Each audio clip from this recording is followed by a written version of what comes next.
Chainmakers, blanchardeurs.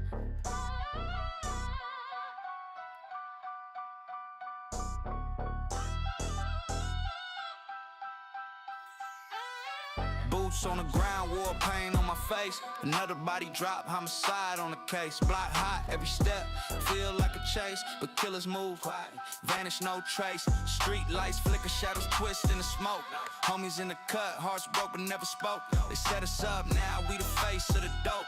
We can't win, it's like pissing up a rope. Soldiers of the block, marching in the dark. Scars on the soul, everyone leaves a mark.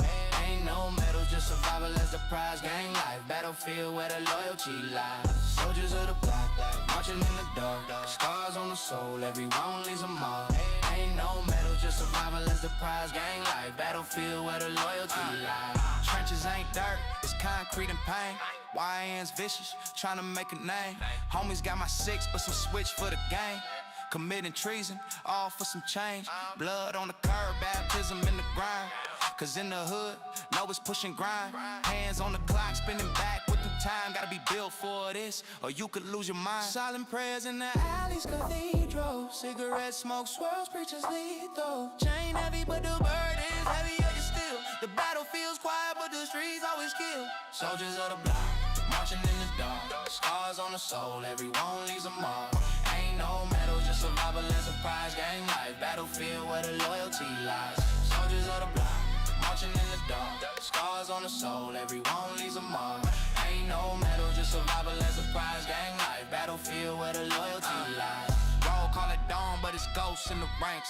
Cash in the duffel, blood-stained banks. Graffiti on the walls, hieroglyphs of the lost. Every war's got a price, we just tally that cost. Drums of the night, thump louder than truth. Steel in the waist, no time for the booth. Enemies lurking, snakes hiss in the grass. Cash catching up, but we running too fast. Soldiers of the block, marching in the dark. Scars on the soul, everyone leaves a mark. Ain't no medal, just survival and surprise. Gang life, battlefield where the loyalty lies.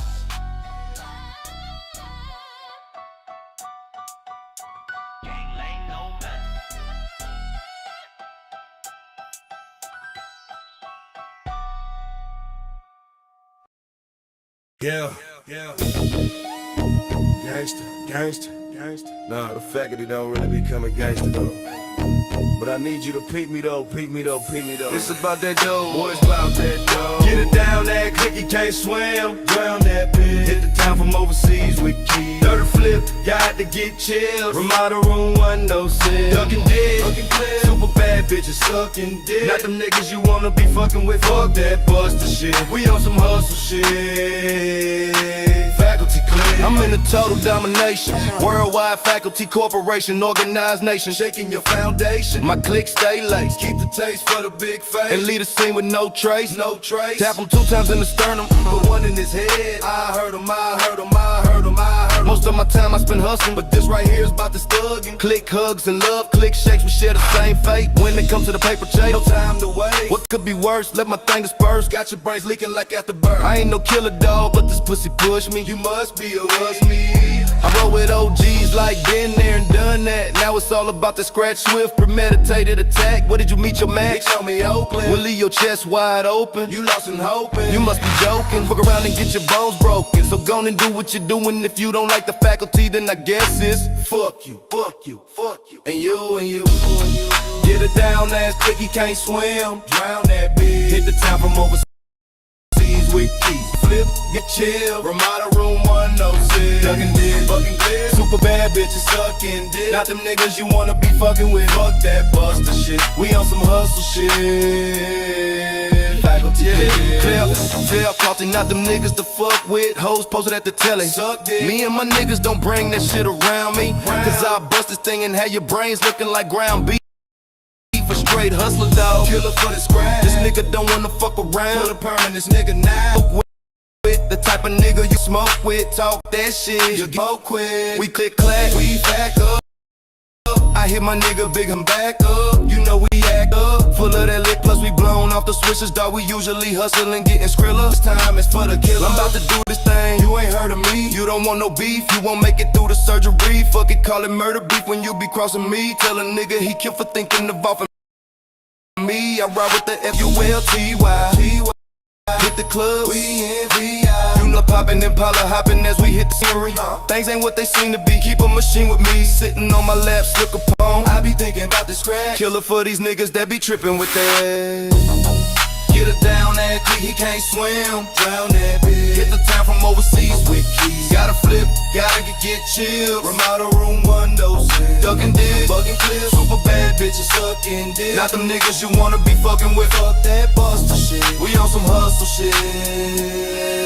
Faculty clip. About to shift and shake these niggas. Time for me to take and break these niggas. Time for me to contemplate. I'm checking the scenery, smoking greenery with my eyes wide shut. Don't care who's peeping me, seeing me, still not giving a fuck. This that faculty shit, gangsta, gangsta. Move to the back, I bank you, shank you, super jank you. I'm popping my collar so viciously. Come with that bullshit, you're missing me. Fatal mistakes become history. Struck and shit, still not giving a fuck. Come test your luck, I laid the body off in the car. Now what? Come get paid, but you getting sprayed. If you bitch made, by any means I'ma get the dough. You ain't know. Down ass clear. Get her down ass quick, he can't swim. Drown that bitch. Hit the town from overseas with keys. Gotta flip, gotta get chills. Remodel room on those. Duckin' dick, fucking clear. Super bad bitches sucking dick. Not them niggas you wanna be fucking with. Up that buster shit. We on some hustle shit. Faculty clear.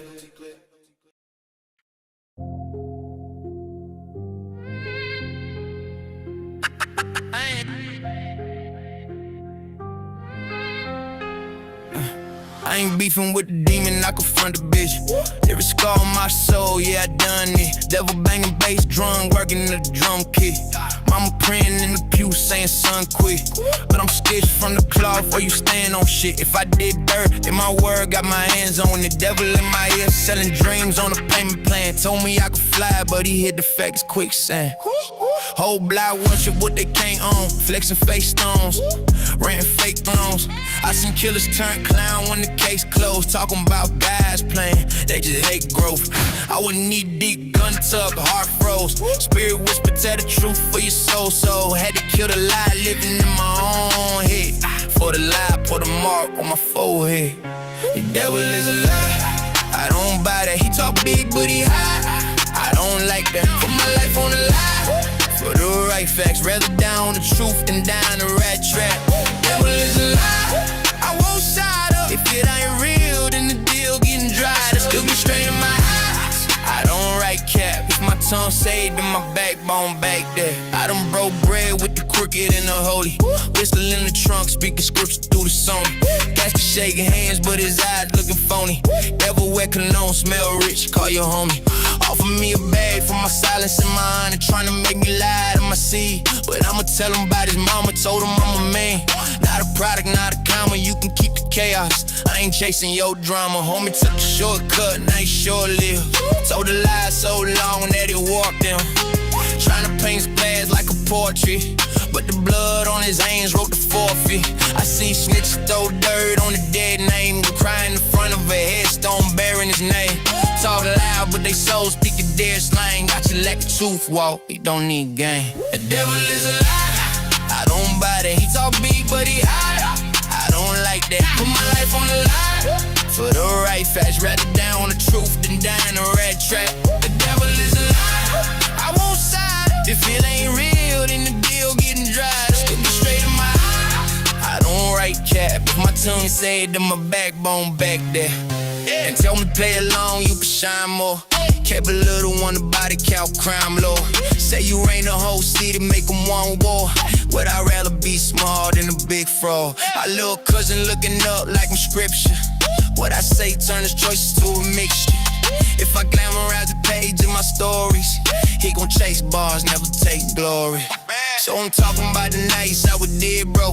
About the cold flows, about the stress smoke, about the friends in the ground who ain't get old, about the weight on my chest when I'm big cold. Truth cutter, but it came with slice through. Fear talk cute, but it bite you. A devil in the deal, read the fine print. I just sound with the light, let my life in. The devil is a lie, I don't buy that. He's so big, but he high, I don't like that. Put my life on the line for the right facts, rather down the truth than down the rat trap. The devil is a lie, I won't side up. If it ain't real, then the bill getting dry. Still me straight in my eyes, I don't write cat. If my tongue say it, then my back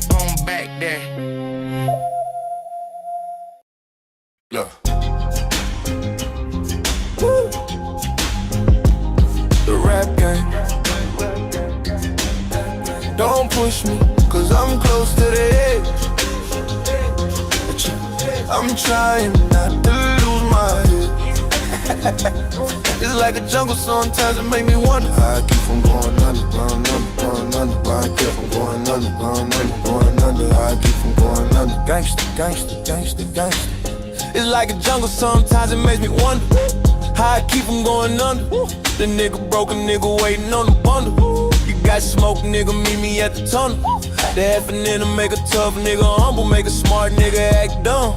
They say if you don't play, you can't win. I'm a whole gangster, bitch, I can't pretend. Yeah, my heart so cold, like the night we in. We was selling white cause it was quicker to the ends. Now my bank account look like the numbers on the VIN. Just another day, now my dog in the pen. This shit a marathon, baby, don't break a sweat. The play went smooth, I still break a neck. They say more money, more problems, I'm like, bet. If money ain't the problem, I don't got it yet. Shit, who the hardest nigga out the mo? No, in the trap, I with a shotgun by the door. I remember sleeping on my auntie floor. Cop knocked on the door, so I jumped out.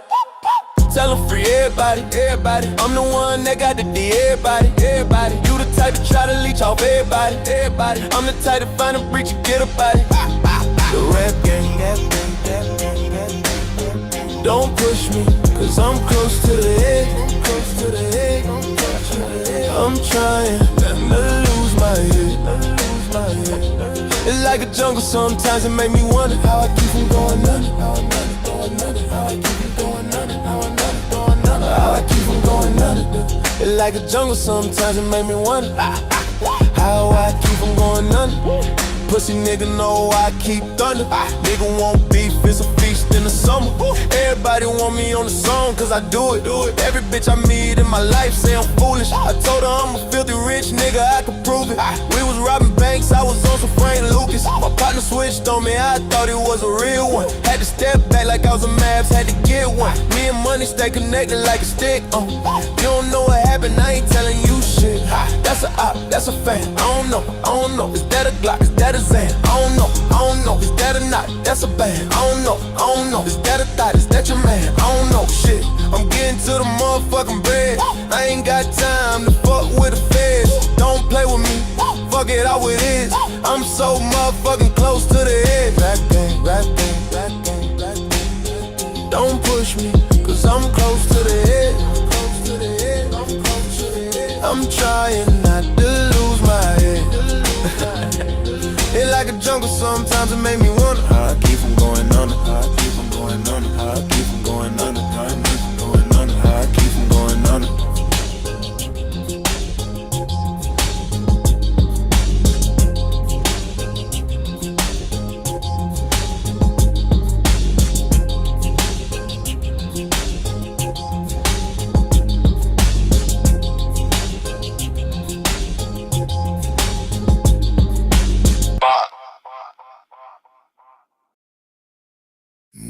Just on once. Hey. Whole block shake. Yeah. Look up. Too late. I'm Godzilla in the middle of the city. Better get back. Get back. Get back. Big steps. Every little hater looking like a snake. Like a snake. Y'all wide, let it all fry, turn them into ash. King of the fall line, every time I snap, that's a new crack. I'm Godzilla when I breathe, that's a siren in the sky. Whole crowd freeze when they look into my eyes. You can build walls, I'ma treat them like glass. King of the fault line, every time I move, that's a world map. Crawled out the trench, skin still drips out. Scars on my scales, whole life my fault now. Made for the quake and the chaos, heartbeat drum, make the ground break sounds. You play tough, I play titan. You chase clout, I chase lightning. You want throne, but your bones too light. I use stones like stones when I skip them in the night. Footprint, whole block outline, name ring out like a landline. You talk big, but your frame bite size. I chewed out, spit flames in your timeline. Godzilla in the middle of the city, better get back. Get back, get back, get back. Big steps, every little hater looking like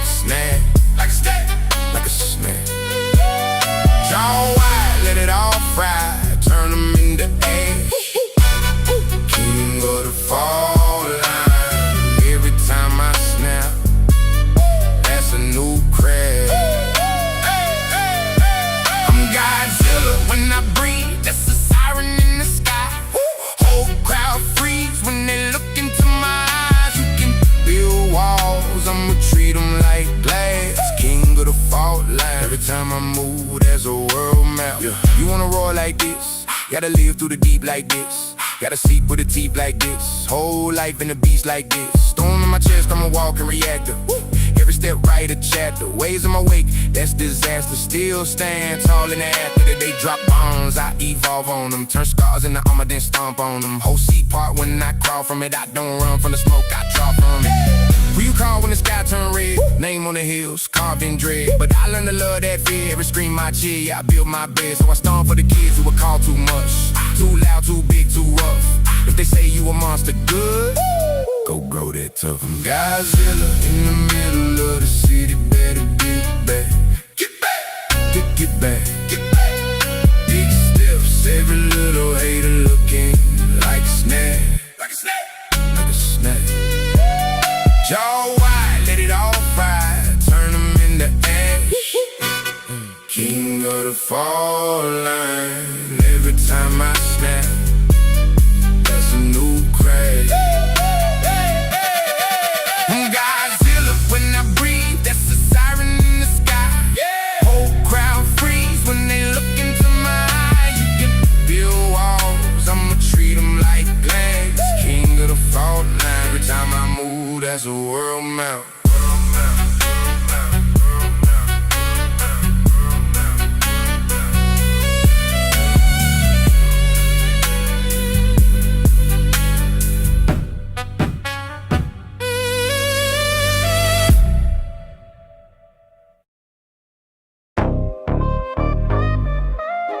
Yeah.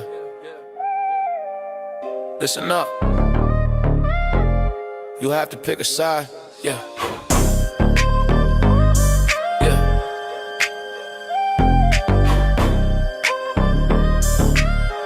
Yeah. Yeah.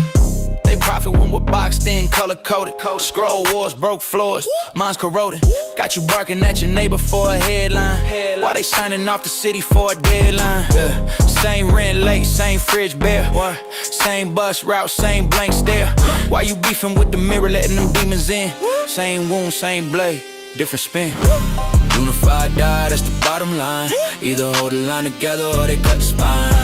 You can fight me or you can fight the lie. Choose one, unify or die.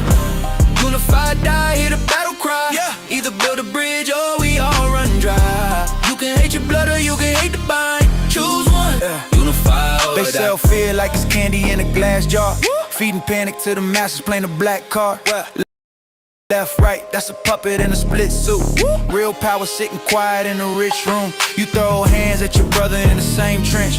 Same cough in your chest, the same bend. Lord love you both in the same way. You ain't rivals, you just victims on a layaway.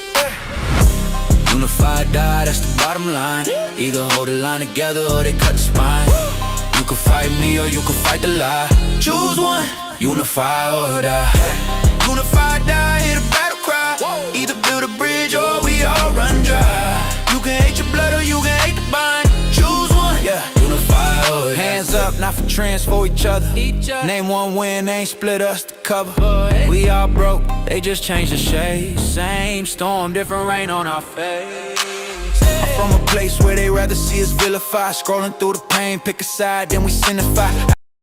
Algorithm war, every comment. Either we expand the circle or we simplify. Feet keep telling me I'm right, that's a lullaby. Rockets saw to sleep while the roof sitting over fire. Leaders talk tough, but they courage only monetize. I'm just trying to build a bridge higher than the border signs. Kids growing up thinking empathy is obsolete. Hearts on red receipts, love lost in the data sheet. History repeats when we treat truth like a product line. Either share the water or we watch the whole garden die. So I look my people in the face when the sirens cry. Pull each other up even when we don't see eye to eye. Hands in the middle, swear we live in what we testify. Say we rise together, this the code, unified die.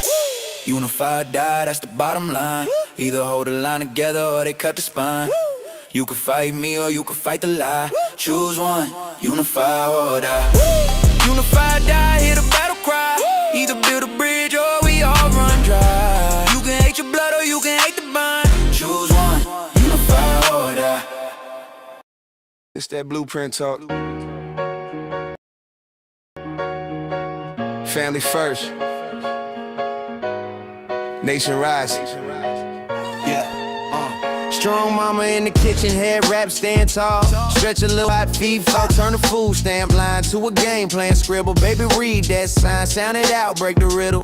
Early in the morning, she up, eyes red. Packing little lunch, still making up the bed. Do your homework first, then you grab that phone. She the first safe place that the baby's ever known. Bills on the table, stress in the air. Now just to braid up, hair straight A's on the fridge. That's a crown on display. She say focus now, shine later, that's the way. Nation building 101. Start at home, strong mothers, focus kids.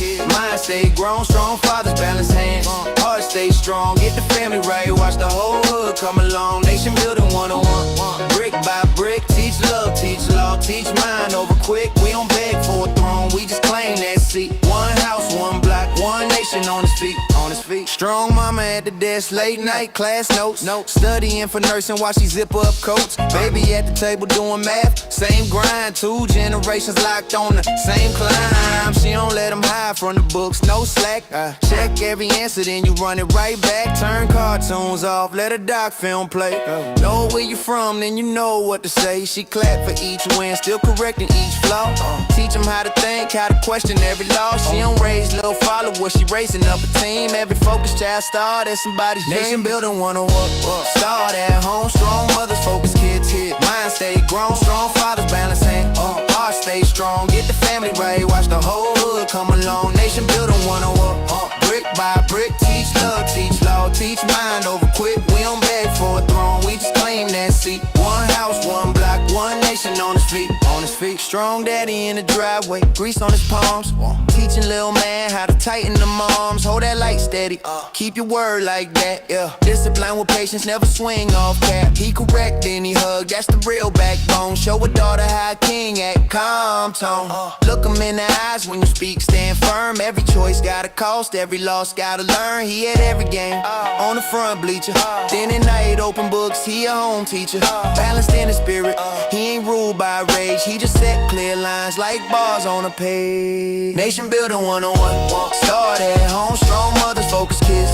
Mind stay grown, strong fathers, balance hands. Heart stay strong, get the family right. Watch the whole hood come along. Nation building 101. Brick by brick, teach love, teach law, teach mind over quick. We don't beg for a throne, we just claim that seat. One house, one block, one nation on his feet, on his feet, on his feet. On his feet. On his feet. On his feet. Teach law.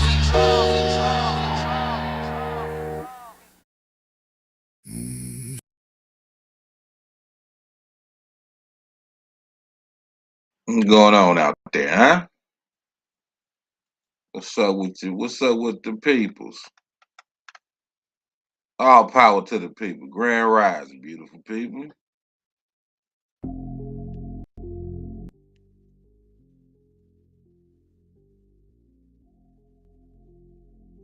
I said some strange shit going on.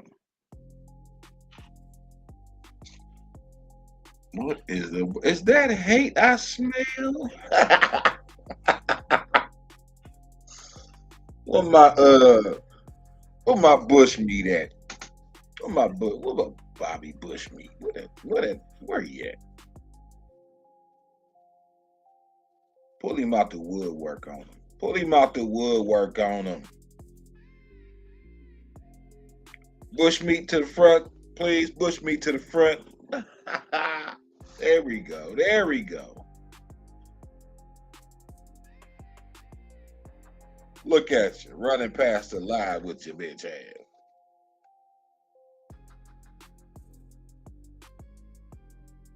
What do I have? What do I have? What do I have?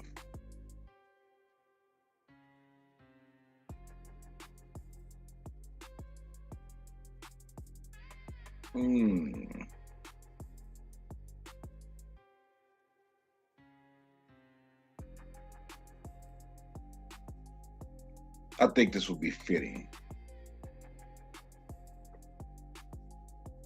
The rising is indeed grand. It is indeed grand. To be unaware of the times. Run it. Sweet Gunner. breeze on the beat. Come on, you scroll past everyone is signed. Laugh it off, call it doing fine. What up, nephew? Cold on your crooked desk. World on fire, you just need a rest. You scroll, you blink, cold years to slip. Head down in headlines, hard out of sync, you joke. I'm fine, your coffee's cold. You missed the moment, chasing the goal. To be unaware of the times, presented to the eyes. A mistake you can't afford is a gamble with your life. You say I don't wanna know, but the wave is at your door. To be unaware of the times is a cost you can't ignore. Inbox red, but you mute the sound. Talking big with your head in the clouds. Weather changes while you're turned away. Storms already on your street today. Your mama call, you let it ring. Type, call you later, and change the thing. Your kid just danced in socks on tile. You caught it sideways, forgot to smile. To be unaware of the times, presented to the eyes. A mistake you can't afford is a gamble with your life. You say I don't wanna know, but the wave is at your door. To be unaware of the times is a cost you can't ignore. Look up just once, let it hit you. Let it hit you. Truth hurts, so what? It'll save you before it breaks you. What if this day is all you get? Would you still hurt? Is that my nephew down there? Huh? You scroll past another headline. Is that my nephew? Sirens in your head. Change your channel on the chaos. Say you'll deal with it instead someday. Friends are shouting from the shoreline. You still laughing in the tide. Building castles out of deadlines. Like the water's on your side, yeah. Be unaware of the times, presented to the eyes. A mistake you can't afford is a gamble with your life. You say I don't wanna know, but the wave is at your door. To be unaware of the times is a cost you can't ignore. The signs of the times all around you, but you can't see it, huh? Unable to see with your true eyes and a calcified pineal gland. Wake up. Wake up. This Ho, say ho. Gonna.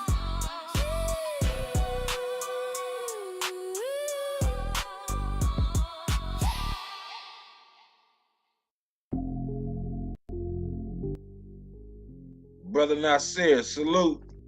T-Dub, what up, though? What's facking with my brethren, huh?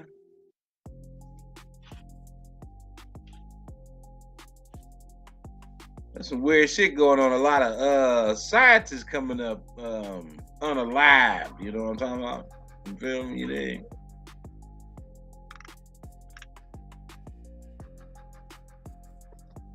I figure I'd play a little bit of this Jimmy Jam. I'd let the music run for a little while till I see some of my people step in the building.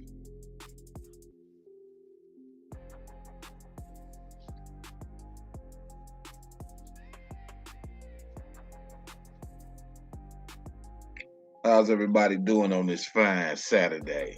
It's cold and raining here. It look like the rain stopped, but it's kind of chilly. I don't know if you would call it partying, but 11 a.m. is not early. None of your business.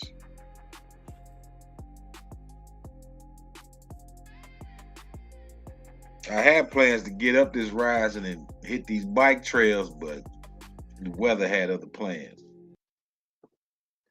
But I do have some interesting shit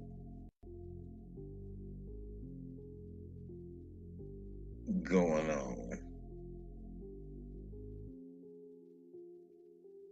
9 a.m. ain't early neither. What you talking about?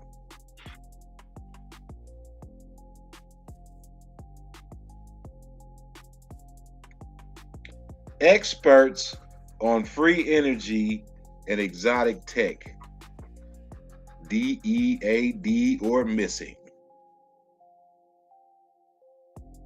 Getting your feet massaged. That's what I'm talking about. Get it in. I ain't mad at you. I need me a good foot massage.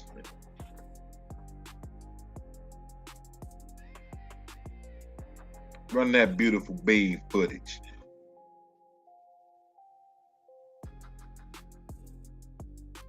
This is the first time we're going to send humans to the moon, and we're going to have humans in low Earth orbit. That is awesome. I was talking to someone very close to Elon Musk. Let me get a sound check. Is the feed? Is it playing? Can you hear it? Let me get a sound check.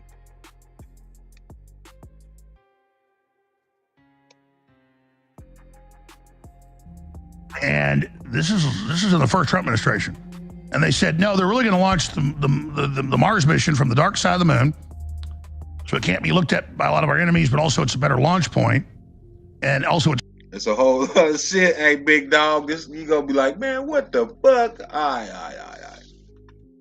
Protecting the craft facilities from solar radiation.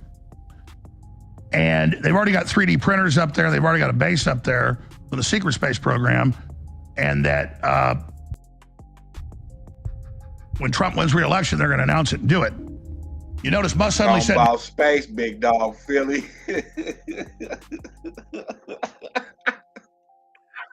Now we're not launching from the Earth, we're launching from the dark side of the moon a month ago.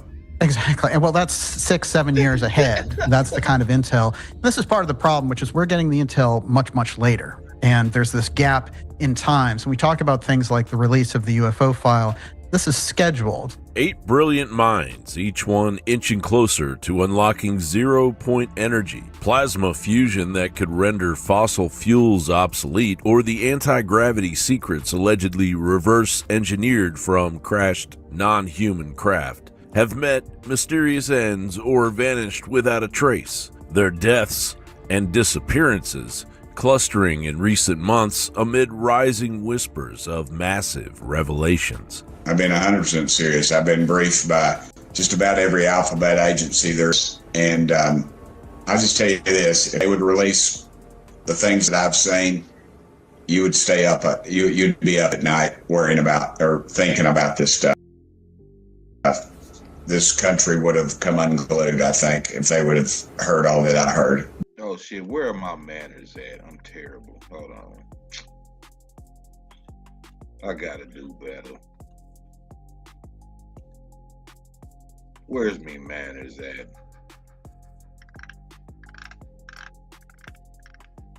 I know Big Dog getting a kick out of this shit right here. Space? Moon? Motherfucker sound like Aaron Jensen. Just in case.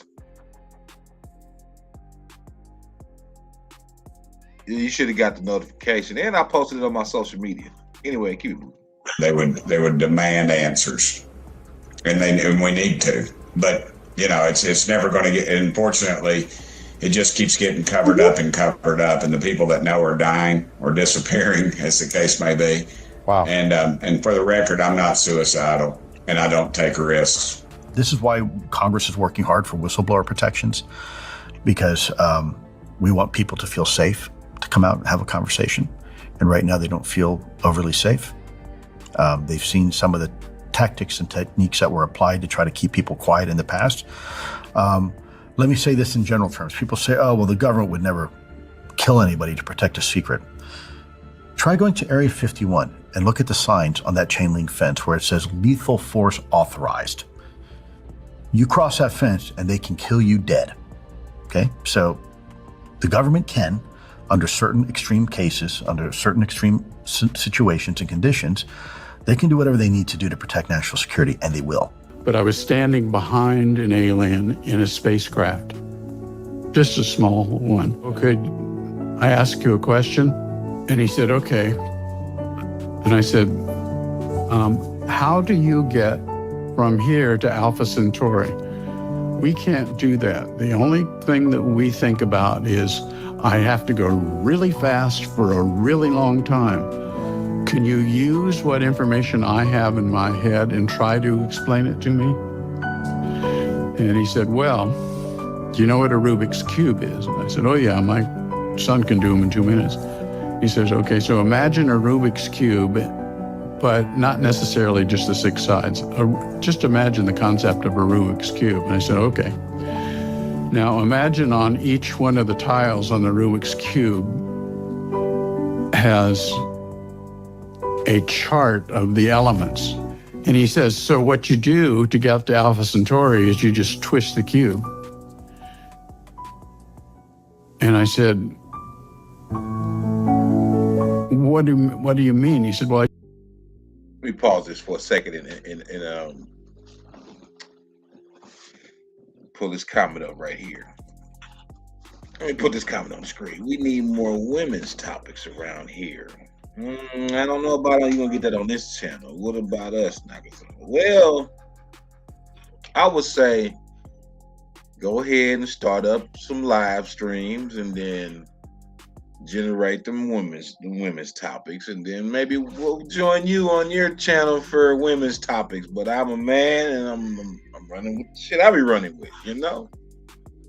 Now I do plan on having that live stream where we have a panel of men and women, and we talk about the differences in the way we love.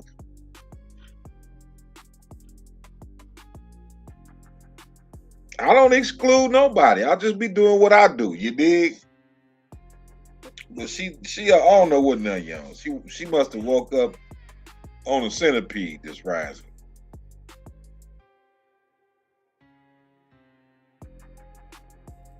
Who run the world, girl? I guess maybe that's why the world all fucked up right now then, huh? Let me stop. I told you you wouldn't understand. And I'm about he said, to get back to this space.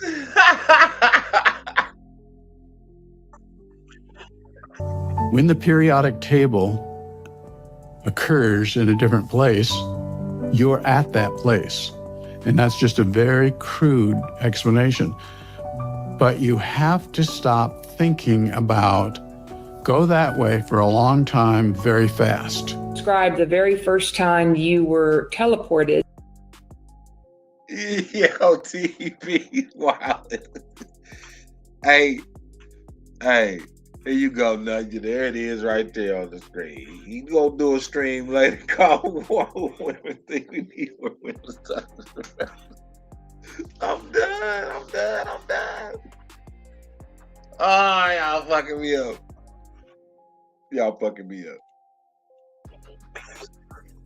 It was scary in a way. I mean, you don't really know. Okay, is this evil? Is this good? What is this? What do I do with this? How do I deal with it? I was on the phone. Oh my God, what's happening? And I was landed. Now you look. There's a woman. I mean, maybe that's a woman. Maybe that's not a woman. I don't know, but it looks to be a woman. She's on the topic. Landed about 40 miles away in a ditch outside of a Baptist church in a little tiny town just before you cross over the border. And it was an incredibly frightening moment. If you believe we have crashed craft, stated earlier, do we have the bodies of the pilots who piloted this craft?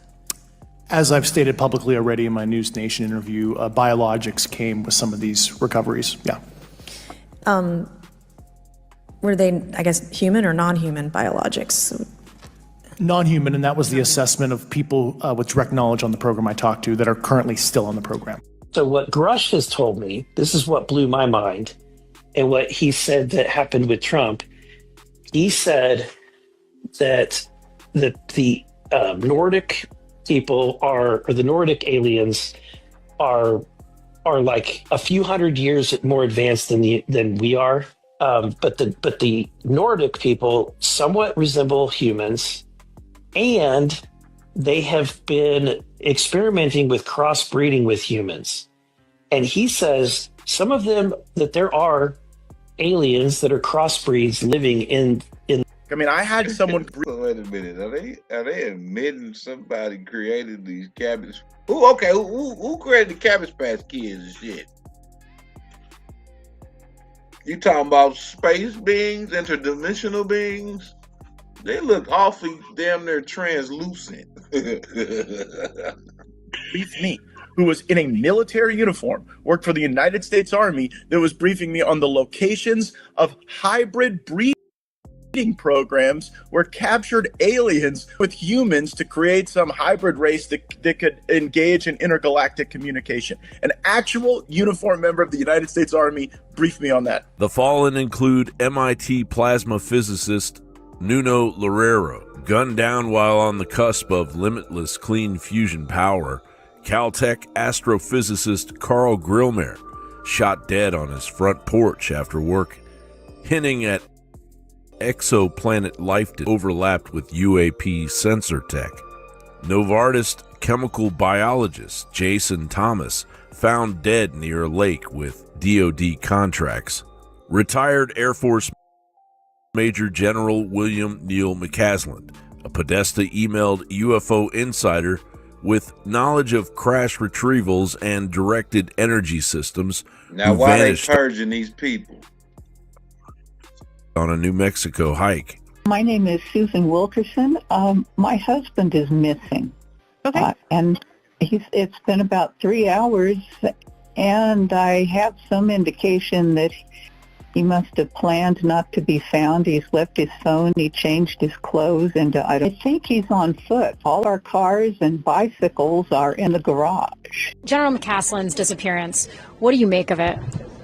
Well, it's suspect, of course. I know a lot of folks are pointing at the UFO things because him being at Wright-Patterson over some top secret stuff is involved in some of the nuclear stuff too. I know his wife said he didn't have anything to do with any UFO research, but generally those folks don't talk about it when they do that. They're at a pretty high level of security. Melissa Casillas, who was believed to have security clearance for sensitive information at Los Alamos, vanished without a trace. Monica Reza and another unnamed associate who disappeared under eerily similar circumstances. NASA scientist Frank Maywald, the cause of death has never been made public, and officials confirmed that an autopsy was never performed. Maywald had been a prominent researcher at the space agency's Jet Propulsion Laboratory since 1999 and worked on multiple projects tied to advanced satellite technology that could scan Earth and other planets. And Anthony Chavez, a former employee at Los Alamos until his retirement in 2017, vanished without a trace on May 4th, 2025, just 7 weeks before a key assistant at the same lab disappeared, bringing the total number of unexplained incidents to at least 8 since July 2024. As Congressman Tim Burchett, the chat will forever remain undefeated. This is why I fact with y'all. Y'all wild as hell, boy. That lady, that man cheating, he done ran off with he done ran off with the nanny or something, huh?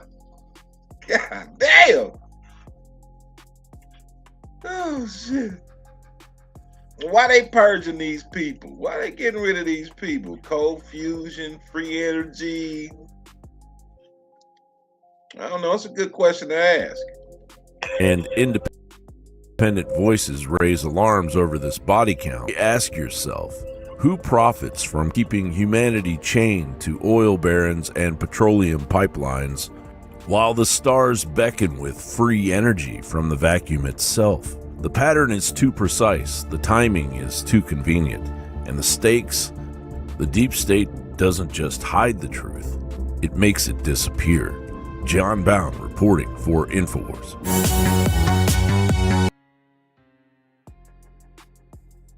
Diabolical. Getting in some translucent avatar love it. Oh shit. Big Shirley got him. He ain't run off on the plug. He ran off with the plug, huh? It wasn't just him though. It was he just named off quite a few damn people. Now this next thing, hold on. Talk about some weird and unusual shit. Let me get up out of here.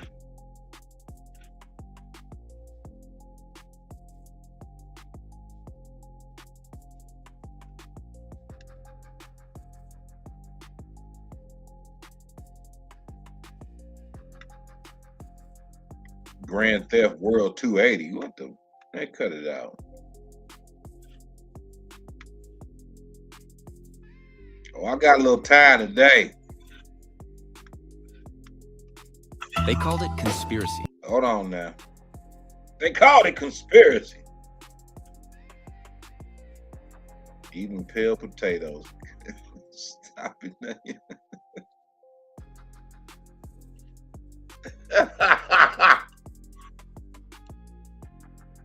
Y'all is diabolical.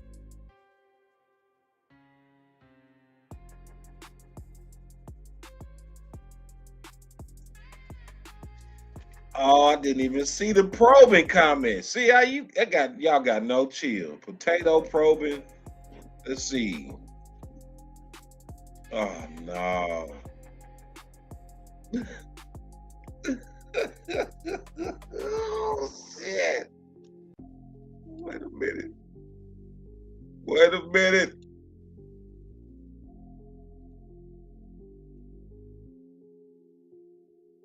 So you got to be like a kid in a candy store here, but also very frustrated on this, Daniel List. Thanks for holding all of that big buildup.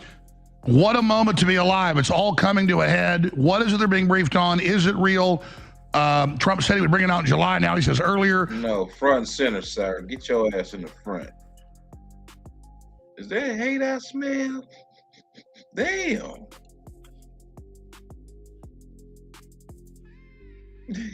Cause I'm trying to. All right. Do you do what you do? I ain't saying nothing. Potato probing and ran off with the space people for probing. It's crazy. It's nasty work. Nasty work.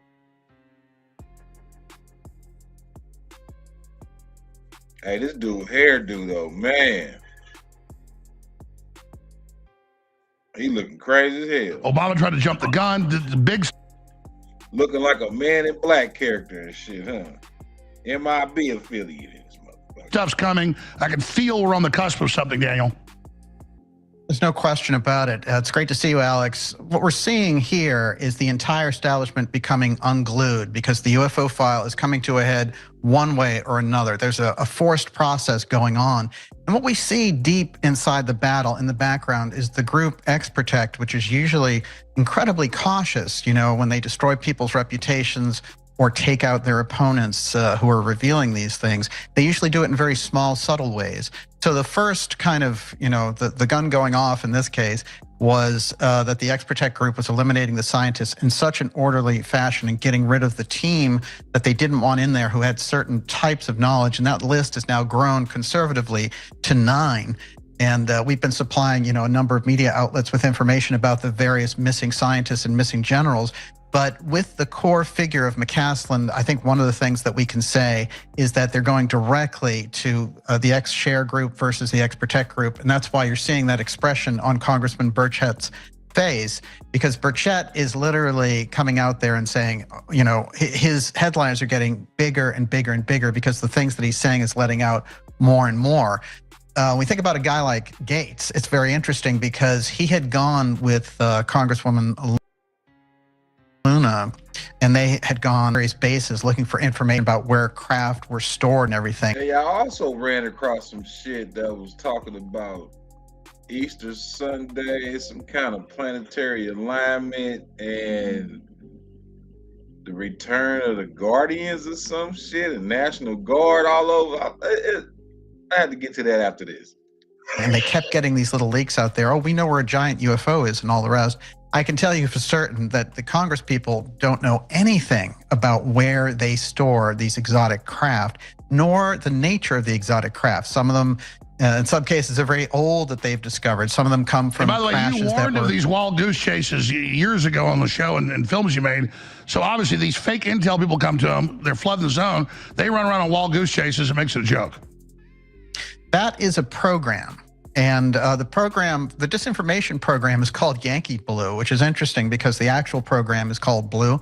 Yankee Blue is the disinformation program where you give the agents all of this information and pretend that you're giving them intel. And then they come out and they can say, oh, I saw this, I saw that. But it's literally... And notice none of them get killed or put in prison to put out the disinfo. Exactly. Journal called it a hazing ritual. And this was a weird attempt to kind of put the genie back in the bottle, that all the stories that had been rolled out there, they started to realize it was all the spaghetti against a wall. So the disinformation agents were out there and they were coming directly. They were saying, oh, you know, that government needs to give us disclosure. I want to get us to the UFO file. But in fact, they were working for the government. One of the guys, famously, I tracked down, was working for 4 different agencies inside the government. And he was saying, oh, that government needs to give us, well, he's on the payroll, you know. And then it turned out later he came out with a book and dedicated it to James Clapper. That's right. So if you're a real whistleblower, you disappear or get killed. Like you're parading around on Joe Rogan. Yes, exactly. You're not going to get the kind of Lazar golden treatment. It's not going to happen. And when you think about a guy like that, you know, this has been going on for a long time. But if you even think back to the 90s, when you look at Area 51 and things that they were talking about there, they had already moved out the exotic craft from 51. That's why they could even expose it and put it on the chart. They wanted to. In fact, they wanted our enemies to think, oh, it's all there. But they were also whitewashing the general public. And there are very exotic locations in America, actually. One of them in Pennsylvania, quite famously. Where that's kind of the real. Yeah, exactly. So they use Area 51 as a red herring. It's really a toxic waste dump and has some earlier generation secret planes at it. We know that. So where are the real sites? We should do a whole show on that sometime. Yes, there's no question about it. We could do an entire geography. And I want to say something about how, you know, in your show with the things you've done and what we've done on the UFO side, being ahead of the curve right now is so crucial because what's about to hit is so pre-planned. It has such planning behind it going back decades. I should have started like that without my huge intro. Obviously, they're rolling it out. They say they are something big. There's a fight over whether it's going to be true or not or a mix. What is the big thing? But listen, I just told that story for the first time. I think I may have halfway told it before. And because I got 5 or 6 security guys with me, some crew, with my wife, broad daylight, like middle of the afternoon, about to go eat. And I was physically looked at him as I'm walking and was like pushed back. And my wife's like, are you okay? And I'm like, look, and then I'm like, and then they just turns and I was like, am I seeing this? And folks, I'm telling you, it looked like scarier than like the remake in the 90s of Nosferatu. I mean, it looked like, I thought like vampire. In fact, oh, goodness. Now, I know you've been right on a whole lot of shit. Whether they was feeding you the information for you to give it to the public or not is the question. But what the fuck you just say? You saw what? Nobody else around you saw it, just you? I said on here before, I saw guys in black like vampires. And I kind of looked at the other people with them, and they were all in black, fedoras, black jackets. It was just cold. And they were piling into an SUV, and they were laughing and talking, but the big one turned and looked at me, and it was like, and it was just like the skin was all like scarred looking, totally white, like translucent. Did he just say translucent? And this is what people say, and I just reminded by Lewis, our... Oh, damn. Alex, you met your creator. Social media guy's been there for 15 years. He said, don't you remember when Fritz Springmeier was here? He talked about that. And what you just said, that he only saw them a few times, and they put him in prison because they were so upset about his book. And then a few times he'd wake up at night, turn the light on, and they were the same. They'll both fight over a raw steak. Guys were there in his room. Folks, I'm just telling you, this is all real. I mean, I saw this bigger than Dallas, and I've never, one time when I was like 12, you know, they dropped you off of the truck to go to your deer stand out in the, you know, your tree stand nowhere, and there are mountain lions in East Texas, and I heard like a mountain lion roar, and it scared me that time. This was nothing like it. It was saw it, registered, and then just was pushed up against the wall. And my wife's like, are you all right? So I'm gonna stop telling the story. That happened. But you're an expert on this, and it ties into it all. So I'm going to shut up. Let's get into Men in Black and then everything that's happening. Well, absolutely. These are the types of experiences, though, that, you know, it's intergenerational very often as well. If there's some kind of pattern of tracking in relation to this. But instantly, when you talk about something like that, I think directly of Aleister Crowley's involvement with the entire UFO issue very early on. It's quite fascinating because I put up a few exhibits, but right in the beginning there's an exhibit of Lamb, who's a very interesting and important character try to think of the name. It's actually number 5 is the exhibit. But Lamb is very important because this was literally Crowley communicating with an alien, or what he thought was an alien. And he had gone direct. Mad he got rejected from the MIB Institute. Went into the pyramid, into this ritual. This is what he drew. Before the whole great thing was seen, any of this was this. Now, this is important because the grays had not been reported. You're exactly right. That picture's from 1920. So what was he seeing? He's already dealing with the gigantic head and the strange entity. So instantly we have a hint of what's to come. By the time you get That ain't Paracas. to the 1960s, you're dealing with the gray alien. In the 1980s, you have some human at all. It's just a bubble head with black eyes. So certainly they increased, their frequency in relation to this, and we started to hear over and over again in relation to witnesses about breeding programs. And this wasn't the government breeding aliens. This was the other way around. And that leads us to what Matt Gaetz is saying, being visited by the Army and briefing them on human-alien hybrids. Yes, exactly. And this is the interesting thing, because it sounds like over the course of time, the process has come back to us and we're doing the reverse engineering on the alien bodies. Now, I can tell you somebody very solid in the background there. His name was Sar Barker. He was a top physicist in America. And he said, we looked at these crashes. We thought the beings that were inside were insects because their bodies were kind of constructed. But we definitely thought the bodies were made. They weren't physical organic life. So somebody had made these kind of androids to go out. And he said they were developed like insects so they could pick up the tremendous G-force that went along with all of this.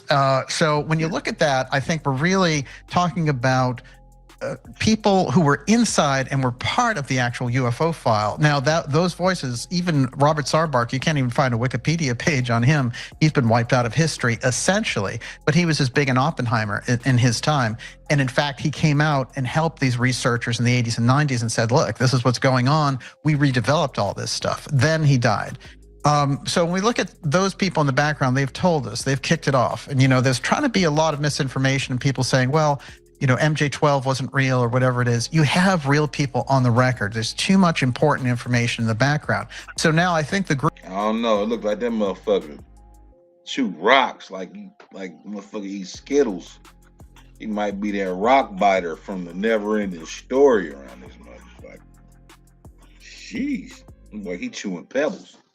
Groups inside the government, like the Expertech group... I ain't talking about Fruity Pebbles. Are looking at this and they're saying, you know what, we need the narrative control. We need to control the narrative and we need a program for doing that. So if they're talking now back there about a UFO threat, or if you have J.D. Vance saying, well, you know what, UFOs are demons. I mean, it's very extraordinary. That's a vice president, and he's talking about a phenomena and ascribing his own religious belief to it. Yeah, regardless, they're getting ready for some big disclosure, whether it's... So what y'all think they setting up? Doing all this hoopla and whatnot. What you think they setting up? They setting up something. True or not, do you think Trump actually truth, and is he getting... Well, I think Trump thinks in terms of advantages, and he wants to be historic, but he also has been trying to pull that UFO file back under executive control. He knows, going all the way back to John F. Kennedy, Kennedy was trying to do the same thing. Eisenhower instructed him to get it back from the corporations and bring it back under the executive branch because then it was accountable to the government. Now, if we look at that history, what's going on is Trump is leapfrogging in the middle of all this because his uncle gave him that knowledge very early on. And when we look at John Trump, we have an extraordinary figure right in the heart of the UFO file because he worked for Vannevar Bush. He was Vannevar Bush's protege. And people thought Trump was dumb when he on Fox said, I know about nukes, I know about my uncle. It was like he's saying, I know the future. Yes, exactly. And I think this has been part of the problem with Trump. He has three main characters in the background that make him very dangerous for the deep state, but also he can be co-opted by the deep state if he's not careful. Like we're seeing, the reports that you've been doing about Iran are absolutely spot on. This is something that is so unlike Trump and totally against his philosophy in general that we have to think the whole administration has been co-opted in some regard. And unless they get rolled back from that group and get out of these, which were the big bane of the W. Bushes and all that, then that's a whole neocon thing. We've been through that movie. The thing is, the core thing about the actual UFO file is it gets us into a totally different paradigm. The group on the inside, what they've been trying to do is create a sky event, and they have gone through various drone permutations, like the drone waves over these bases, and they're saying, you know, we're having drones over Secretary of War Pete Hegseth's house or Marco Rubio. You're never going to have a drone over some of their houses. They must know exactly what the origin of that is, and if they don't, then we're in really, really deep trouble. This shit reminded me of a meme I seen years ago. It was a meme of a predator and the alien from the Aliens franchise. And they was sitting in the swing set. It was like, COVID didn't work. I guess we're up next. I said, I'll be damned. Let's get these motherfuckers. Because that's an extraterritorial force that's basically saying we have impunity to do anything we want in your skies. And the only reason I think there's maybe a possibility that that is exactly what's happening is it was happening to Trump when he was president-elect, and he was kind of going around in those motorcades. And what did he do? When he heard about all these drones and everything, he said, well, I'm putting a drone buster on top. And you saw the cars driving around with drone busters. Well, you know, if we had control of our skies, obviously that wouldn't be the kind of thing that was happening. And so is it basically the breakaway civilization harassing the regular civilization, or is it multiple breakaways? There's no question. There's no question.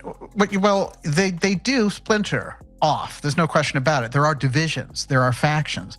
But when you're talking about blackmailing the actual government, this group, which is, remember, right between a corporate state and the actual state, this group has access to that technology for 80 years. They're the ones who have it. We are the ones who want it. Right. And we are on almost like a loan basis with these people. So, you know, we have this whole thing about the moon mission going on. This is absolutely fascinating because this has been promised for years and years. These guys that are going up right now, they're not even going to land on the moon. They're just doing an orbit around the moon. And this should be fascinating. But one of the things that they said taking off, there were two very, very unusual things. I'm not sure people picked up on this. One of the things was the leader. Artemis 2. Well, you know, these people been splicing genes and making chimeras and shit. Ain't no telling what they got sitting in the woodwork ready to release and shit. Let some 10-foot fucking insectoid looking splice lab created that shit out, but look, it's aliens. Oh no, everybody run. We're under attack. So again, Artemis 2. Going back to the moon since the 70s. And then it's launched on April Fools. We see the big rocket take off. Project Bluebeam, don't you? Yes, that's exactly what it is. And this is fascinating because what happens is the leader of that mission says, this is the first time we're going to the moon. I mean, that's very, you know, he knows that's going to be picked up and say, hey, we never went to the moon in the first place. So it's a weird statement for him to make. The second one, and he couches it, though, first time go to the moon with us still in low orbit. So it obviously it's meant to be covered by that, but very provocative. Yeah. Exactly. They're stirring us up.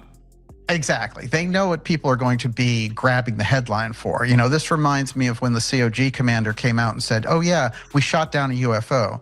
Well, they shot down a balloon in that case, but they're trying to prep people's minds for this.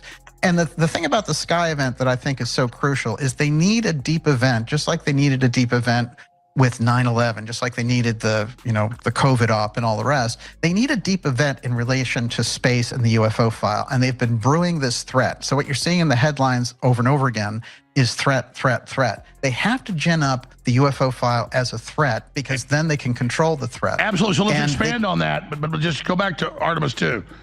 You have the commander of the mission. We'll play the clip. When I saw it yesterday, I went, he says, first time we got on the moon with people in low Earth orbit. So he says it, he's smiling to say we never went, but then to say, no, I meant with us in low Earth orbit at the same time.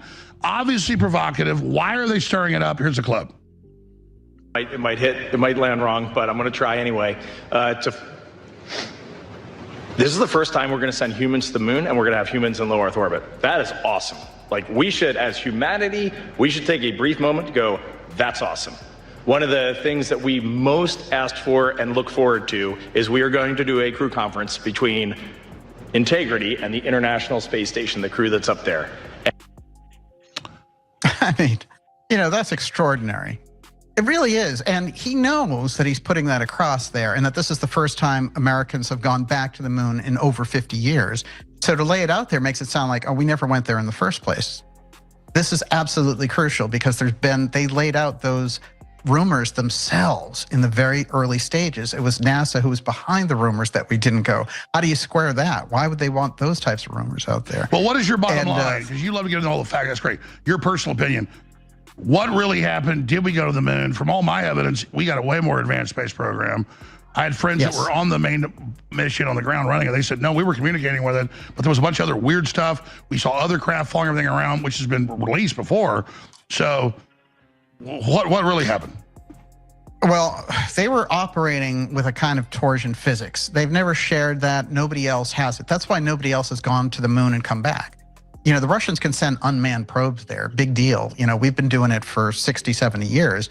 And the fact that we have manned missions that go back to 1969, if you look at that, the Russians, the Chinese, nobody's been able to do that. Well, that's what Why? I was told by Raymond T. He wouldn't give me the classified stuff. He had like presidential combination letters on his wall. It was like on record, like running the cameras on the moon. He said, listen, we went, there was other stuff. I can't get into it. I didn't even know, but it was, you know. Oh, absolutely. And here's the thing. What did they find on the moon? This is the problem. And if they found ruins on the moon, that's a very big problem in terms of how do you deal with human society in relation to that? How do you measure their reaction and all the rest of it? So that was the subject of a study all the way back in the 1960s by the Brookings Institute. How would humanity react if we found ruins on Mars or the moon?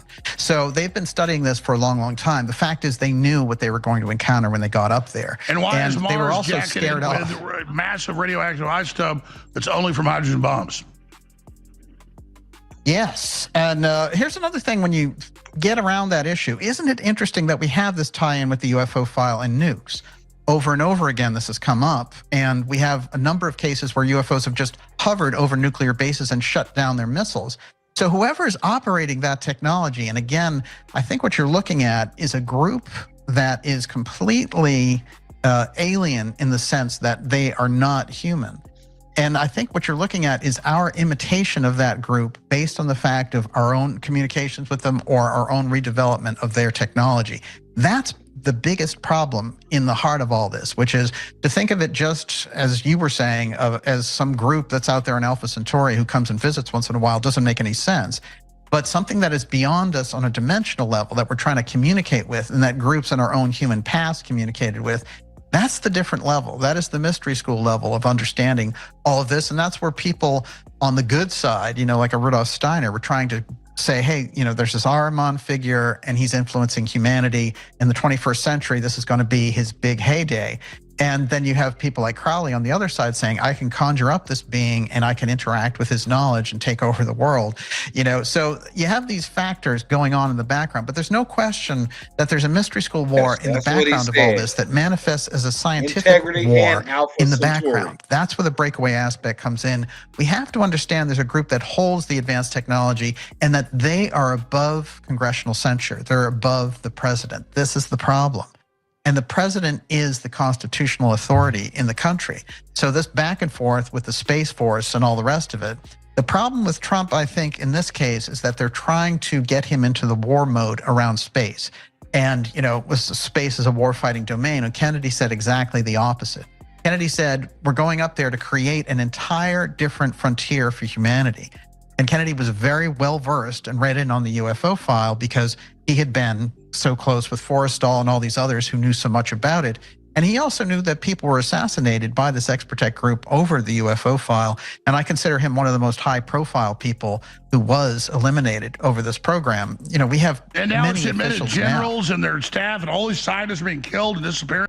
Oh, that's why JFK got his top popped over space and aliens and technology. Trying to redirect that heat off them small hats.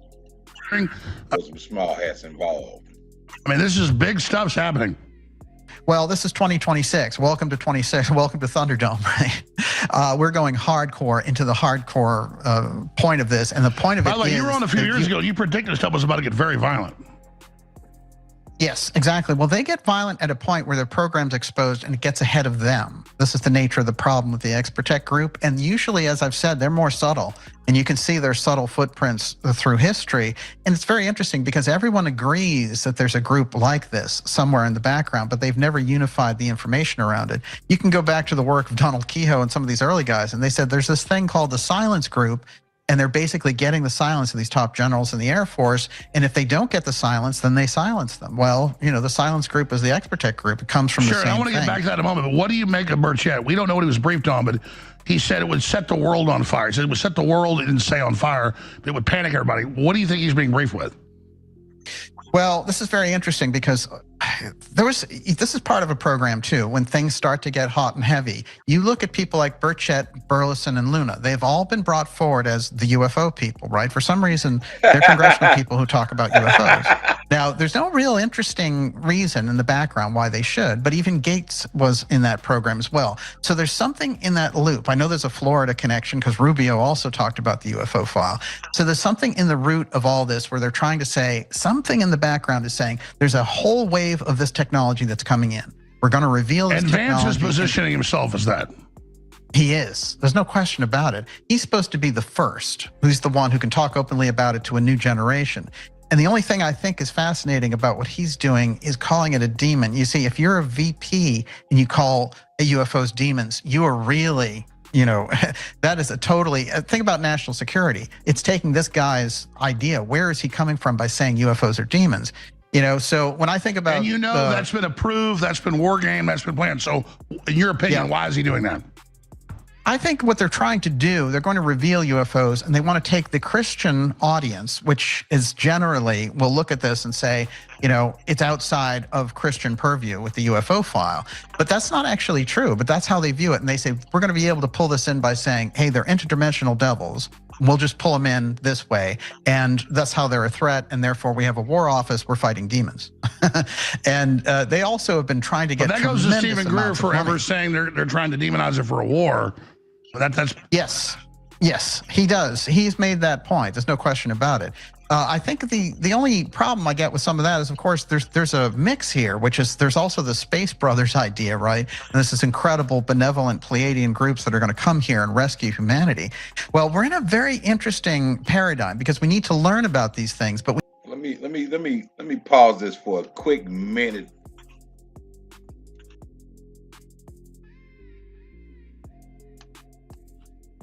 Oh, don't get him started on the magical mushrooms.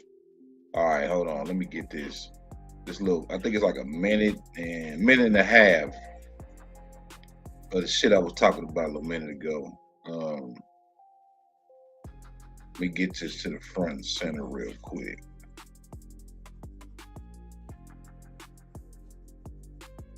Check this wild shit out. Let me know if y'all can hear it. Response force that's going to be the establishment of a National Guard response force that's going to be trained in crowd control and civil unrest and deployed in all 50 states by April 2026.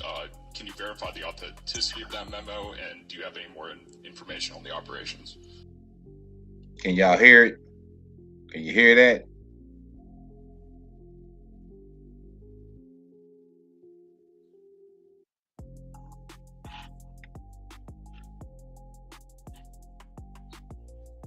Run it back.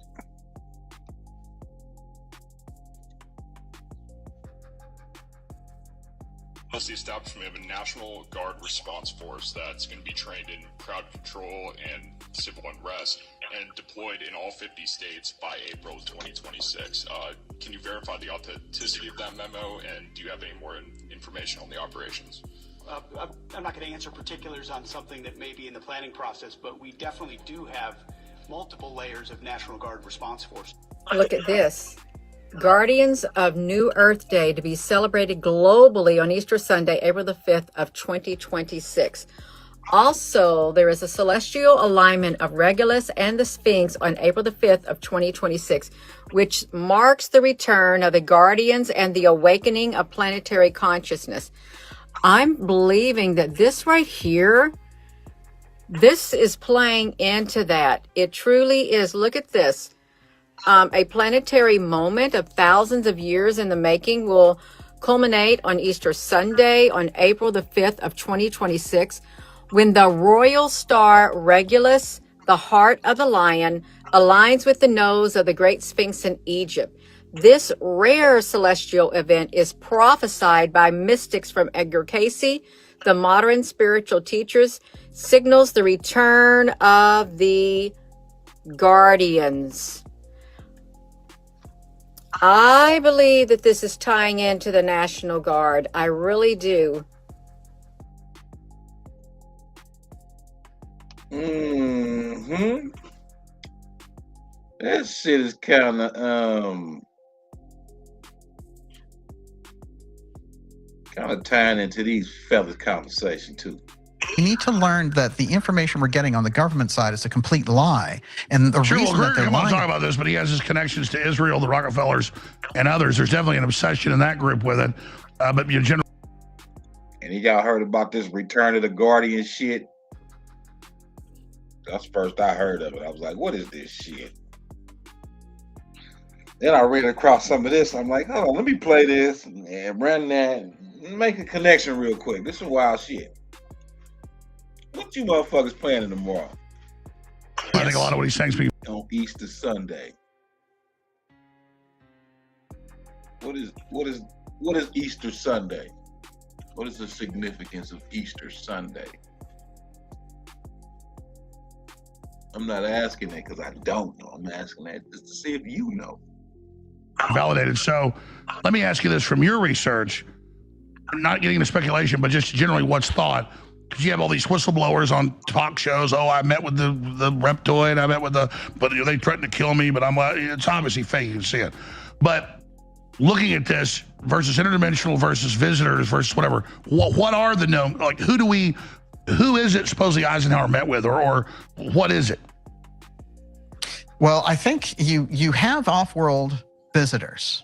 I don't think there's any question about that. But at the same time, if you go deep into it, you're going to find the Atlantean explanation for so much. No, I agree with you that it is actually. Well, you remember Enoch said he was coming back in a week, but I was like, maybe they week a little different from.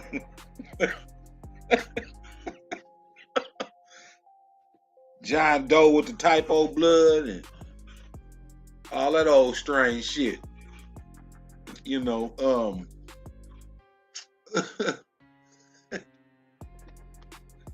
what Enoch telling us? He's coming back in a week or two or some shit like that.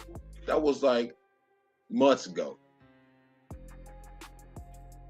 What is their week to a measly earthly week?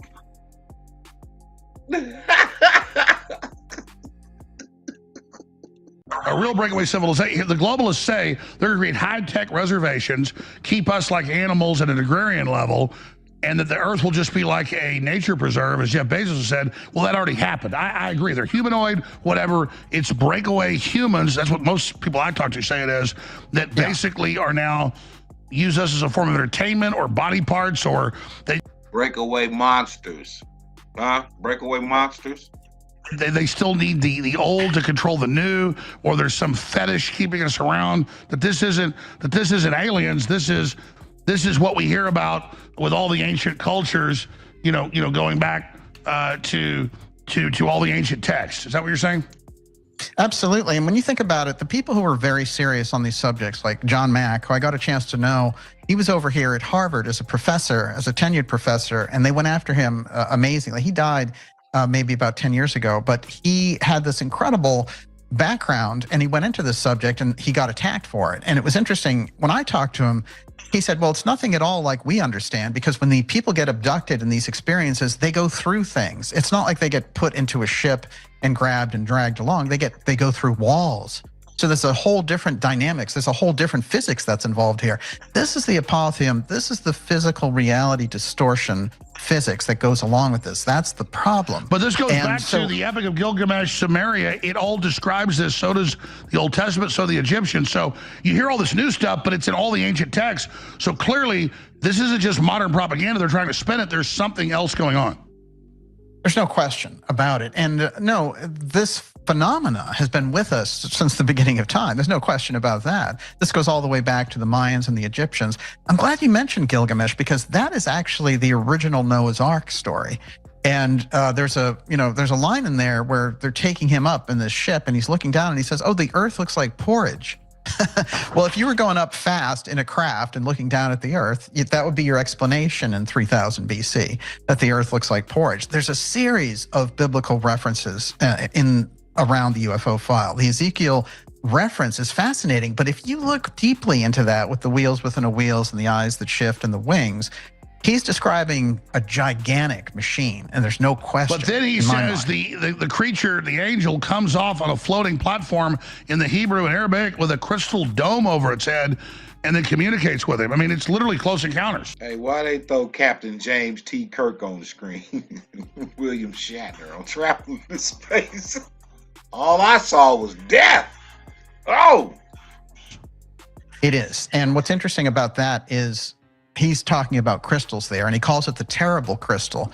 Well, that's very interesting because Casey's whole story in relation to Atlantis was they had the terrible crystal. They had the two-eye stone that powered the civilization, but it took everything down. So it was a technology on one hand, but what was the other aspect of it?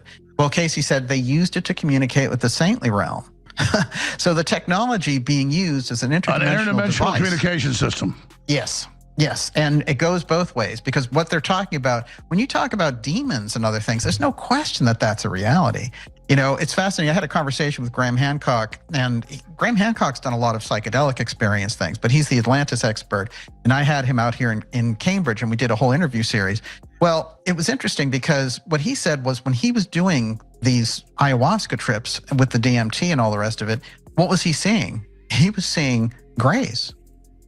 So the grays were popping into his experience while By he the was way, doing everybody this does. thing. Everybody does. Yeah.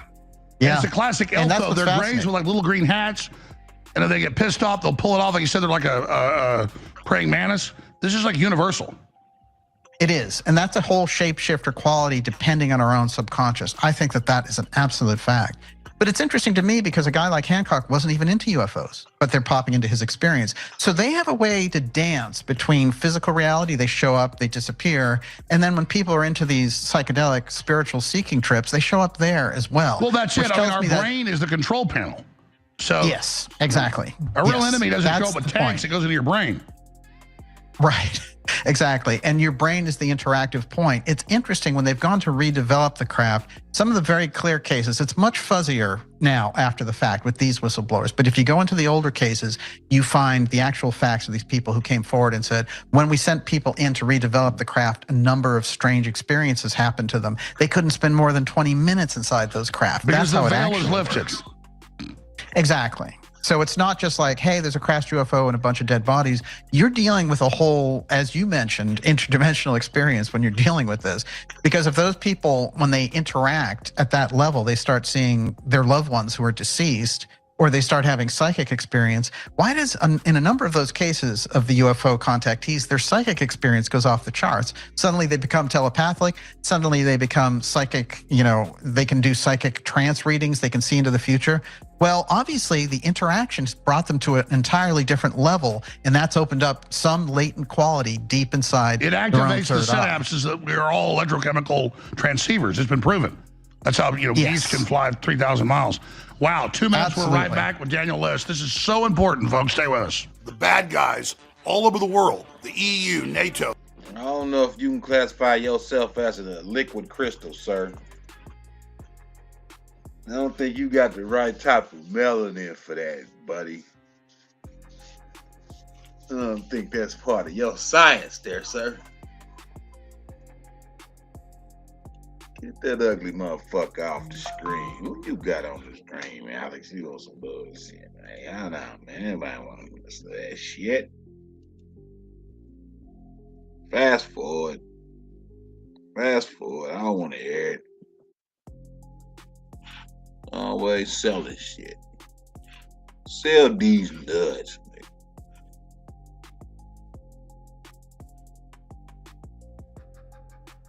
Bar none. Back to the shit.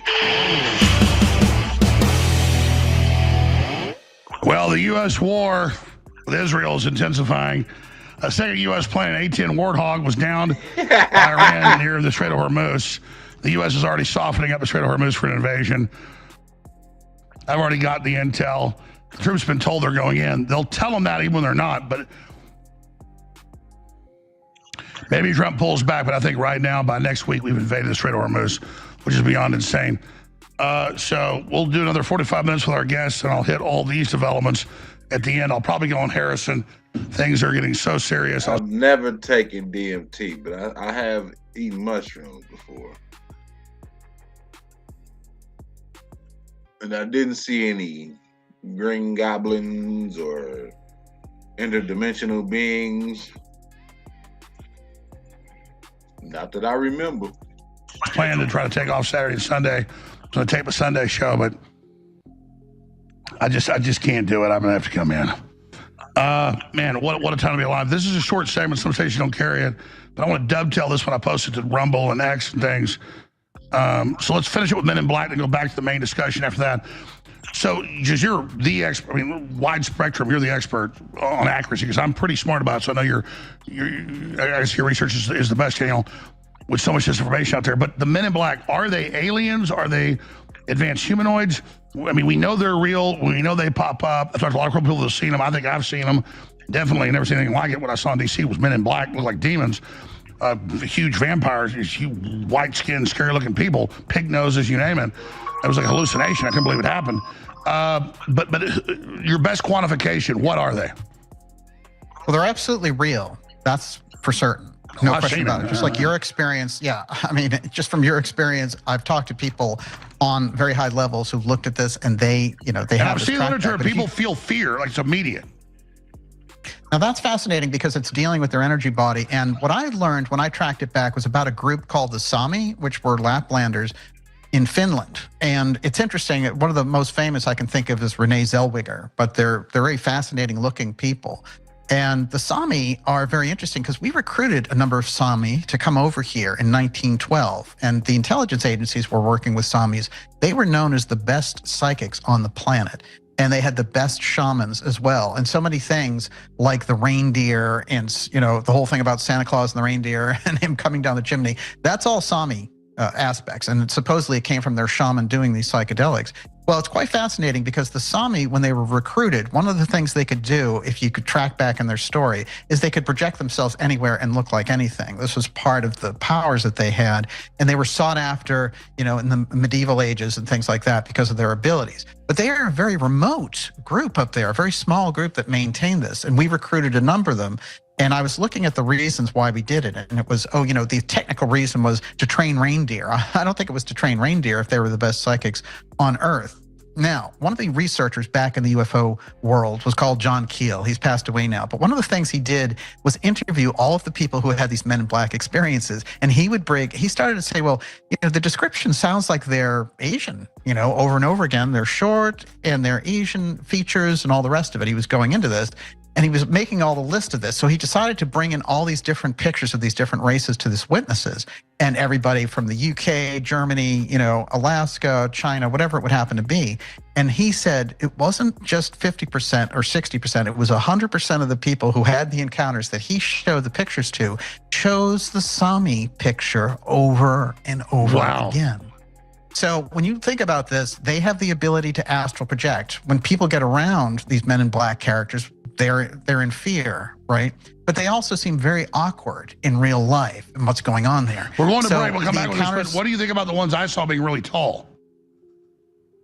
Well, that reminds me of the Charles Hall story about the tall whites, which are a group here that looks very human, but is also incredibly tall and kind of freakish. And he encountered them when he was the weatherman at Nellis, which is Dreamland Area 51. and he came forward with all these experience. They just threw him in. They didn't say you're dealing with aliens. They just said, here, deal with these people. And so they threw him in like an experimental subject, and it goes deeper. It goes deeper still. All right, back in 60 seconds. Let's continue. We're on back to Daniel List. I'm going to go ahead and do the rest of the hour with him, and then I'm going to tape a special Easter show later, but I'm going to come in live probably. There's too much happening. Warthog shot down, now being reported by the New York Times, Wall Street Journal. In the Strait of Hormuz, that means an invasion of the Strait of Hormuz. But, I normally with any other guest drop this subject because this was more important. But at the end of the day, it all flows downhill from this. That you've got Congress members saying, I've been briefed on alien invasions. You've got other Congress members saying, human alien hybrids. You have Trump saying he's about to release it. Obama saying, the aliens are real, trying to head each other off. Something big's coming. Like they know there's more and more activity, more and more stuff being seen. I remember like 20 years ago, one day getting out of my car at my parents' house, I saw some weird orb high up during a thunderstorm, but I thought maybe ball lightning or something. But then a few weeks ago, I'm up at like 4 a.m., 5 a.m., go out drinking coffee, see 9 red lights, just 3, 3, 3, over the house. Didn't have my phone because it's in the house. I'm like, and then they all merge into one white ball. And then now red balls are chasing everything, and there's all these. You could explain that shit without the damn sound effects, Alex. Cut it out. Weird fireballs coming in. Point is, stuff's changing. I don't know what it all is. I don't claim to have all the answers. I just know everything I've told you is true. Like when I told you 2019, high-level Elon Musk person wants to come meet with me, wants to go to dinner, and tells me, says, we just want you to have this information about a base, and they're already building it with 3D printers. And they're going to launch the Mars mission from the moon, and we want you to say this. And then I did, and now they're announcing it. I don't know how all this world works. I don't think they know. It's bizarre beyond belief. But we'll go back to Daniel Lister in a moment. But here's a clip of myself 20 years ago talking about the hijacker passports. So just to understand the level of lying they've engaged in, and now somehow they think that's coming to an end. Now they want to reveal it, but put their spin on it. Why are they losing control? We'll talk about it in a moment. Here's a clip. What I'm told. You see, I remember the night of 9/11. I've been on air off and on all day, and they said, oh, we found one of the hijackers' passports in the wreckage of the collapsed towers. Now remember, there's several feet of asbestos and concrete dust, millions of papers conservatively blowing around, body parts aren't bigger than an inch long, and magically, right there in front of everyone is one of the hijackers' passports, proving they did it. And one of the other hijackers' bags got stuck in the conveyor belt and didn't make it, with all the admissions, and a car with all the admissions of how they did it, just right there, open and shut. Now, this plane at 500 plus miles an hour flies into the building, and off their person, the passport goes through the fireball, through the building. The plane is vaporized out. But wait, it gets better. It's like Gollum's ring. It calls to you. And as I've said earlier, it's made out of Thor's hammer, stuff that's indestructible, like the center of a sun. It falls to the ground and is found that day and produced the next day to the world by the FBI. They found it in all the millions of papers and the dust and the dead and the fires and the smoldering slag. Over 1,000 degrees hotter than kerosene can burn, but never mind the fact that months later there was molten slag down on the bottom. All of that happened. And then, wait, it gets better. They found another passport, 2, almost completely undamaged. And they found another one at Flight 93. The whole plane disappears into the ground. Just disappears, engine miles away. But the plane disappears into a hole in the ground. But the passport didn't. Oh, no, they had that one, too, because it's made of a substance, like a quark's gluon particle that is impregnable. They ought to build Abrams tanks out of this. I mean, they could have our special forces wear what that passport was made out of, and then just tank rounds would bounce off of them like Superman. I mean, reportedly, if you eat one of these passports, you become Superman. I mean, it's from another planet. It's from Krypton. Okay? I mean, again, but if you don't believe that those passports came magically out to the ground, were found, and presented to the public, I mean, it's incredible that they were found, much less they survived. You're a conspiracy theorist. You're going to buy whatever you're told. All right, Dan, listen, I've been asking a lot of questions, interrupting you, doing a great job. I'll give you the floor for the next 20 minutes we have in this segment to go wherever you want, big picture, what you think is coming next. But obviously, big stuff's happening. We're at a time of total change. They can't suppress anymore for whatever reason. They seem panicked. Daniel lists. Wow, incredible. And it's really true that this is the crucial period there. And we're passing through this period. You've got the war, you've got the UFO file revelation, you have this disclosure, you have the battles in the background around it, you have the Trump presidency and his own base turning against him over the war. I mean, we're in a very, very perilous situation, not to mention Russia and Ukraine and all the nuclear foibles going on in the background. And the articles going out there saying, hey, yeah, let's, we can exchange with a nuclear exchange. It's no big deal. I don't remember those articles when I was growing up.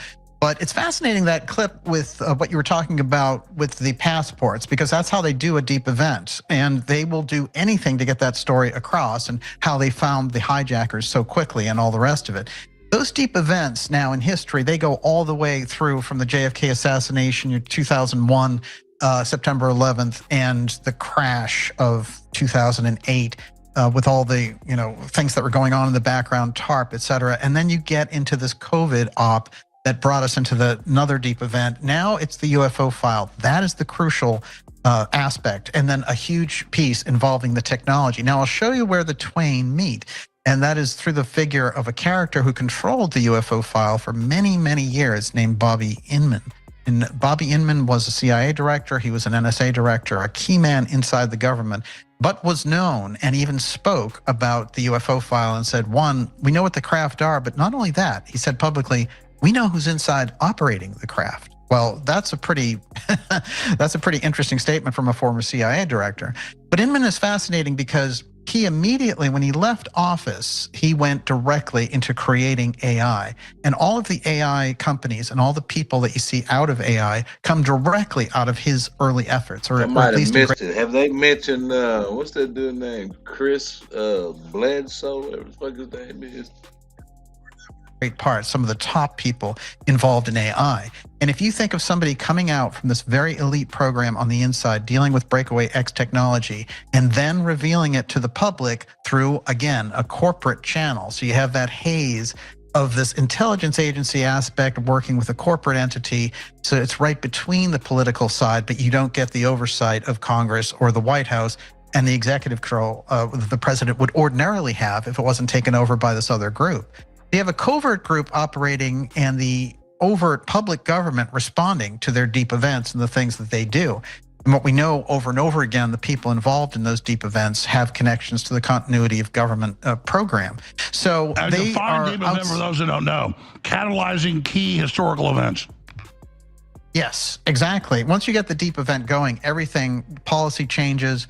You get a totally different shift in government. Look at all the things that we picked up. We picked up Northcom with 9/11. And I'm so glad you played that clip because you were onto this so early. And I want to stress this again. We have to be onto this early. The people who can see this in advance. And then, so we get the jump on them before they have, they're UFOs, they're hovering over the United States, we're in a threat situation, the continuity of government people are taking over, that's all there is to it. We think about a guy like Inman, did he take then that UFO file material that he learned in those programs for 20 years and parlay it into AI? And is that why we're getting so many strange things in relation to AI? And is that why we have predictive programming warnings all the way back to the 1980s with the Terminator movie that you're going to have Cyberdyne taking over? And you've got in Space Oddity, you have the same theme. We know this theme. They've leaked this theme out, that the AI at some point takes over.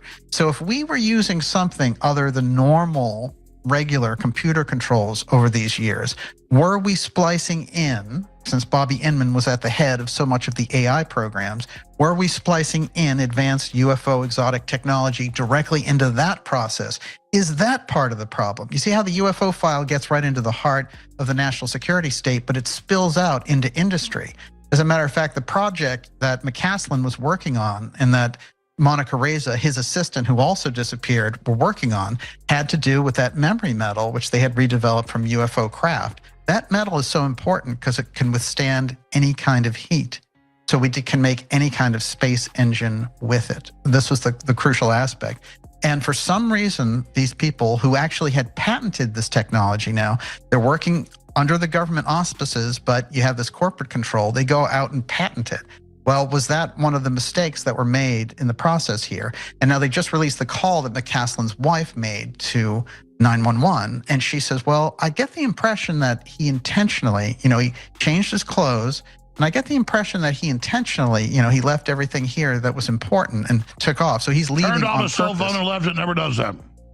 Exactly. And here's where I want your expertise, Alex, because I learned about predictive programming largely from listening to your show. And the predictive programming in the background on this is extraordinary.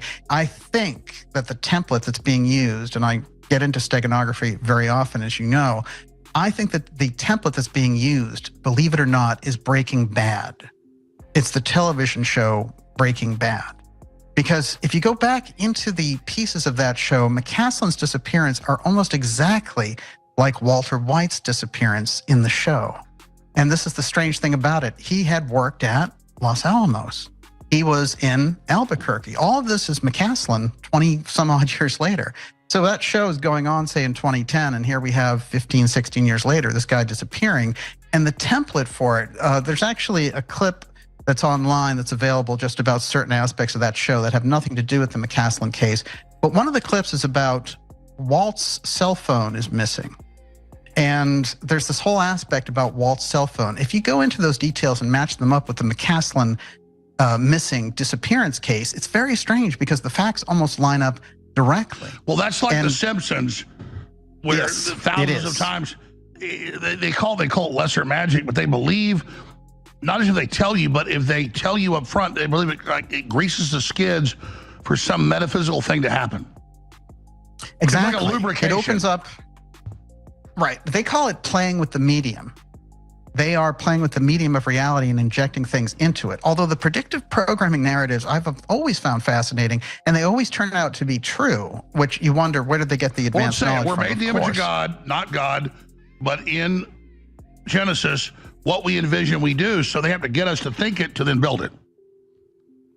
Right. We're creating the construct, right? Thoughts are things. That's the rule in the mystery schools, as you create the reality with your thinking, so the reality comes to be. So if they can get 8 billion people thinking a particular thing, it becomes reality. That's the observer effect, as it were. The thing about Breaking Bad was so fascinating because I had never even followed the show, but after running across a number of odd things that had come in through that show that were so much like the McCaslin case, it was just undeniable. But then I started to look into other cases around him, like the Monica Reza case, where over and over again, these people are giving up and putting their smartphones in their mailbox before they leave. This is another trademark signature going on in the heart of this case. And I'm wondering over and over again, why would you leave your smartphone in a mailbox?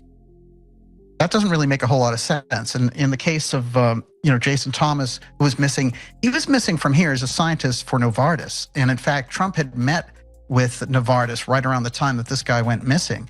And there's a chemical, pharmaceutical, biological aspect to this, as well as a redevelopment of memory metals. Talk about that. What you're saying is you're picking up on weird protocols that only people programmed by this will get it. So more than that, it's like the TV show is programming people already ready for this. Yes, they already have the template to lay over the cases. This is what I find so fascinating. And there were a number of things that you've tracked that had me thinking about this in the past. But this case, I think, is particularly interesting because in the case of Breaking Bad, Walt, he disappears. He goes off into, and they say, he's in a fugue state. He goes off into the desert and he shows back up naked in a store. And they were like, he's in a fugue state. The police come in and they talk to him or whatever. But that whole thing is made up. It's a whole made-up story to hide his drug activity. I don't think this has anything to do with drugs, by the way, but I think the template is very interesting that this all happens in Albuquerque. He's from Los Alamos. There's a drug aspect, of course, with what he's doing, but in fact, he's hiding something. He's hiding a technology that he's using. This sounds crazy for people to know. These occultists, They are upset with art forms to tell you, and they pick things that do that. That's the biggest TV show ever, one of the top shows in history. Yeah, I get it. And there's no question, when you look at something like Alice in Wonderland or The Wizard of Oz, they are training manuals, in fact, for certain types of symbolism involving the mystery schools, but that gets adopted and perverted inside of the intelligence groups. There's no question about it. So how do you, let me ask this, there's so many ways to go. You're so close to this, you're giving us all this care, which is great if you're read into it. Most people probably hear this, like, what does this mean? Obviously, there's multiple groups here, but it's coming out. They're scared. They're nervous. What are they scared of? Well, they're definitely afraid on the inside that the narrative will get ahead of them. So if there are people working, they no longer control the narrative. That's what I was told. I want to shut me down. Is we're tired of your new narratives. Period. The fact you create new narratives, we want you done. Oh yeah, they try to get rid of your name completely and censor who you were, your show, and everything else. And before you were let back on X, but when Elon took over, they had taken you off X. I mean, this is extraordinary censorship. They had taken the president of the United States off X. So that was an attempt, an incredibly bold So what is the attempt, revolution there? The battle behind the scenes about that? Yes, exactly. But when you think about it on the UFO side, see what they have to do, they have to co-opt the message, because once they started to learn, so many people are into this, they can't block it anymore. There's too many people who are aware of it. It's too integrated into society. Now we have to co-opt it. So when we co-opt it, we give them the false narrative in relation to the UFO file. This is what we see over and over again. And the people in the background, when I talked to some of those whistleblowers in the background, I found over and over again, they were controlled by the same people. They were put forward by the same people. They were introduced to agents and book agents and movie agents by the same people. And guess what? They got Hollywood movies. We have their Hollywood movies coming out this summer. We have, Day of Disclosure with Steven Spielberg. We have the S4 Bob Lazar movie. And we now have the Top Gun director doing a whole thing about the UFO file. His movie's coming out in June. What do they know? What have they been dimed into? Just like a lot of these Congress people, they're telling them in the background, keep talking about the UFO subject. The UAP, the UFO train is coming in. It's coming in. So that's the way that I look at it. People ask me how I knew they were going to stage 9/11. I had a lot of data points. But the last thing was a few months before Pearl Harbor, the movie, came out, and a couple other Pearl Harbor movies. They were priming it. I could just see it. But let's talk about that. And I love Rogan. I'm not saying about him. He has a bunch of guests on. But he's like, oh, my God, the other day, how does Steven Spielberg know about aliens so early? Close Encounters, all that is government propaganda. He's been read in, obviously. Speak to that. And all these big UFO movies being in production for multiple years, perfectly for this time, and what it speaks to what's about to happen. There's no question. Spielberg in particular comes from that very elite slice, because they figured this is a guy we can work with. Kubrick actually was a little erratic for their purposes and wanted to get out of the box, from what I've heard about him and his background. But Spielberg is a little bit different. They might have said, well, this is a guy who's interested in UFOs. Let's have him take on this whole story. He's so ahead of everyone. He did Close Encounters in 1977. That's 50 years ago, practically. So, he had the whole thing down, rock solid, all the way back then. But he became very close with President Reagan. And when they did the E.T. movie, they showed it at the White House. And then Reagan came forward and said, I really want to give an honor and tribute to Spielberg. Everyone in this room knows that movie, E.T., is not fiction, it's fact. So all those people in that room remembered it, and they wrote it in I saw it in the news. autobiographies. Elaborate on that. What a crazy statement.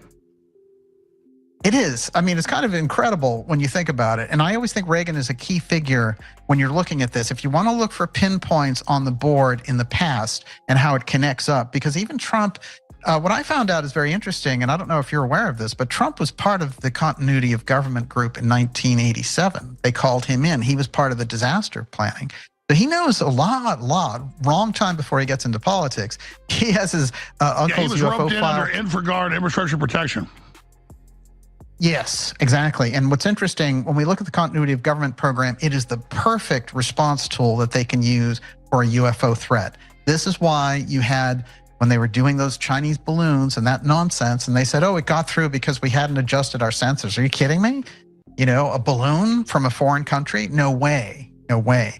So when they were doing that, the continuity of government guy came out. It was not, he was the general. It was not Biden who came out and addressed it. It was him. And he's the Northcom commander. We have a new one now, Brian Guillot, and he, what I hear is on his way out. He's going to be gone in August. So I'll be watching very closely. They're also merging Northcom, and this all works together. So that continuity of program is now going under something called AmeriCom, which is a brand new proposal by Trump and Hegseth. And guess what? It connects to the Golden Dome. So now forget about Northcom and Southcom. It's AmeriCom, baby, and it's connected to the Golden Dome.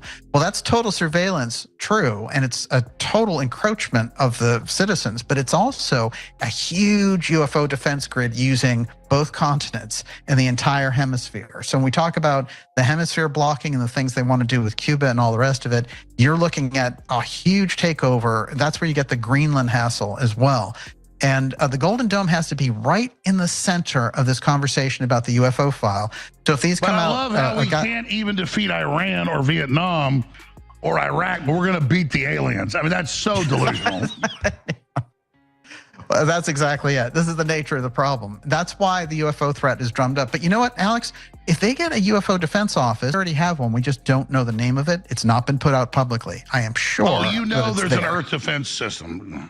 Yes. Well, just with the absolutely. asteroids already set it up. The UN wanted to unify the world around asteroid defense. No question about it. Well, Bezos just announced a program as you were seeing fireballs land in Austin and all the weird things that were going on in Austin. I got emails and emails that whole week when we did a show last week. I got all these emails from people who were like, oh yeah, you know, I saw this and I saw the craft coming down. Then I saw two orbs lifting it up. What? That's not normal activity for a meteorite. That's the thing is, folks, we're not in Kansas anymore. Stuff is exponentially getting crazy. And we're kind of creating myself included, a normalcy bias where it's just now normal, like all this insanity. Like I'm out at 4:30 drinking coffee and 9 red orbs fly over. And then it's like, it's not even real anymore. Yes, yeah, it is. And this is an opening of a period in time. And astrologically, believe it or not, this has been tracked out. All the things that they were pushing so much with the marketing of 2012 and all this stuff, well, the Mayans did pinpoint the period. They just did not pinpoint a date like that. But they were in the ballpark, right? We're right in the heart of it. That was 14 years ago. Well, guess what? You know, they saw the big change and we were in the heart of the big change. Well, but really, I will their say prophecy this. just says a relighting of the hearth. It doesn't mean the end. It means a new thing starting. Exactly. When you start a fire. Why you speaking on Mayan business? You ain't gonna know nothing about that. Your time, your calendar ain't no. Get off the Mayan calendar, bitch. It takes a while to be going. No question about it. But I will say this in relation to the UFO file. This is huge because it has to go one or two ways. Either you get the real thing or you get the CIA, NGO, NRA version of that and forget it. You know, if you get the NRO version of this with the NGA version, you're getting a complete false version of humanity's past and future. I get the feeling it doesn't matter what they do now. They're going to stop anything. They know something big's coming. Whatever's about to arrive, they're running around like chickens with their heads cut off. There's no question about it. And if we look back to the mystery school work, they warned of Earth changes in the period. Is that part of what we're seeing? Are we about to see a pole shift? Let's come back with Daniel List, our journalist. Stay with us. Let me do this. The folks at Bigley, about 7-8. Did them motherfuckers just say pole shift? They throwing all kind of shit in the woodwork. Alien invasion. Or they here to save people from the pole shift. They go select certain people to.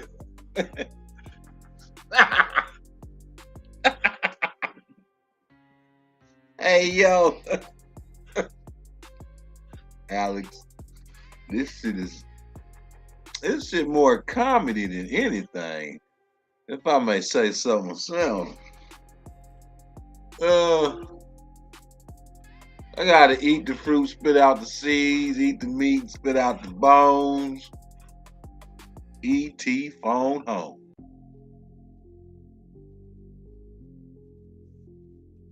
These damn commercials. I'm gonna just wait. Let's turn off. You might hear that shit. Hold on. What's the? I'm not buying, man. It's the troops on Iwo Jima raising the American flag with the InfoWars patch. Stars are bad boys. Coming in. Yeah, you've done a great job in the last hour, 20 minutes, 30 minutes with us, but I keep asking the question. You've answered it great, but I want to go deeper here. Let me just dump it out there, spill your guts. Clearly, there's a timetable that's sped up here. All these governments talking about it. Our government, Obama trying to get ahead of Trump, everything happening. Oh, shit. We already know a lot of the secret technology is coming out. We already know a lot of stuff's being exposed. Oh, shit. To me, with all this increase. What's up, big dog? Grand Rising, brother. Much love and respect to you and the family. Everybody in the chat. Power to the motherfucking people. What's good, brother? How you doing? My mic loud and clear? Yeah, you loud and clear, player. Yes, sir. How you doing today, good brother? Good, man. Everything's gravy around here, man. Same thing here, brother. Everything gravy, man. Everything good. Just, listening to this bullshit. You know what I mean? Literally. Space aliens. They coming, big dog. Yeah. Yeah, okay. It's sad that, a lot of our people still believe this shit.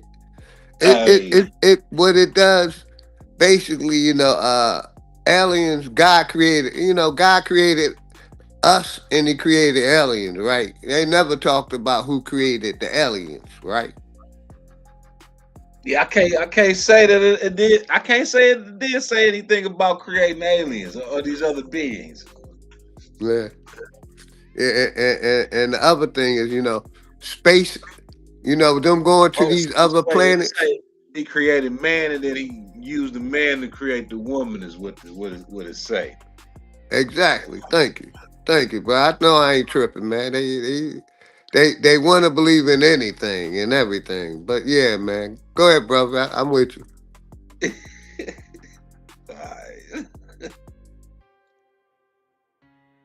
Increased activity, obviously human copies, but other stuff, it just seems off the chart. All the fireballs, and I'm seeing 9 red lights fly up, turn to 1 light.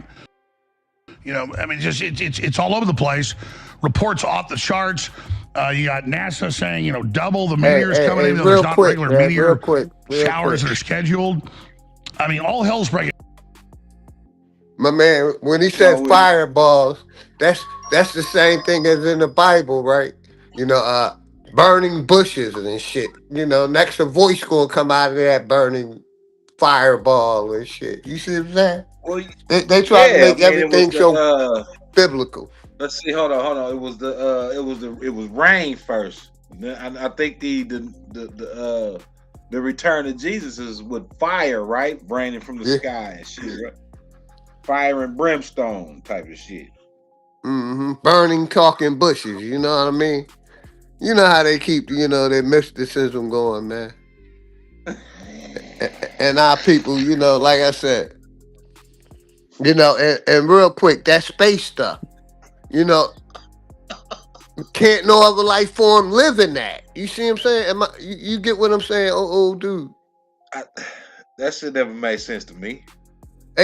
How you gonna live somewhere where the temperature is so hot? You gonna burn up. No, it's supposed to be freezing out there. What you talking about? They're supposed to be freezing. Same thing. You freeze and then you turn into hot and cold. Exactly. So you have different extreme temperatures, right? Right. Extreme temperatures. You're supposed to have the earth, the magnetic field that protects you from the heat of the sun, but you can go outside that and have no protection and be just fine, right? Exactly. And then exactly, and then space is supposed to be, you get lost in that. You're lost in infinity, right? It's you're going to pull somewhere. You're going to keep moving or till you incinerate. You know what I mean? So how can any life form live out there? You see what I'm saying? And they, want us to believe other life forms are out there. Nah, it ain't no other life forms out there. It's mythology. It's lies. But yeah, this shit is mind blowing, man. Angels, demons, all the above. They trying to make all of it real. Moon, stars, quasars, motherfuckers sound like Airboy Jetson. Exactly. Go ahead, brother. That's all I wanted to say. Much love to everybody. Power to the people, man. It seems like the establishment is on a timetable And obviously with technology, maybe they made some deal. People say they did. Maybe that deal's broken. Some say they made a deal with China now that we've been double crossed. Whatever. I mean, you don't want to get into speculation. You get what you know, but speculation. I'm just saying they putting this shit out there for a reason. They up to something. They up to something. I can't quite put my finger on it. I think I can speculate, but these motherfuckers up to something. Wise, what do you? Hey, and I agree, brother. Am I wrong? Like you said, I think they're trying to set up an alien invasion so they can, make a state of emergency and they can take control. Right. COVID didn't work the way it's supposed to. Take it to the next level where they can do some real drastic shit. They pre-program it with the movies like Independence Day and shit like that, where the whole world got together. I'm one to always say, what happened on TV ain't real. They're just acting. You see what I'm saying? So they try to seem like we really in the last days and this shit gonna happen and God gonna come down and bring the aliens with him and shit. And this shit ain't nothing but a bunch of programming. Like you said, man, this shit is wild, man. All these cameras out here, everybody seeing these aliens, but why we can't get a picture? You see what I'm saying? Of an alien. We got all this technology out here. We can beam down on a goddamn ant, but we can't beam down on an alien. Come on, man. That's an easy. That's an easy fix. All you gotta say is they technology too advanced to get caught by a camera. Okay, yeah, I got you. Sounds good. But it can catch everything else, right? But an alien. Okay, yeah. Y'all made it alien proof, so we can't see them. But you got it, bro. Right. Absolutely. They're acting frantic in the heart of all this. And also they're stacking functions.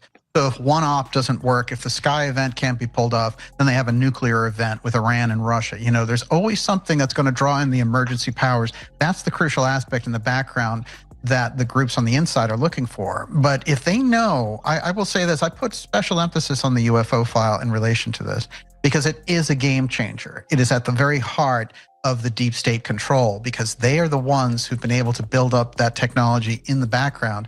And the technology is so far beyond what we have as a normal, regular society and the types of things. I mean, we don't even have speed trains across the United States. We're kind of living in a strange dark ages, as much as people have said, well, we're all sped up. Well, we're sped up in terms of the control grid because they're trying to digitize the money. They're trying to digitize our communications. They're trying to put AI in charge and get rid of all these jobs and all the rest of it. And they're lowering the human input on all of it to make a very small group in charge of the future and a very small group in charge of the technology. But when it comes to the UFO technology, it's vast. So it brings us up to like 500 years in advance of what we're doing now.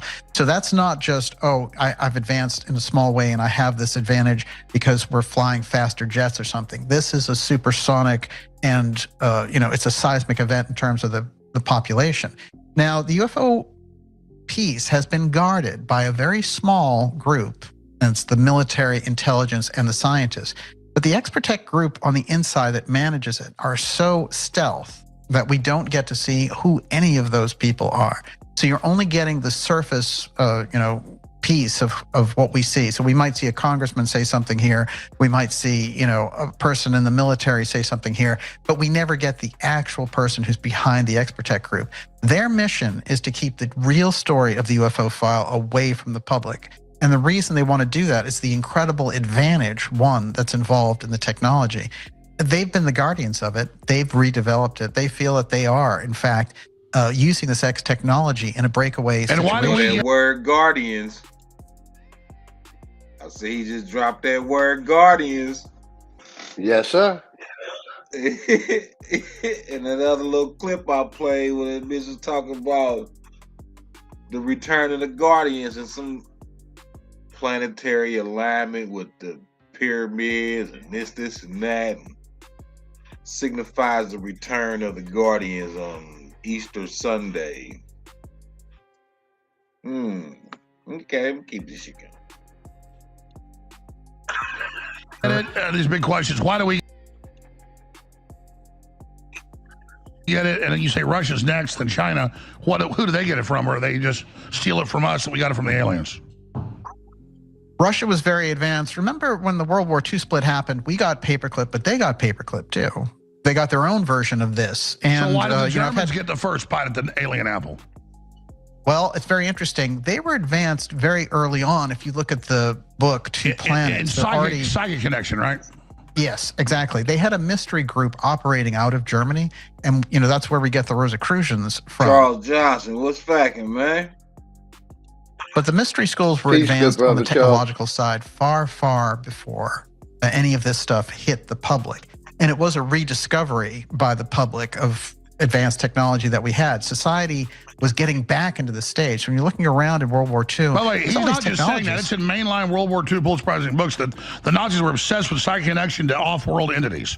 Like that's where they were getting their plans, all of it. Yes, exactly. You had the Tula Society. You had people like Himmler and Hitler, and all those people were deeply, deeply involved with it. And, you know, sometimes you hear and you see these shows, well, Hitler occult this, or the Nazis occult this.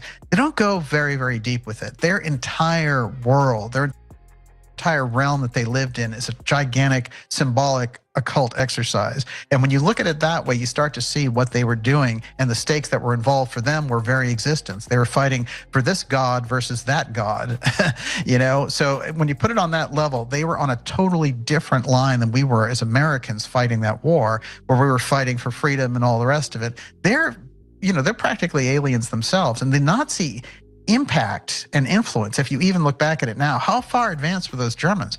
They had television in 1936.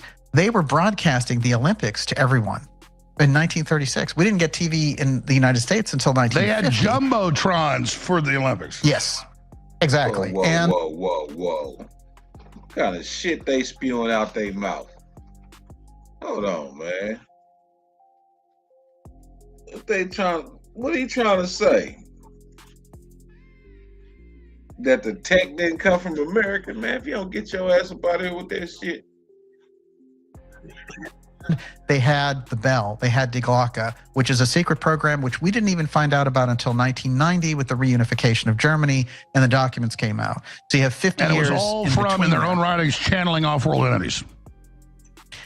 Yes, and I think what's happening there's a level of mystery school influence that we don't understand. So when you go back and you look at the anthroposophy work of Steiner, who the Nazis regarded as a very great enemy, because he was basically, a cult competition. That's Rudolf Steiner. Rudolf Steiner and anthroposophy. One of the things that he put across was he said, when you're looking at this technology, you're actually talking about interacting with a different realm. And so he saw that humanity would get worse and worse into the wars, and that this would be more and more exploited. But he said that the political situation in the United States in 1925 was over 90% controlled by the mystery groups, secret societies, the good ones, the good, the bad, the ugly, as it were. So the mystery schools this is a background fight with the secret societies. The mystery schools of this right-hand path trying to, move the culture forward, get us into a different position. And then you have these other groups, the secret societies, who are, do as your will shall be the whole of the law, right makes right, and all the rest of it. Would you say Musk is clearly right-hand, or at least trying to act like he is? Yes. Yeah, absolutely. And I think that he's also in kind of a box too, because there's so many forces. When you operate in space, you're under so many different influences. You're under the influence of the Space Force and the Air Force. You can't do anything up there without DARPA and all the rest of it. So, I also Trump feel didn't put him on the new AI board. He put his arch enemy, Zuckerberg, on it.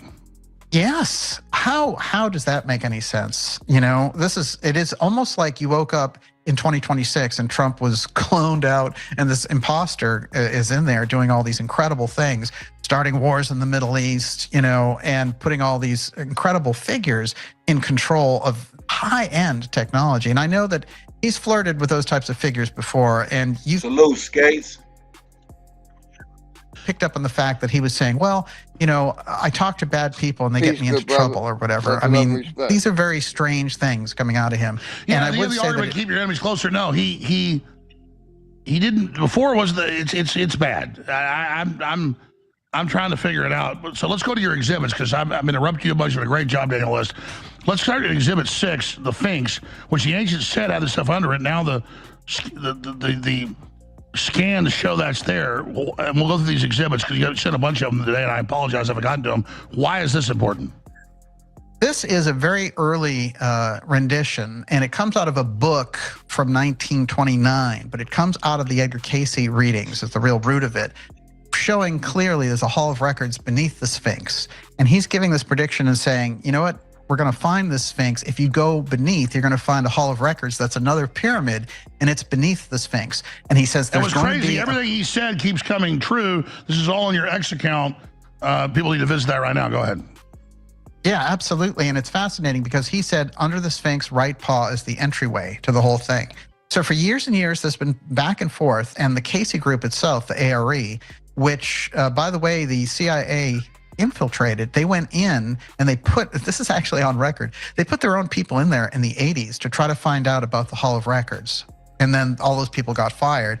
So they were after the Cayce information. They wanted to know from the inside what this was all about. And we also know that in the case of the Central Intelligence Agency, look, they've looked for everything from Noah's Ark to the Hall of Records, right? They know about sacred objects. They know Just about... like Hitler, they want the spear of destiny. So people laugh at this. Right. No, the governments are obsessed. Yes, absolutely. But here's the crucial thing that Cayce said. He said this is the period where the Sphinx Hall of Records will be open. That has all the information relating to the Atlantean history, the Atlantean past. First of all, he says the Sphinx comes from 10,500 BC.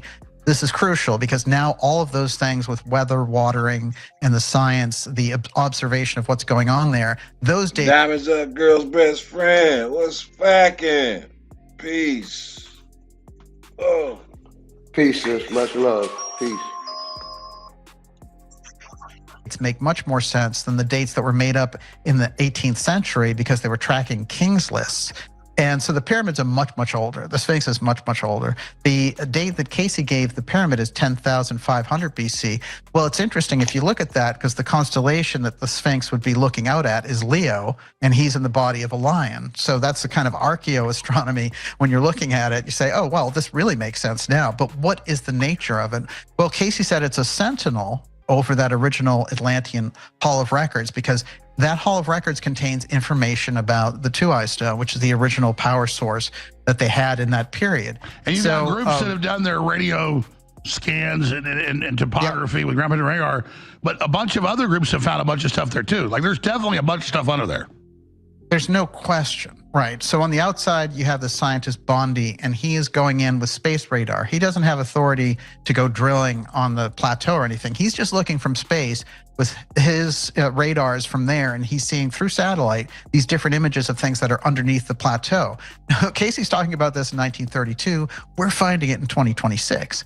So it's clearly there, and those visions of what he's putting across, he says, for humanity in the period. The thing is, though, the groups that control, and this goes all the way back to the Mubarak government, when they had Zahi Hawass and all that, they made him a cabinet-level officer, and then they threw Mubarak in jail for his corruption, and all those people who were, high-level figures, like Hawass and all the rest of it, antiquities figures, they were doing all these deals and doing all this stuff.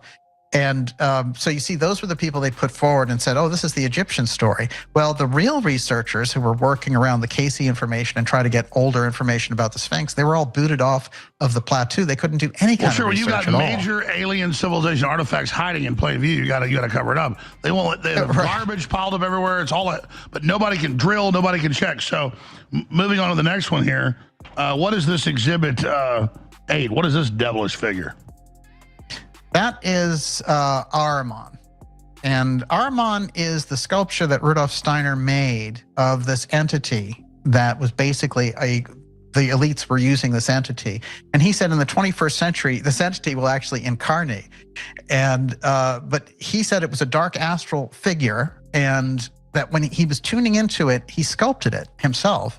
And he said, as I tune into it, I feel like I'm in concrete. I'm getting heavier and heavier. So the figure itself is so weighting heavy on humanity's future. But he had said, I've never seen a better rendition of an archetypal Satan.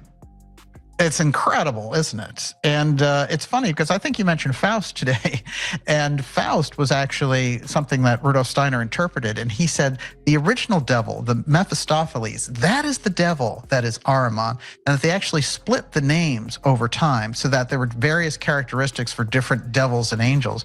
But Ahriman was the actual devil, and he said that he reincarnates into the 21st century. They set up an incarnation of this Ahrimanic figure. And he said the technology, the wave of the technology that comes in the 21st century is Ahrimanic. They use it in an Ahrimanic fashion, and that's the great challenge for humanity. And I think it's interesting with Steiner because if you look at a number of those groups in that period, like the mystery schools, they're all sort of rosy about the future, but not Steiner so much. He says, yeah, there's going to be a rosy future, but the clash is so heavy when Ahriman comes in, and humanity, if they're caught blindsided, if they're half asleep, when this Ahrimanic technology kicks in, then we're in real trouble. Because Ahriman's going to try to take over. Well, it is an eighth sphere. Speaking, the cosmology is a creation of an eighth sphere. It's an artificial sphere of creation. It's an artificial sphere of reality. AI, all of it. Yes. Yeah, I hadn't read Rudolf Steiner about 10 years ago, and I'm talking about my dreams and visions of the higher levels. Everybody said, that's Rudolf Steiner. Went and read it. I'm like, it's a little bit different the way he perspected it, but it's exactly what I saw. Interesting. Well, he's talking about the virtual reality, the realms of AI. When they talked about the meta universe and things of this nature, putting us and projecting our consciousness into basically a trap, right? That's what they're basically talking about. And in the heart of all this, your own psychic ability. So what is it they have back there? The silver cord, the pituitary, the pineal, and the Leydig. Those are the places where the consciousness grows. That's why you can't grow a clone that has our abilities, because it doesn't have that silver cord. You can't do it. And part of the problem, I think, it doesn't reach back to through antiquity. It is, yeah. It is. And when you think of the obsession with cloning for organs and things of this nature, the obvious thing they're going to go to next, of course, is making a clone of a human being and having that be like the AI. And this is where the danger is, because if you make a being and it doesn't have the capacity for soul, you're just incarnating a Frankenstein. And this is the level. This is where they're going with it. And I think it's quite fascinating because their goal is to merge with the mineral realm. And when you think about becoming a cyborg, they want to force us into that. Yes, exactly. If you project that in. Well, that's childhood's end, which they tell us with their high priest, Arthur C. Clarke, didn't want to do. So the next one here, what is this crash site image here, Exhibit 9?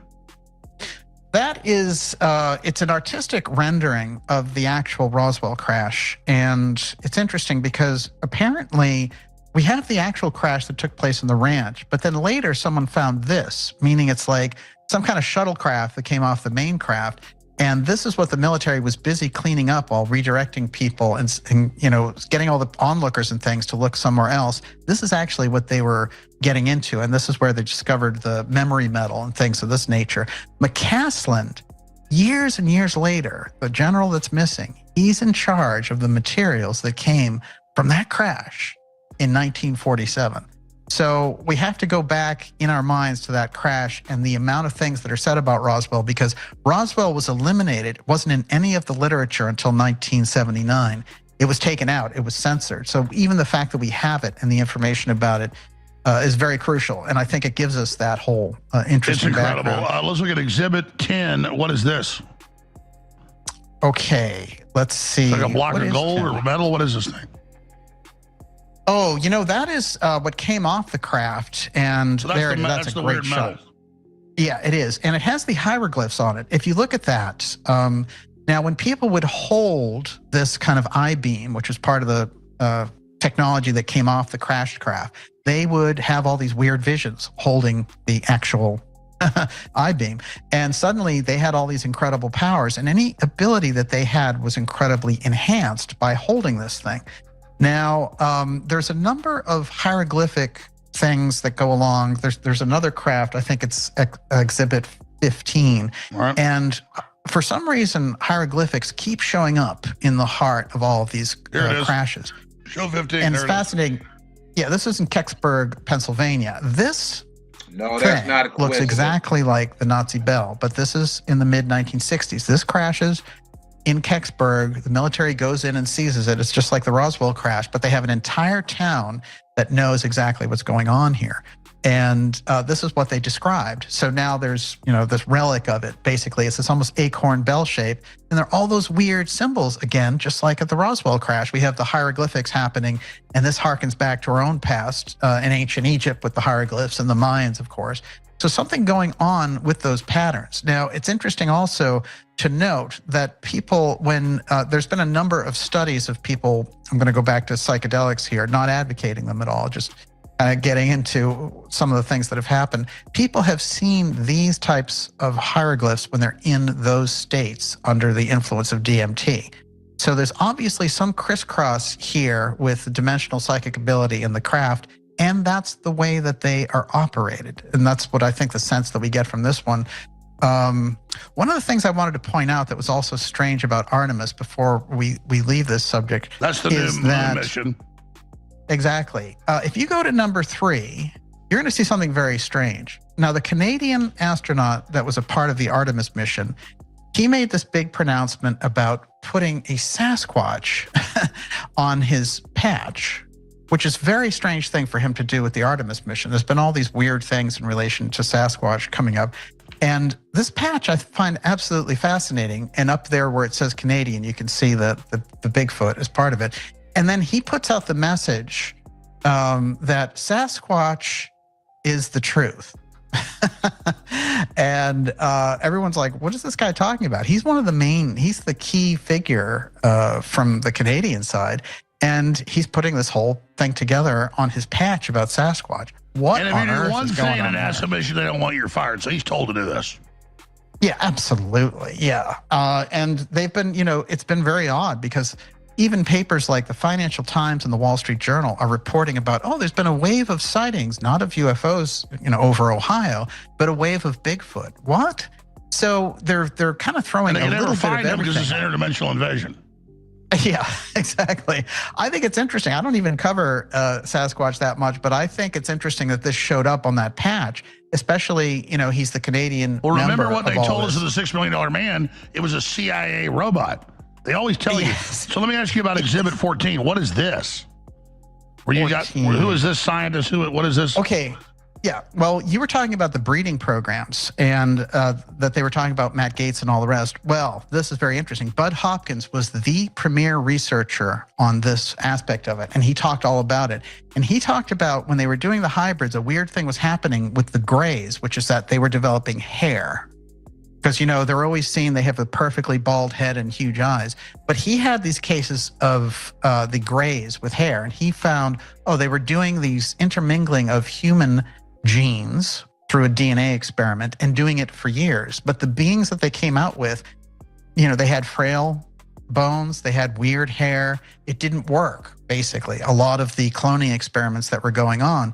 And it's interesting because if you go into the legacy, like people like Betty Andreasson and others, they would see aboard the craft versions of their own children, but they were mixtures with these grays. So you were looking at a totally different type of being. Those were the hybrids. And over again, we find them, even in the earliest But it may cases, not be us copying them. Maybe it was us all along, you said. Yes, exactly. And it's interesting because when Barney Hill was grabbed in 1961, they put a cup over his genitals and they take all of this semen out so that they can do this redevelopment experiment. And when he's looking up, he says, well, the guy, the person who's doing this, it's hard to describe him. He looks like a Nazi. That's right there in his own hypnosis tape. So he felt that the person who was extracting the semen for this experiment looked like a Nazi. It was Joseph Mengele 2.0. So in closing, what's the time frame, gut level? Obviously, things are accelerating. It's totally insane. What do you think the timetable is for all this? Stuff's coming out constantly. It's like what's about to happen? I think it is. It's what you said. Welcome to Thunderdome. The clash is on. There's no question about it. 2026 is the clash. The UFO file is this is the thing that opens it up. A couple of years ago, they did some hearings in Congress. You had some figures out there, like the disinformation agents we talked about, coming before Congress and saying, I'm risking my life and all the rest of it. Well, it's very interesting, isn't it? Because here we are in 2026, and they're right in the heart of Trump at war, saying he's going to release the UFO file and telling these agencies, you have to release the pieces. of your UFO file. You have Congress people coming forward, hearing things in the background and then coming forward and saying, guys like Burleson and Burchett and Luna, they are coming forward and saying, this is what we've heard. Well, I don't doubt for a second that they've heard this, but I think that they are being manipulated and they're being shown, oh, there's a giant aircraft, there's a giant spaceship, it's right here. And there's no way those Congress people know anywhere about the location. And Trump you just, don't understand. They're registering aliens.gov now. Something big, as you predicted years ago, is about to happen. We're on the cusp of it right now. People can find It's out all in the your open work. now. Where's you got a bunch of sites, films, everything. Where's the best place to go to find Daniel Liss? You can do darkjournalist.com. And of course, YouTube is the show. We do our YouTube show Friday nights, this week, Saturday night. All right. And that's Dark Journalist. Yes, just Dark Journalist directly on YouTube or Dark Journalist at darkjournalist.com. And of course, we do the show weekly, but we also come up with. That was a whole lot of shit. Aliens, spacecrafts, missing generals and physicists, people getting murked. What T-Dub say? Somebody ran off with somebody. He out cheating. He ain't missing.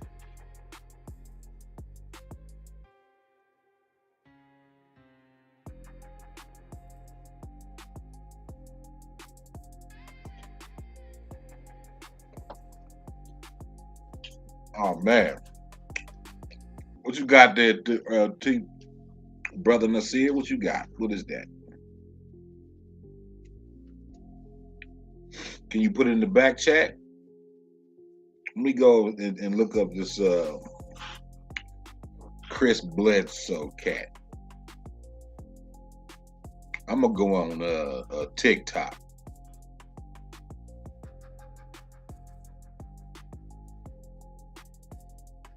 Let me see.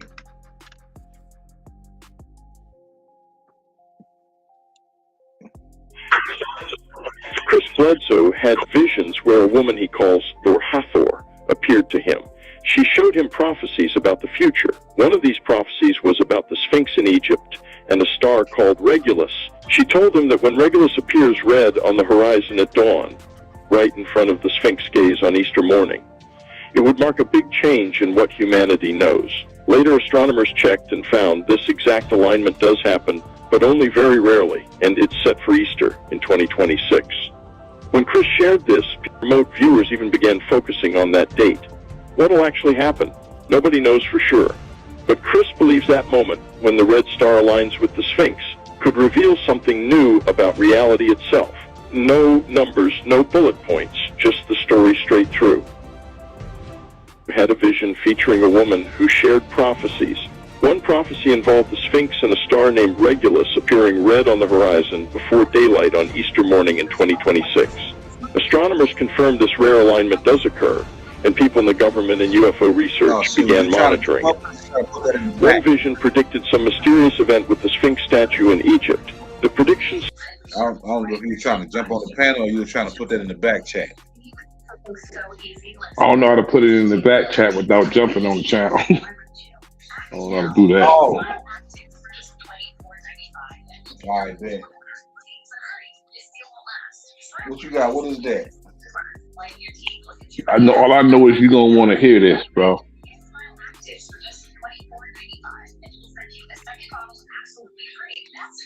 I think the sister put. I think the. What's the icon for the back chat? It's the little note with the lock on it. Okay, all right, no doubt. I think I'm on that.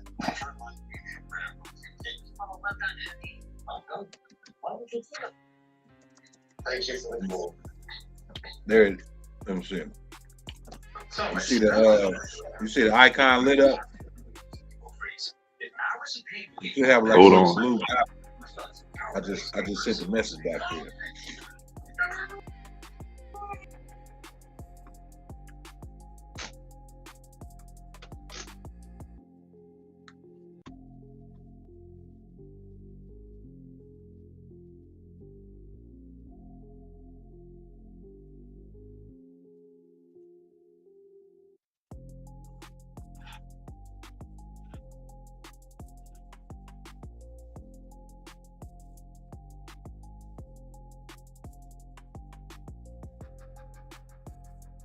But all you got to do is like, if you want to drop something in the back chat, just like hit the link. I don't even have to add you to the panel. You can just reach up there and throw it in the back chat.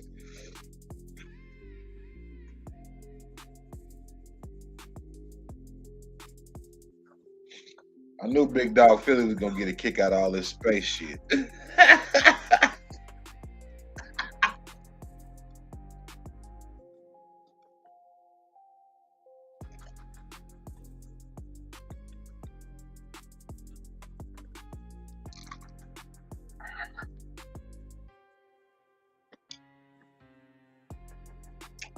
Hey, you already know it, brother. That shit mind blowing that our people still believe it. You know what I mean? But, you know, if you believe in the Bible, then you kind of going to push towards the space shit. You know what I mean?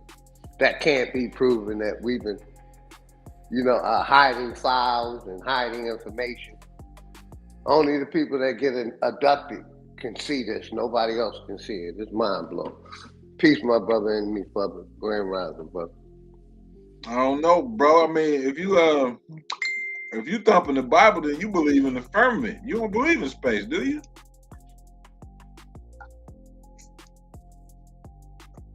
Hey, man, you know, they got different interpretations of that. I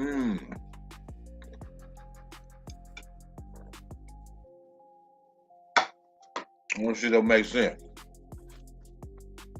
I got it to General.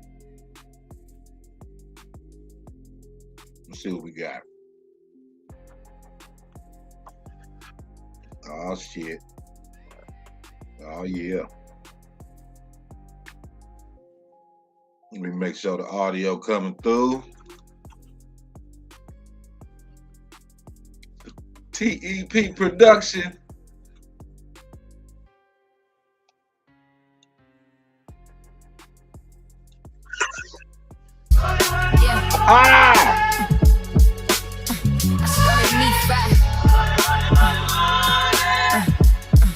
Yeah. I start the morning with a pocket full of dough, rising like the yeast while the heavy winds blow.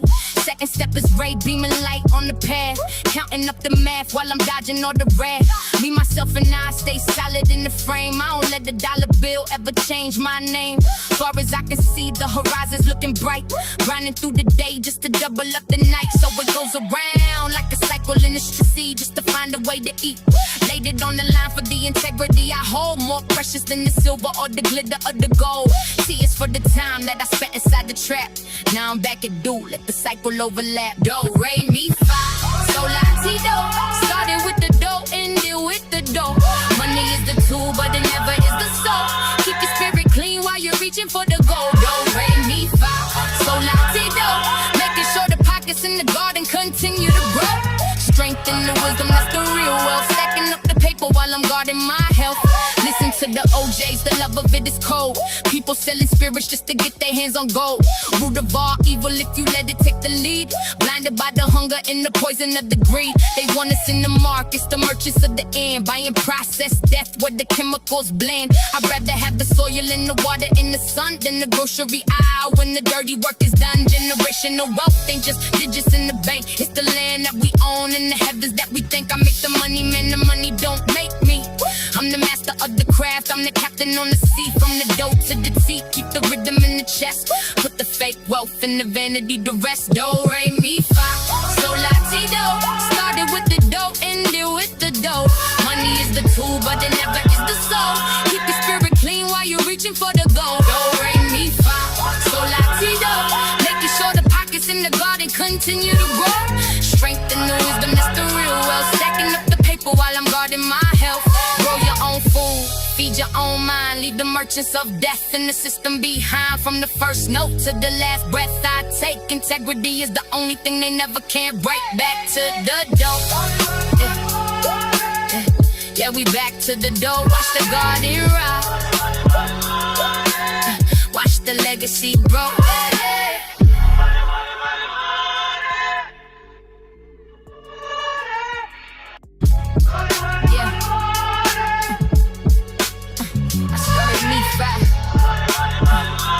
Hey, Yo, that shit hard. That shit Yeah, that's hard. fire, good brother. That's fire. Yeah, that shit hard. You done it again. You done it again. Yeah, man. Yeah, we gonna make something fire. We gotta get that together, dog. We gotta get that shit together, brother Nasir. Yep. Much needed collab.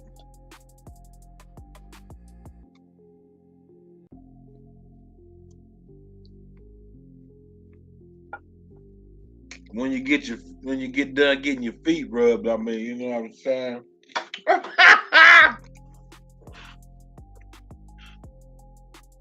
When you get them dogs finished worked on, I kind of want to hear that shit again.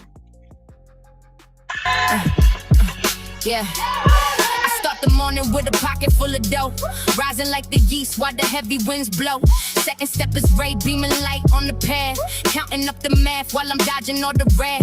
Me, myself, and I stay solid in the frame. I don't let the dollar bill ever change my name. Far as I can see, the horizon's looking bright. Grinding through the day just to double up the night, so it goes around like a cycle in the street. Planting every seed just to find a way to eat. Laid it on the line for the integrity I hold, more precious than the silver or the glitter of the gold. See, it's for the time that I spent inside the trap. Now I'm back at do, let the cycle overlap. Do, re, mi, fa, sol, la, ti, do. Started with the dough, ended with the dough. Money is the tool, but it never is the soul. Keep your spirit clean while you're reaching for the gold. Do, re, mi, fa, sol, la, ti, do. Making sure the pockets in the garden continue to grow. Strength and the wisdom, that's the real wealth. Stacking up the paper while I'm guarding my health. Listen to the OJs, the love of it is cold. People selling spirits just to get their hands on gold.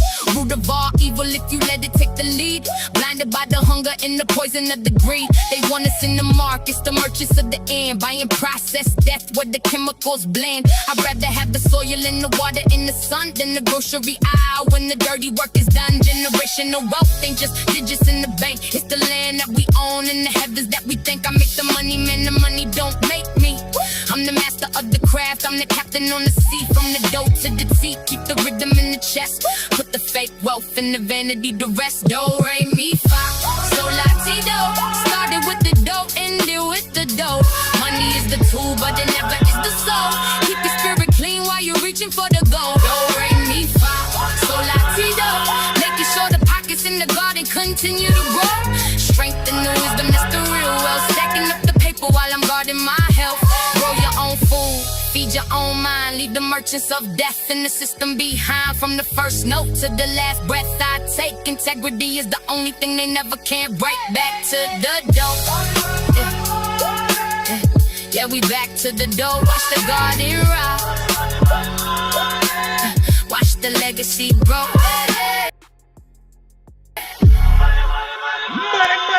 Money, money. That's my shit, though. Hey, that shit go hard to me. Yeah, that is fire, brother. That is fire. Big flag. Yeah. Shout out to TP Production. That's right. That's right.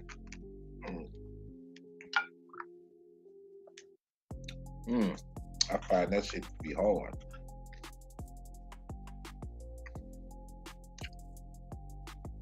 Is that the one you said you've been working on for about a week or two?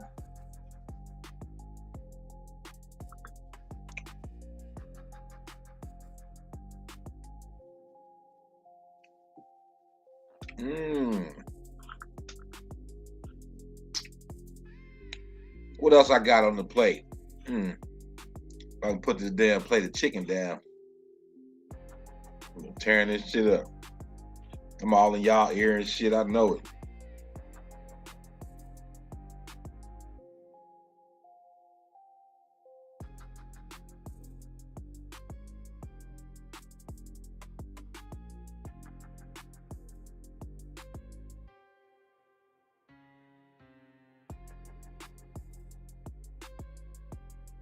That dude say, Oh, for real?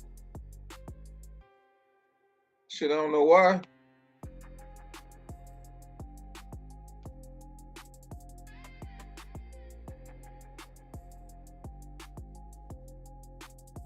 Oh, okay, that's what's up.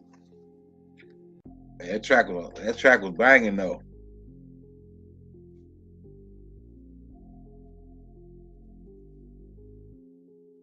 I like that shit.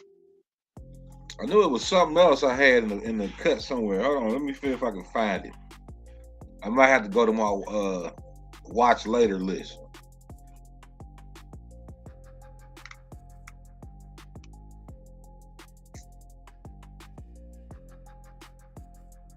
Bear with me. While I'm looking, let me play this shit. Like,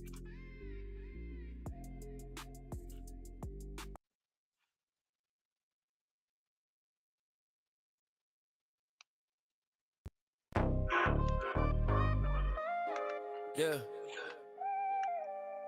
Listen up. You have to pick a side. Yeah. Yeah.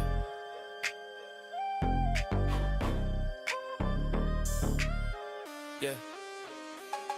Yeah.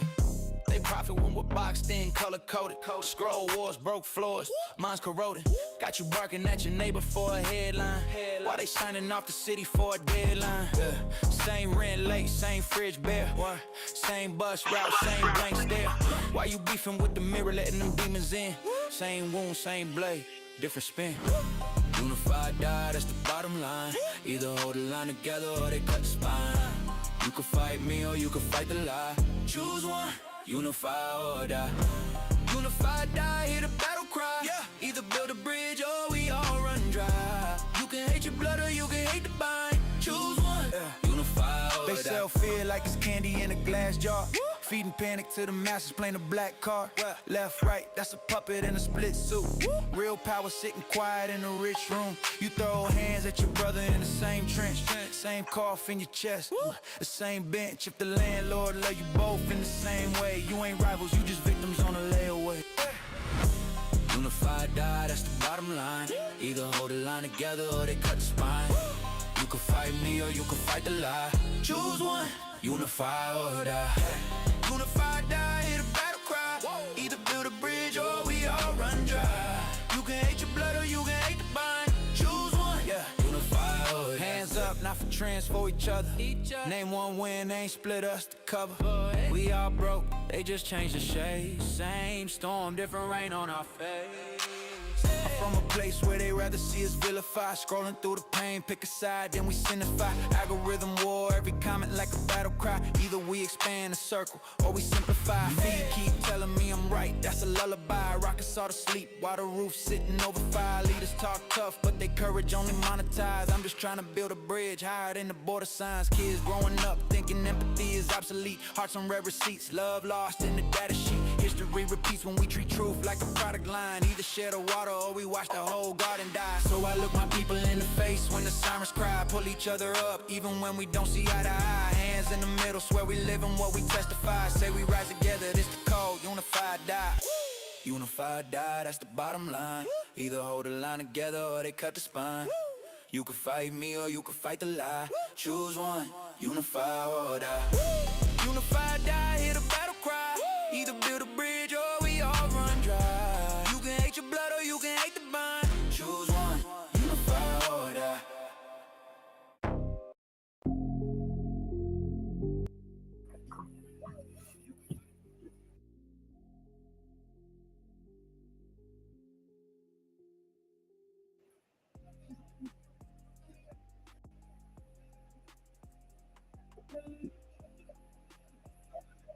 Look like it's all good now.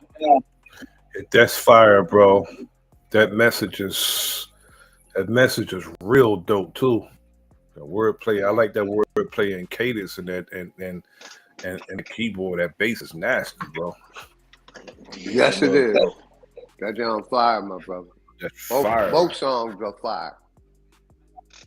Yeah, I'm Content matters, bro. I'm gonna say it till I ain't got enough breath in my body. Content matters. Yes, sir. That shit dope, bro. Shit, that Mayday dope too. I can't cap. That shit hard. That money. Wait till we do a collab, bro. Wait till we do a collab. Yeah, I think that shit gonna be epic.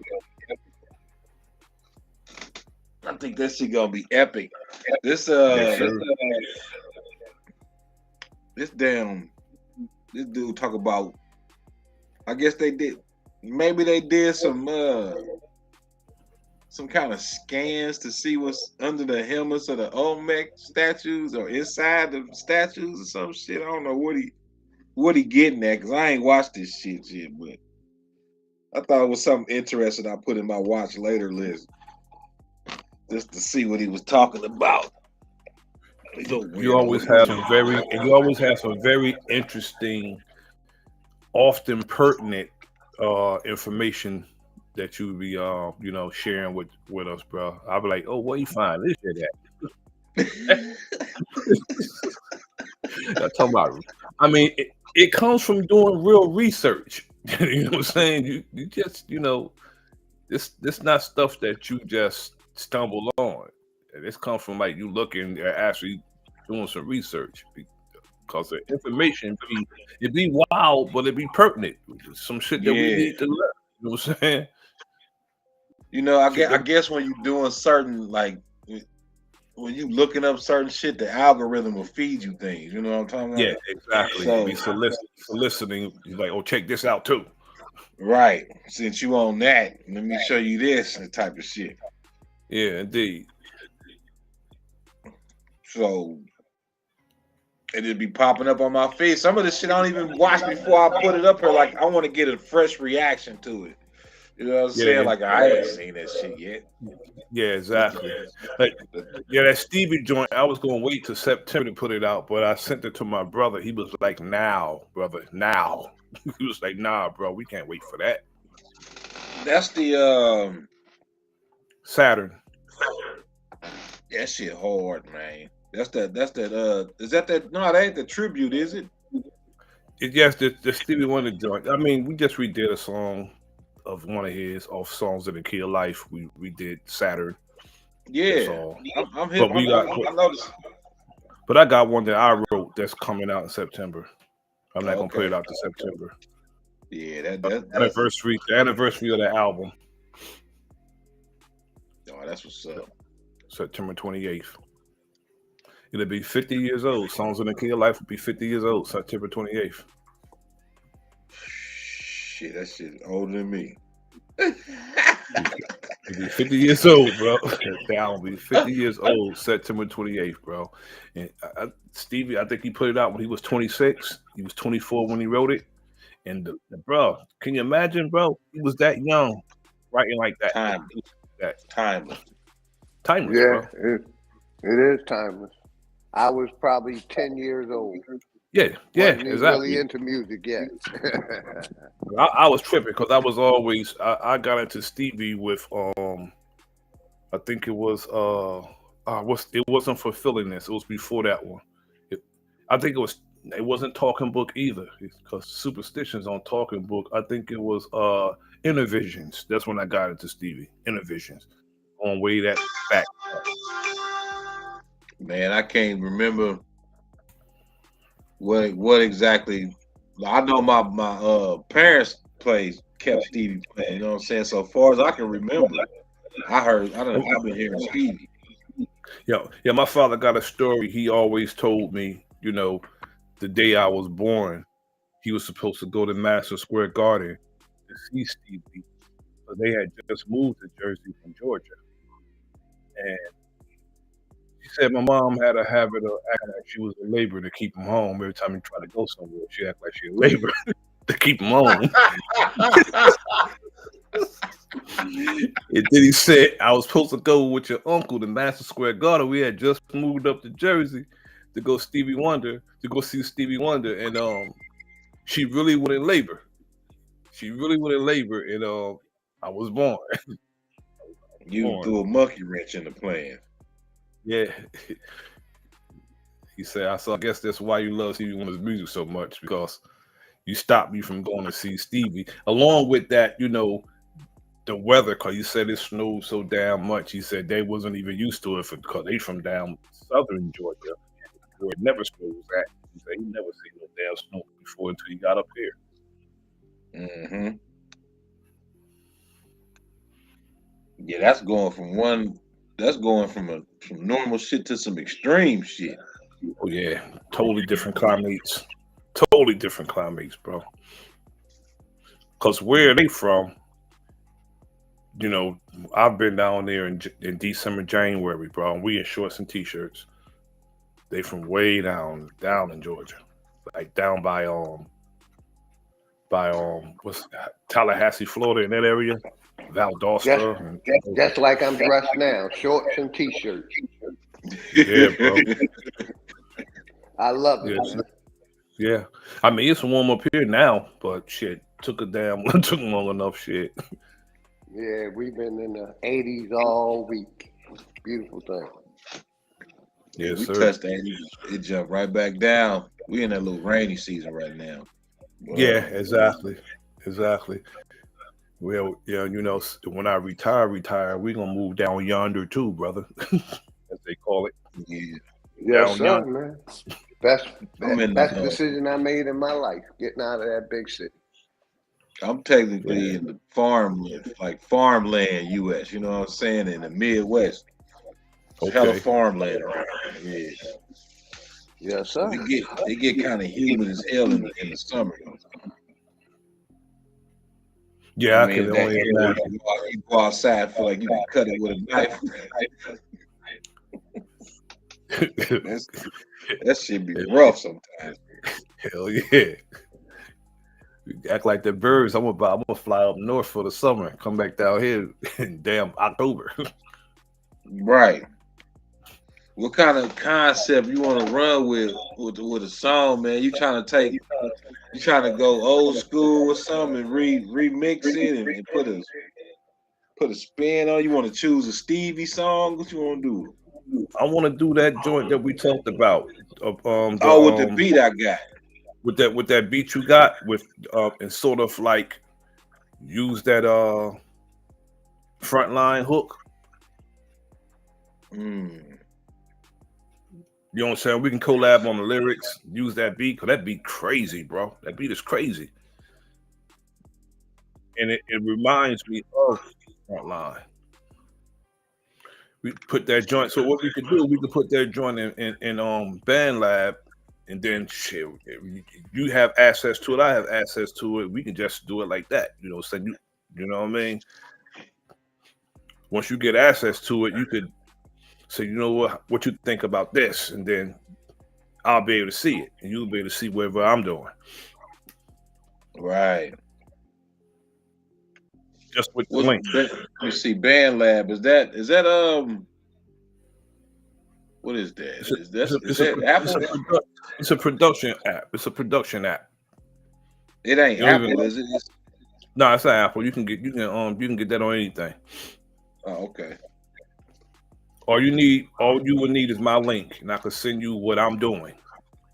I say, yo, touch this up real quick. You know what I'm saying? You can send me stuff, and I say, touch this up, and then all I gotta do is once I get your link, I'll be able to get your track, and be like, you know, check this out now. How you like this? And all you gotta do is go on and be like, oh, we're gonna run with that. Okay, yeah, I've heard of Band Lab before. I've never played with it though.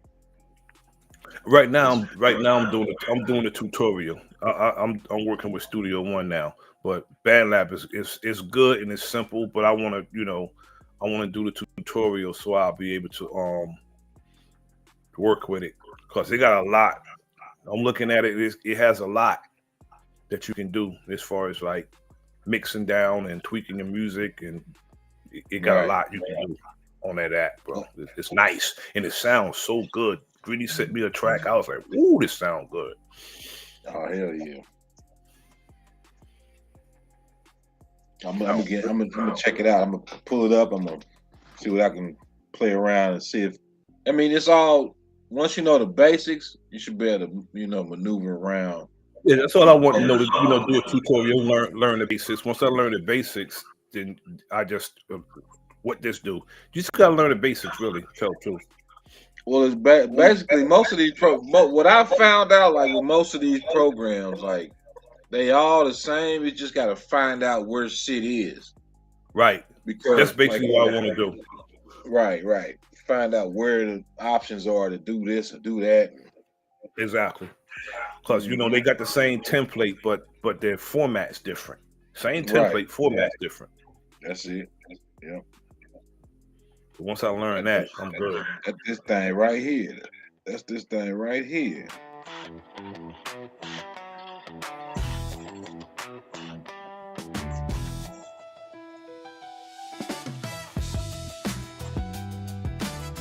I like that, bro. That shit fire, bro.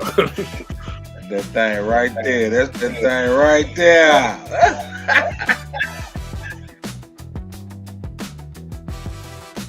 Yeah, you can ride that motherfucker.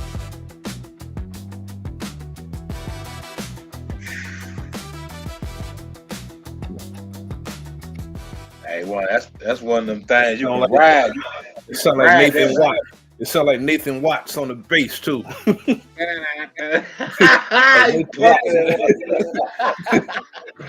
Nathan Watts on the bass. You can ride that shit though. Like, yeah, that's nice, bro. Bounce on that shit. You can bounce to it. Get to riding on that motherfucker, man. I don't know if I want to sing it or take that. I'm a veteran of the war. I'm a veteran of the war. Sample that, pitch it, put that in there. that'll hurt. I don't know, but I can sing it. That don't mean nothing. But it'll be dope. I'm gonna have to go and listen to that song like on repeat for a while. Yeah, that's what I'm gonna do. I'm put it on my headphones so I can hear nothing but that. And just listen to it, put it on repeat. Right. See what I can draw from it. Yeah, exactly. And then we can also go into like a studio. And, we don't gotta stream. We go to the studio. We just have a writing session. You know what I'm saying? Just write. Yeah. So let's put something together and do it like that. I got a wild writing formula, which allows me to write all kind of different I guess you could say rhythmic. Yeah, I can hear it in your cadence. I can hear it. I can hear it in your cadence and your wordplay too. I can hear it. It's our style is kind of similar. Do a lot of inner rhyming. You know what I'm saying? A lot of inner rhyming. Because I don't like just rhyming in a sentence. That's not, that's easy. I like inner rhyming, and I hear that in your wordplay too. You inner rhyme a lot. You probably go in the beginning, in the middle, and at the end, or every other word rhyme with the words just said. That's how I like rhyming. Yeah, but it just can't be no random rhyming ass. It got to be nah. You see with the wordplay with do, re, mi, fa, sol, la, ti, do.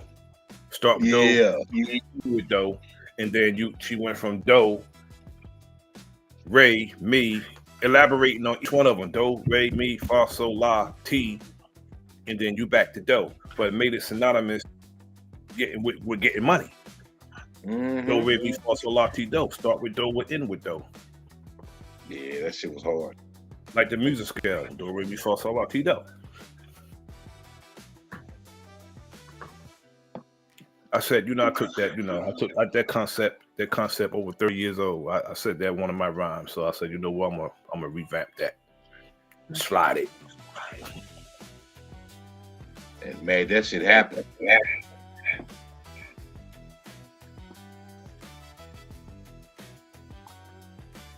Ain't nothing to it but to do it. Yeah, I mean, I don't use. Let me see I don't use metaphors. I use a lot of slick talk. You know what I'm saying? Yeah, I don't really do metaphors that much either. I do a lot of slick talk, and I do a lot of stuff that you have to think about it. You'd be like, "Oh, that was slick." I do a lot of slick talk, and Yeah, it's I mostly do. wit and witty. It's mostly wit. I do like to do that shit too. Like if I can say one thing and it mean like 2, 3 different fucking things. Or write some bars that like, all right, that can mean this, or that. Like you take you could take like tissue. You could say somebody's angel soft. Rob your whole crew is angel soft. I can rob them all with no respect. Strip them of their charm and necklace and leave them crying with their Kleenex. You get it? Strip them of their charm and necklace, leave them crying with their Kleenex. You think it's tissue, but it's Kleenex because I took their jewelry.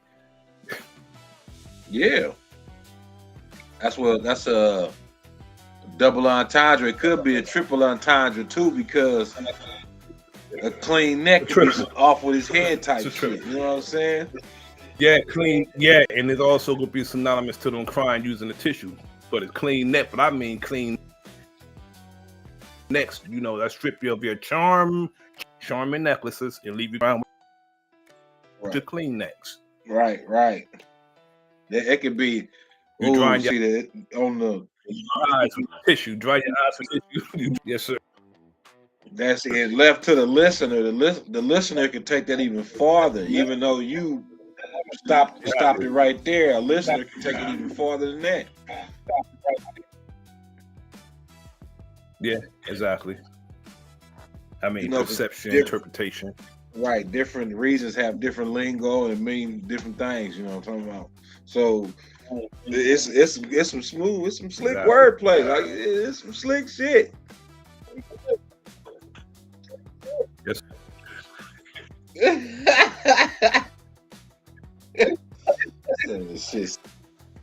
I'll be trying to keep that shit raw and uncut. I was working on the song that's probably about 25 years old. I started redoing it about racing cars and shit. It's kind of tough.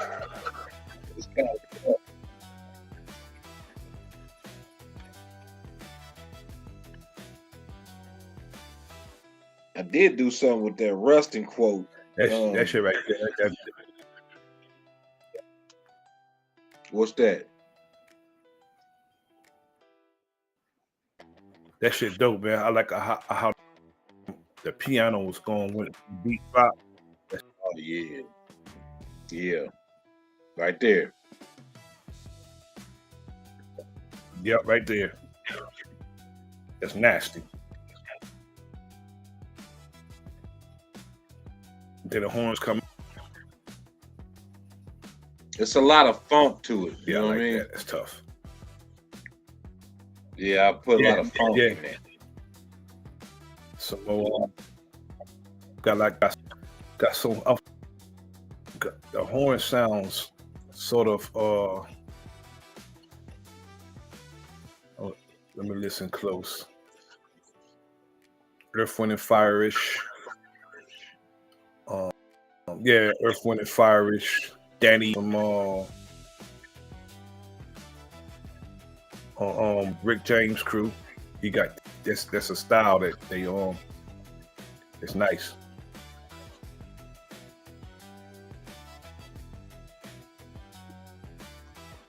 Oh, cooler than Gangish. Yeah, more like that.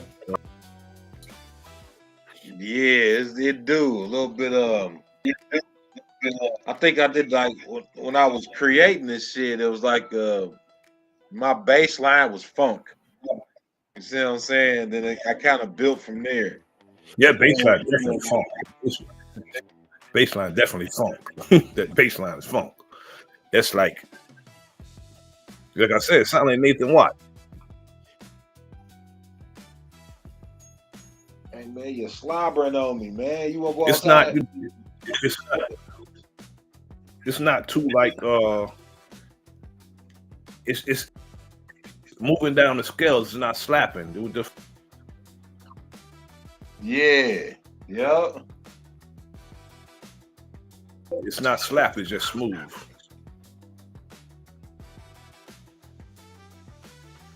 I think the level's pretty damn good. The panning and Oh yes, everything's level good. nice. Mm-hmm. Yep, it is.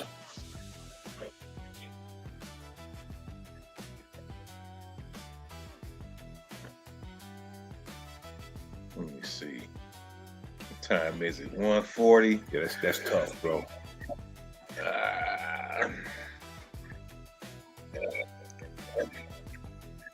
I got about a half hour left before I have to get my ass up off of here. I jumped on YouTube, was like, ain't nobody live, let me go live. I got some crazy shit to show. I got some space alien shit. I got some I don't know what they trying to get set up, but they show putting that shit out there for a reason. Yeah, I mean, probably like I said in your chat, probably like an epic eye show, with the holograms and everything. People are gonna think the finger of God and all the other stuff. Oh, because they're getting real good at that. The Project Bluebeam, a hologram show. Yeah, Bluebeam, exactly. There shows they like in other countries, especially like Korea and Japan and China. Their technology is. United States talk a lot, but they can't mess with them people. I think that that whole C. Kirk thing was a damn blue beam type of scenario, hologram type shit. Especially when I seen the chair slide through the damn platform. I said, wait a minute. Y'all no telling. fucking up. There's no telling. There's no telling. I watched for a while as they took off on I think what was that, Wednesday or Thursday, as they took off.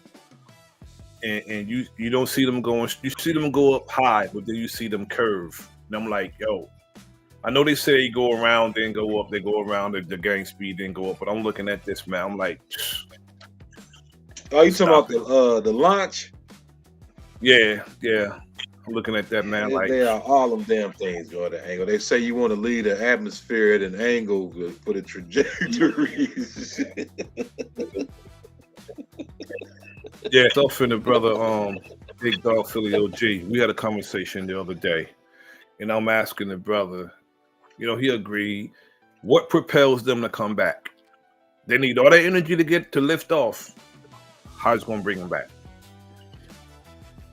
If they're going to the moon, what's gonna lift them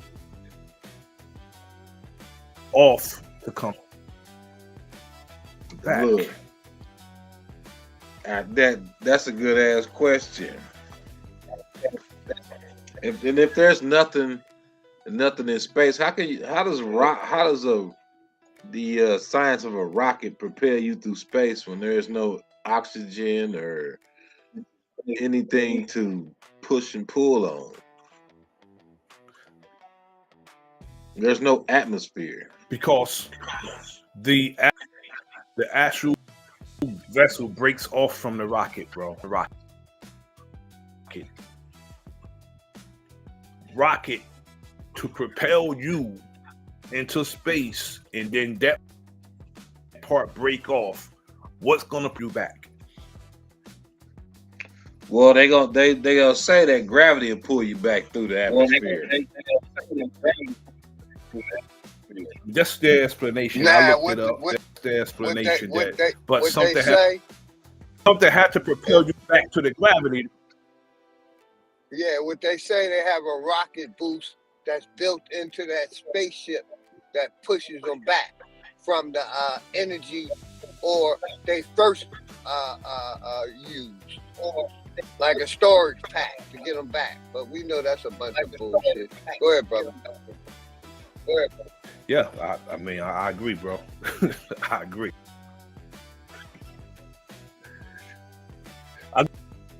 They're using the up and down, narrative.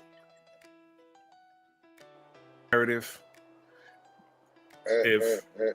brother, because if it's space, go ahead, my brother. You know what I mean? If you move, my bad, if you moving at 17,000 miles an hour, man, how fast will it stop at that moment? My bad for cutting you off, brother. I just wanted to bring that up real quick. 17,000 bro. That miles shit's an funny hour. as hell. But You know what I mean? My that's bad what they for said. cutting you They're off, moving. brother. Their top rated speed is 7 miles an hour, bro. That's their top rated speed. I'm watching it. That's how fast the planet. I watched Hold on, it. That's how fast the globe's spinning, though, right? 17,000 miles an hour. Well, they say it is 1,037 1/3 mile per hour, but they said that is breaking the sound barriers 7, 8. Oh, okay. 17 per hour. That means time I stopped watching, they were like 30 plus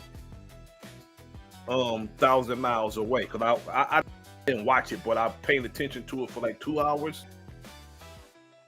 Within 2 hours, 17,000 miles. That means you was way the fuck out there in 2 hours.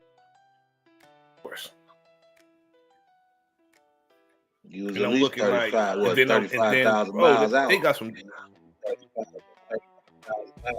Yeah, 35, 34, 35,000 miles out. And then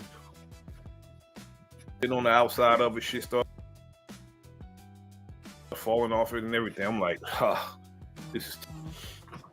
Yeah, at that speed, all you're gonna see is the blur. Come on now, what you gonna see? Nothing. But nothing. Thank you, brother. It looks like they're moving very slow, if you look at the vessel. 17,000 miles. You know, I've been in, and when you see another jet, well, you really can't tell how fast playing until you see something else.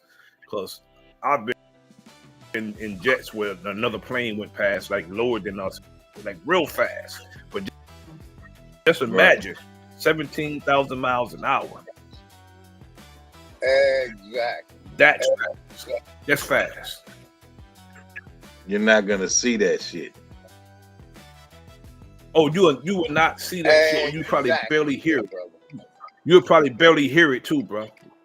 17,000 miles an hour. Because when you go by another plane while you're in a jet, you barely hear that. It's like shoot, that fast. Because it's going like over 300 miles an hour, which is fast too. I mean, well, there's planes sometimes that break the sound barrier and they get that sonic boom and shit, right? So if a plane, if shit going by that fast, and you're gonna get more than a sonic boom, you're gonna get devastation. You're gonna get absolutely, like T-Dub brother. said, that shit done ripped your whole house down. That shit went by you. You know what I'm talking about? Absolutely. It's like if 17,000 miles is beyond sonic boom, bro. That's what I'm saying. It's beyond sonic boom. 17,000 miles, bro. That means like, in 1 hour, bro, you way the hell out somewhere else. 1 hour. Now I want to Google 17,000 miles an hour real quick.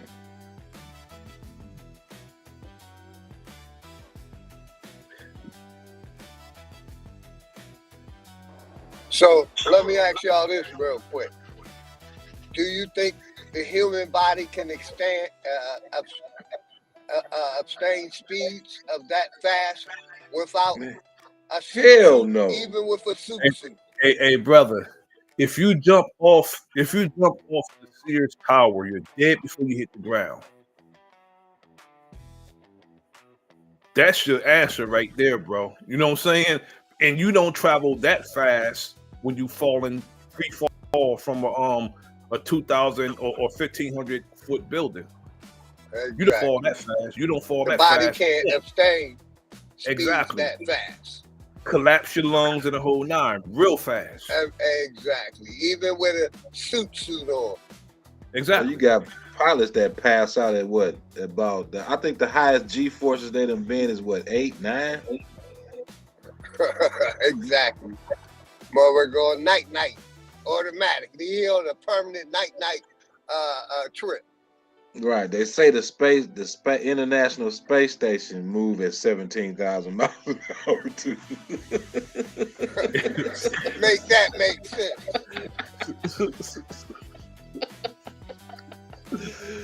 These motherfuckers is habitual liars. So you telling me you landing and taking off from a space station going 17,000 miles an hour? You can land on that motherfucker safely, unload, and then take off that motherfucker.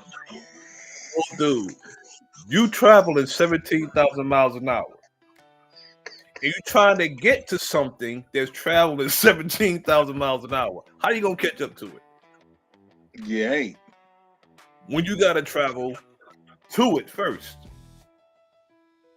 Oh, see, I could give you an easy explanation for that. You got to get the trajectory right so you meet up right with it, and y'all both traveling 17,000. Oh, I'm talking about the hidden figures thing. The hidden figures thing. Know what you're talking about, brother? Then y'all can meet at it. Y'all can meet at a point since y'all both traveling at 17K. You know what I'm saying? And you can unload your supplies and all that good stuff. And then detach and go about your business at 17,000 miles an hour. They saying that they have to work out a half hour every day in order for their body to, sustain itself while they're up there in space. I call bullshit. Yeah. I don't know if it's a snapback or fitted, brother. I don't know. It's a cap though. I don't know which one. Massive cap. It's one of them big ass caps they be stealing ball games and shit. Damn, my first game is in a week. I told brother that shit the other day, man. He just cracked up. I was like, the first person I thought about when I seen them about the launch. I got to call Philly. Do we know this? You already know, bro. I was like, oh man, go with the bullshit. We know that they pushing their propaganda. They going back. Bullshit. That they going back. They going back. When the man said they never won in the man clearly said the first time. They try to put a spin on that. Yeah. When they busted.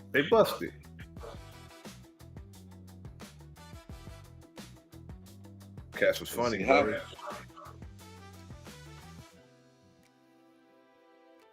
Go for a sonic boom. Because we know the time they talking about with the moon, they definitely had humans that went to that so-called landing. It wasn't machinery or technology. You see what I'm saying? They trying to act like humans didn't go. Y'all said y'all sent them though. I mean, y'all sent them AI or a computer or a robot. Again, they said Neil Armstrong. I mean, you see the footage of him jumping up and down and shit like a bunny rabbit on the moon and planting a flag there.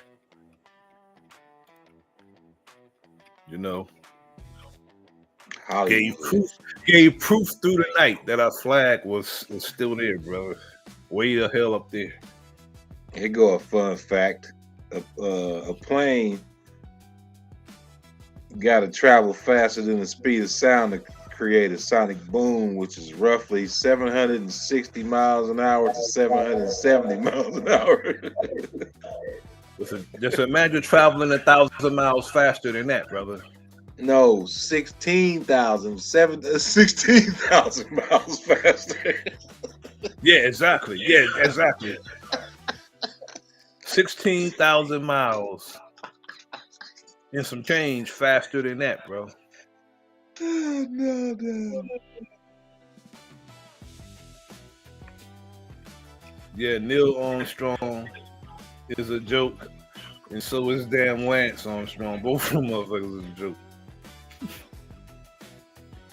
I can't understand the age of information and the age of enlightenment. That shit ain't flying no more, man. Literally, ain't flying no more.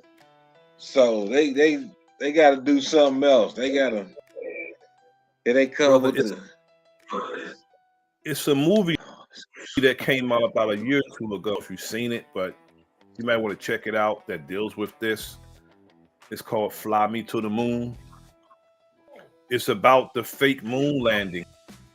You might want to check that out. It's a movie that came out about a year or two ago. It's called "Fly Me to the Moon." How they show how Hollywood they knew they couldn't do it, so Hollywood put on a production, and they had the blue screens and the green screens to and one of the guys it glitched. Actually, see the tension cord of the guy flipping.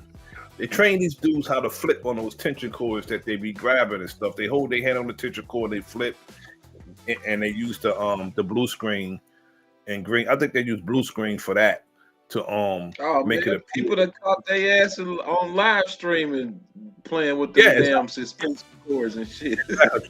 Tension cords, yeah, exactly. So when you get a chance, check out that movie "Fly Me to the Moon." They showed how Hollywood put on that production to make it appear that they've been to the moon.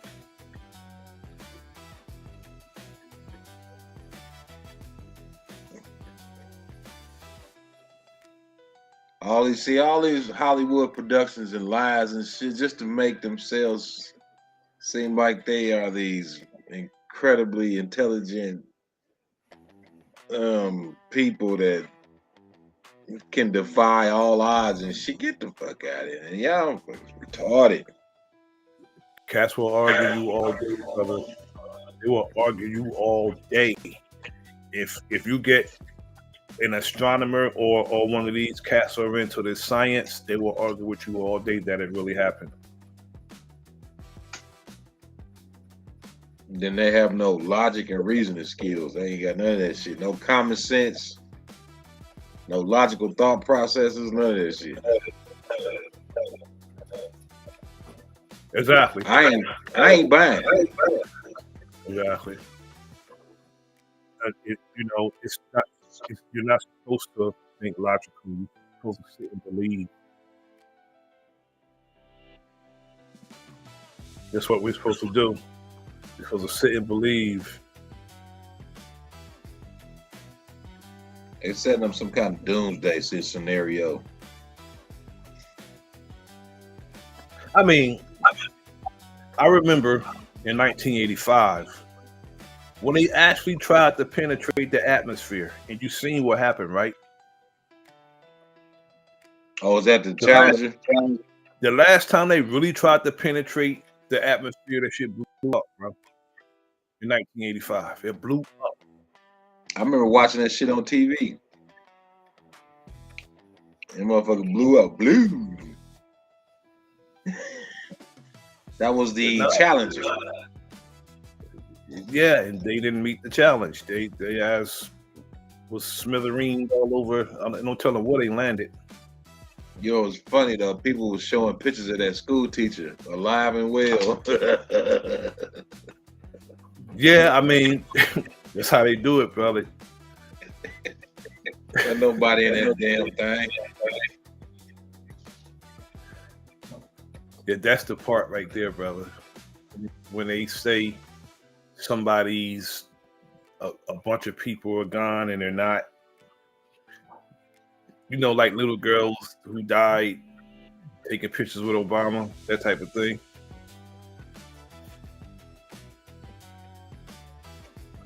Oh, like them as kids and shit? Nah, it was a little girl supposed to have died in a shooting. She was in a picture with Obama. 2 weeks later. Oh yeah, yeah. I remember there's a lot of that shit going around. These crisis actors and shit. Yeah, exactly. Like how you in 4 different events? It's the same motherfucker. You was over there and over there. Oh, you was over there too. And you always got these people when they think they off camera and shit, then they gotta get in the character. Wow. Yeah, oh yeah, like the guy who walked up to the podium, right? Yeah. You laughing and joking. He had to flip that switch on real quick. Wow.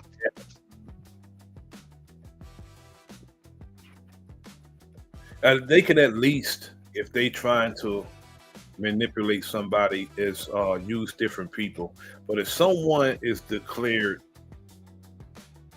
deceased, you can't have them in the next event. That's just not smart to have them in the next event.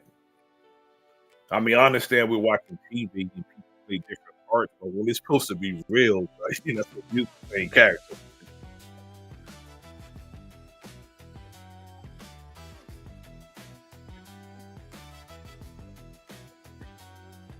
I'll say this. I know we got interesting days ahead. Oh yeah. Oh yeah.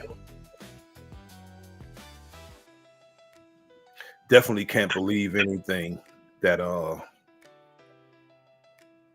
lamestream media say. No, sir. We can't believe anything they say. Every time they talk, they lie. So we can't believe them.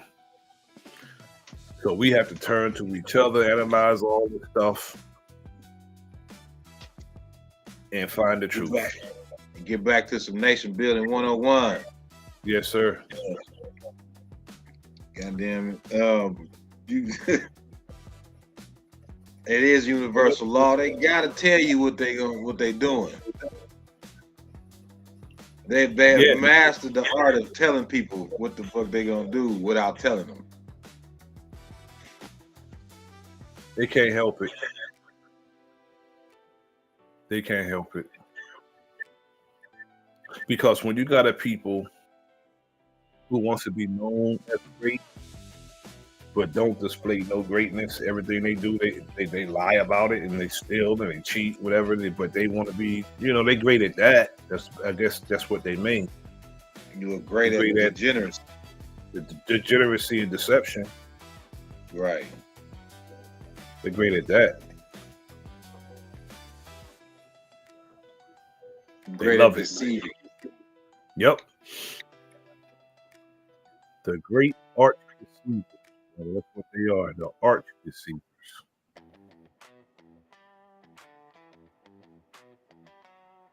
You can tell some of us that we're being deceived. You can't tell some of us that, bro. A lot of people want to hold on to a lie. I mean, people have a hard time admitting when they've been fooled. Like I don't have a problem with accountability. If I was fooled by something, then that's just what it was. If you were fooled, brother, no one should hold that against you. No. You hold the one who tricked you, not the one who got played. If we getting played, they telling us lies about whatever they telling us lies about.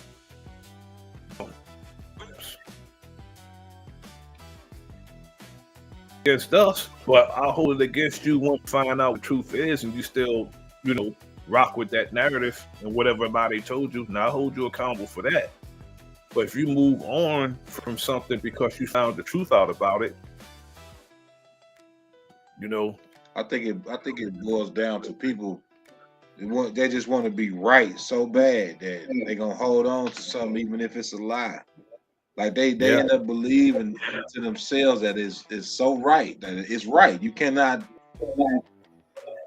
you know, change the fact that it's right to them. Like you're gonna hold on to this shit to your dying breath, I guess. Yeah. That's mind boggles me. I don't understand that kind of process in life, because we always evolving. We always gonna be learning something. Like it could be some shit discovered next week that we all have to change everything we know.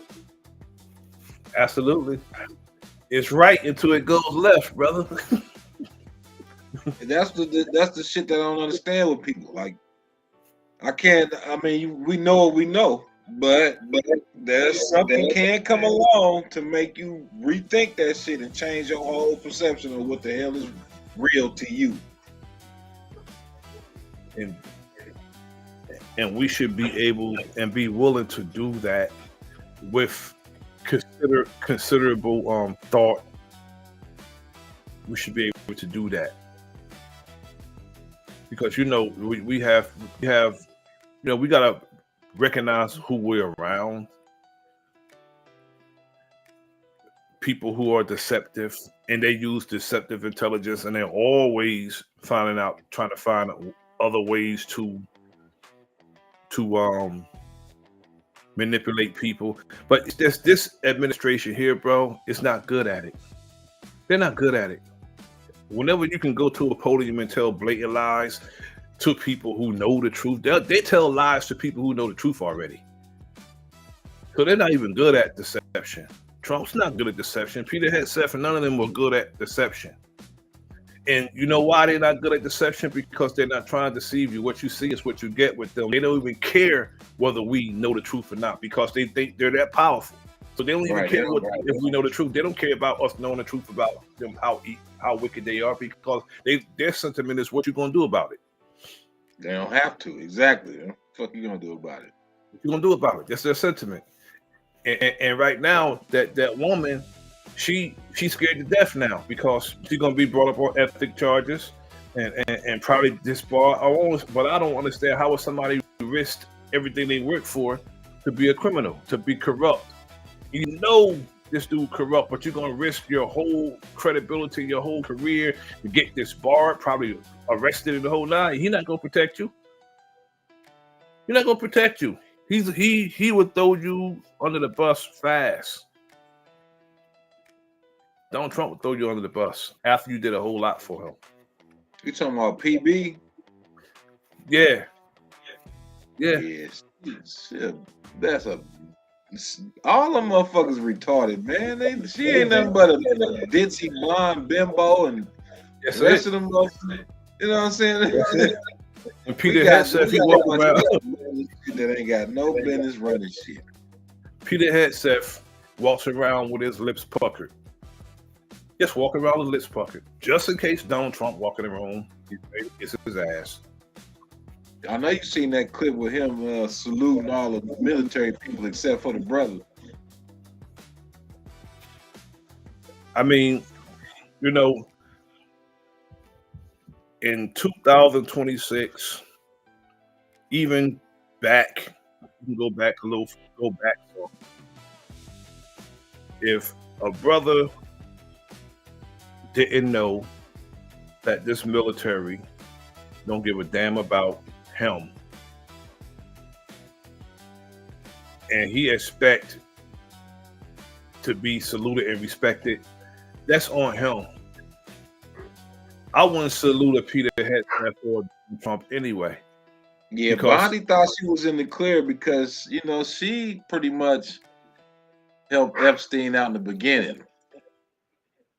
Exactly. When he got hemmed up in position, when he got hemmed up in Florida, she the one that got the shit.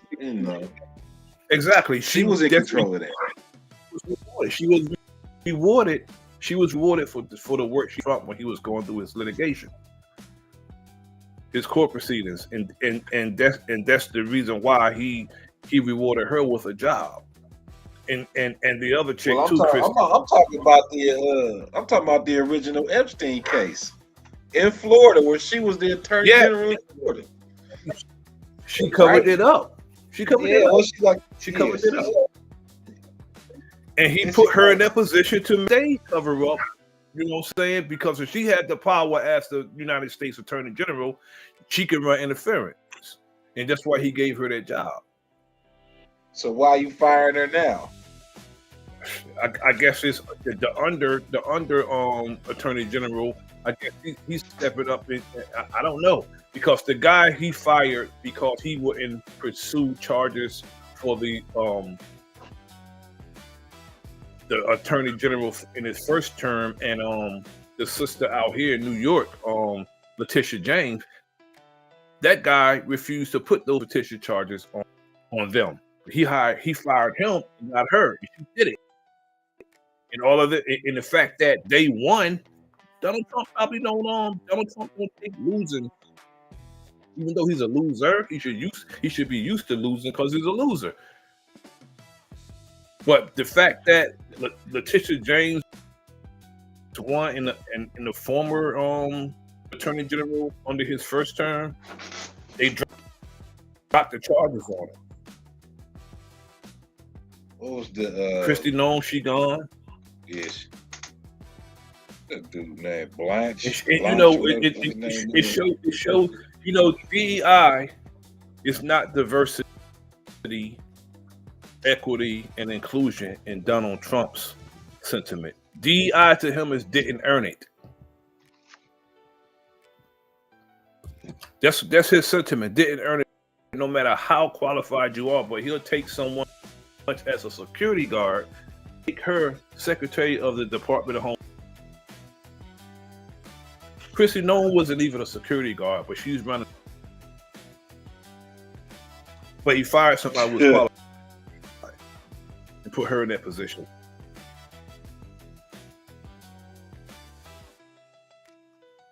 And she's going to, and they're not under federal protection no more. Christy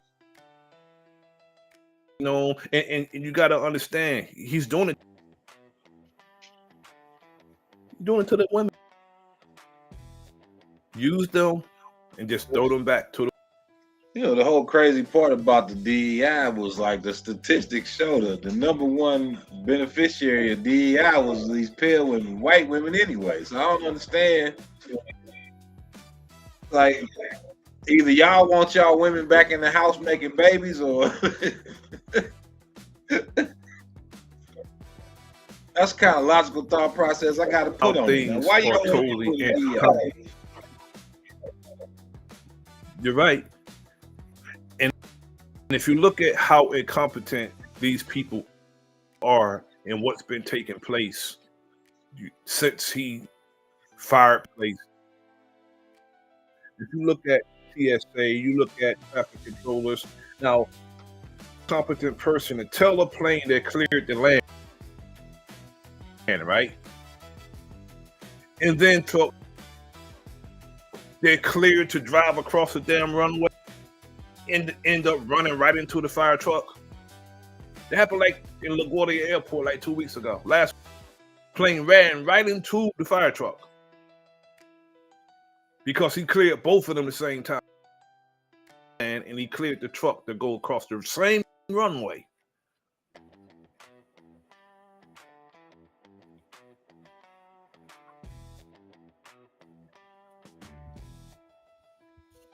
Yeah, that's crazy. Yeah, it is. Some shit ain't got words for. Yes, sir, brother. It's a whole tangle web. What the whole problem is, we got a bunch of foreigners running these political offices. That's what it's going to always boil down to. They will never have the America's best interests at hand because they all foreigners. You are absolutely correct on that, bro. Around here with dual citizenship. How can you have an allegiance to a country when you got dual citizenship in the first place? Come on. Yeah, that's crazy, bro. I mean, especially going into the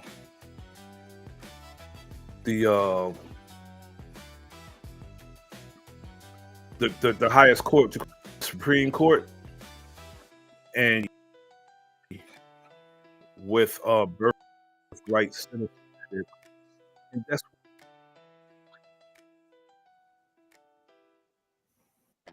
the birthright citizenship, and so is his wife. Exactly. Oh, wait a But he minute. I wants don't to do. think she was born here. But I don't think she was she born here. wasn't born here. She's an out. You're right. You're right. She's an outright gimme grant. She's a gimme grant because that's all they want is damn grants. But he's a birthright citizenship. He was born here, but his parents from like Germany, some damn where. His mother and his father too, and so is what's his name? Mark Rubio. He's from somewhere else, and of course you know Cash Patel is somewhere else, and you got cats from Cuba. That's good. As you said, brother, foreigners are running the United States. Foreigners. All foreigners.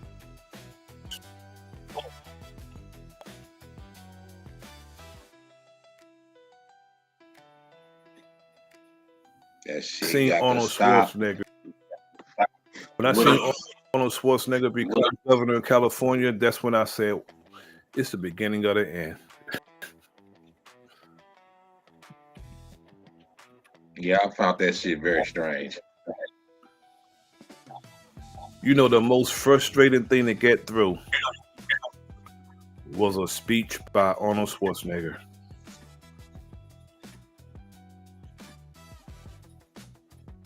It was frustrating listening to that dude talk. Arnold, what's a nigga? Yeah, that nigga.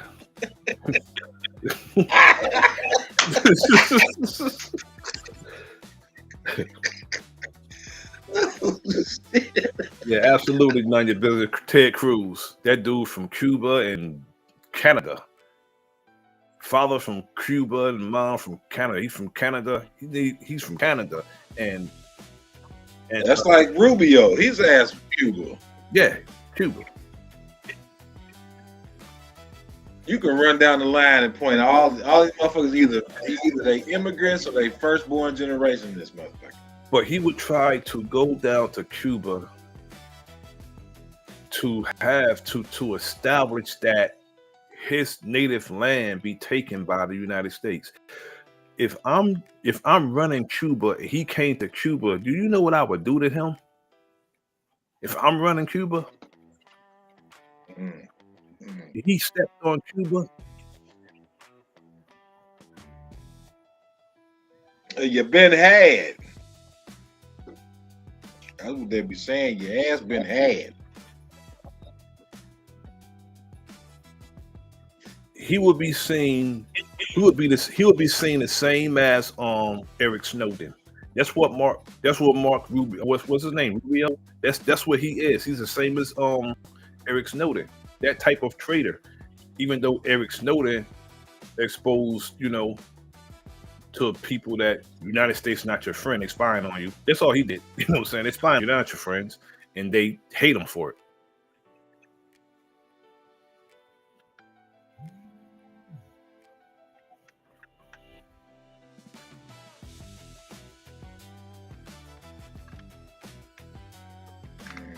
Let me see.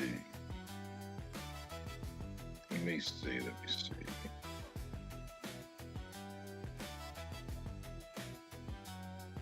Let's go ahead. Oh, so that's why Popeyes.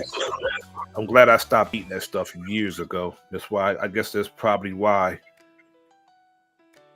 They took the sister off the damn commercials. They used to have a sister on there,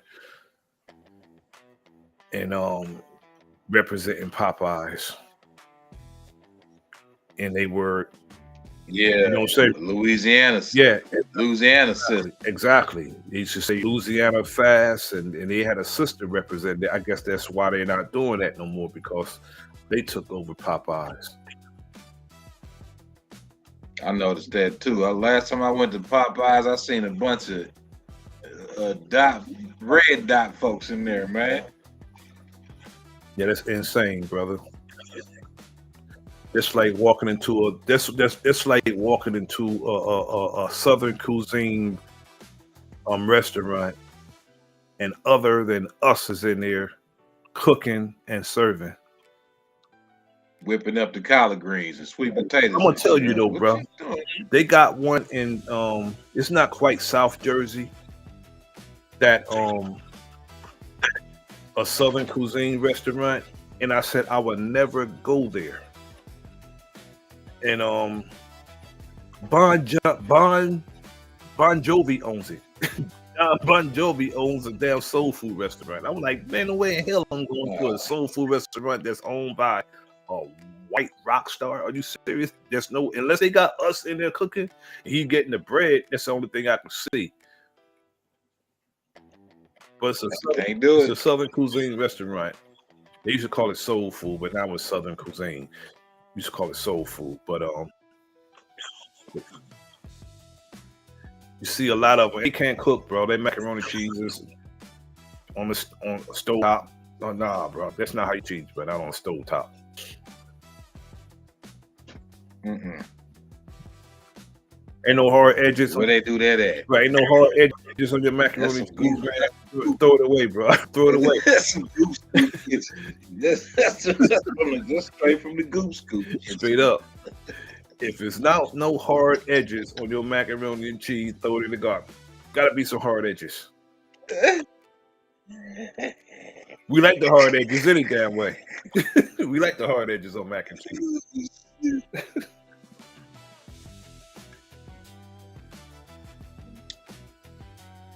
Oh man. You know, raisins and shit in the potato salad. Raisins and damn tomatoes and potato salad.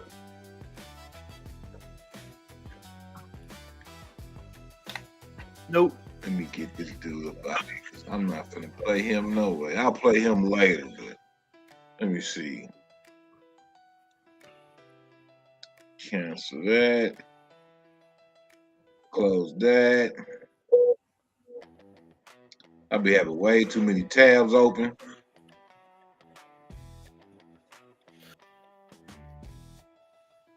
I'm gonna try. I'm gonna see if I can use this. This format easy, brother. On Restream. Oh yeah. I mean, you know why I like it? Because I ain't got to pay for it. Like, I ain't got to pay for it. Don't limit me 20 hours a month. And I'm not paying for this shit unless it's paying me. You know what I'm talking about? How many people can you allow up? 6. That's not bad. Not bad. Not bad. Because I don't want to talk. I don't want to talk to more than 6 people at one time anyway. So. Right. It'd be a bunch of, especially this shit tend to get all wild, and I ain't having that kind of shit over here. But yes, sir. I'm not gonna be hearing no arguing and all that shit. Nope. Absolutely. I understand shit might get heated and whatnot. As long as it's respectable and shit, like, nobody getting called out their names and all that extra shit, and we good to go. Yeah, Bon Jovi. Because I gotta keep it in a real life scenario. Because if we was all sitting in the same room, it would be a whole different kind of energy. Yeah, I told a cat, man, about a week or so ago. I said, if we was in front of each other, I'll tell you to shut your mouth, and you will. You will be quiet. Look. I can't say it no better. There's certain shit you can't say to me. Now, you can say it all you want to in a chat or on a microphone. Yes, 1,000 miles away from me, 600 miles away from me, or whatever. But if we're in the same room, you cannot say some shit to me that you say on this internet, because you're gonna touch everything in this one. Most wouldn't. I don't disrespect nobody on the platforms anyway, because I was taught I was around men all my life. Whether it was my dad, my uncles, older cousins, what have you. You know what I'm saying? I was around men, and I know what can happen if somebody disrespected. I know what can happen, but these cats evidently wasn't raised around no men. Yeah, that's what it kind of boils down to. I know what can happen if a man is disrespected. I know cats, man, it's like 5 feet tall. You can't disrespect them, bro. No. I know cats that's 5 feet tall. You cannot disrespect him if you are 7 feet tall. You cannot disrespect him.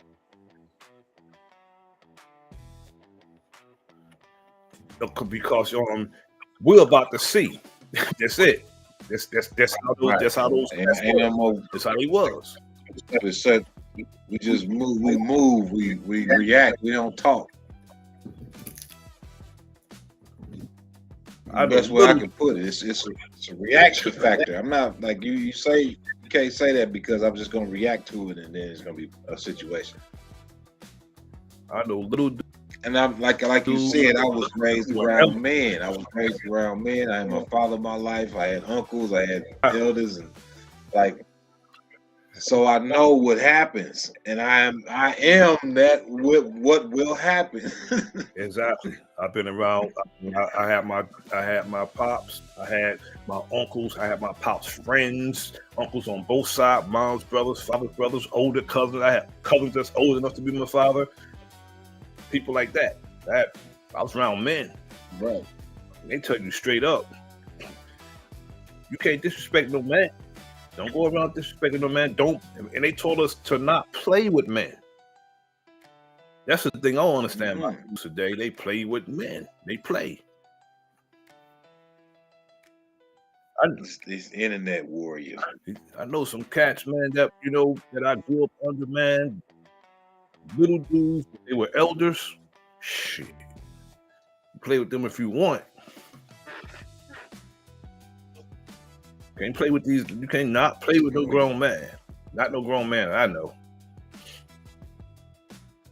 None I know either. That kind of shit get passed down too. And that's why it's a learned behavior, it's learned responses. That's why when you see it, when you and I see that type of behavior, we like, what the hell y'all? What was y'all raised at? Where you come from? Doing that? I might say one response and leave it at that. Right, brown and leather belts. Hell yeah, them brown and leather belts get you in line real fast.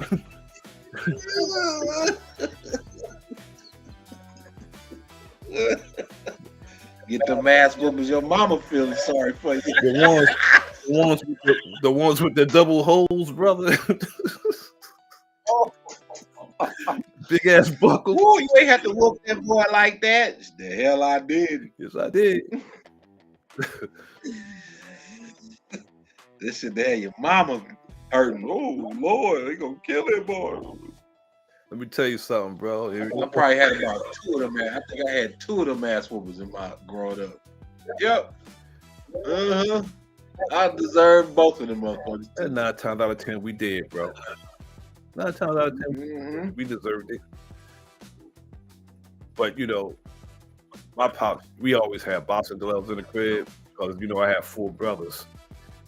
And if you don't do what he told you, he'll have one of my brothers lace him up, and you got to put the other ones on.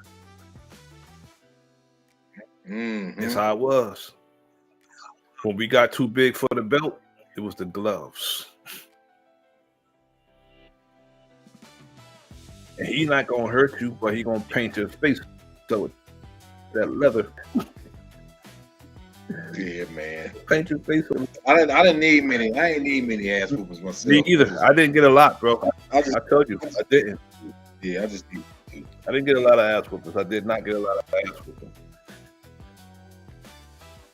Cause you either got a little sneaky or you just cut the shit out. I cut it out. I've seen my father fight before. When we got to that glove part, I see what he can do with his hands. I said, nah, I won't. Even though I was a martial artist and a real good one,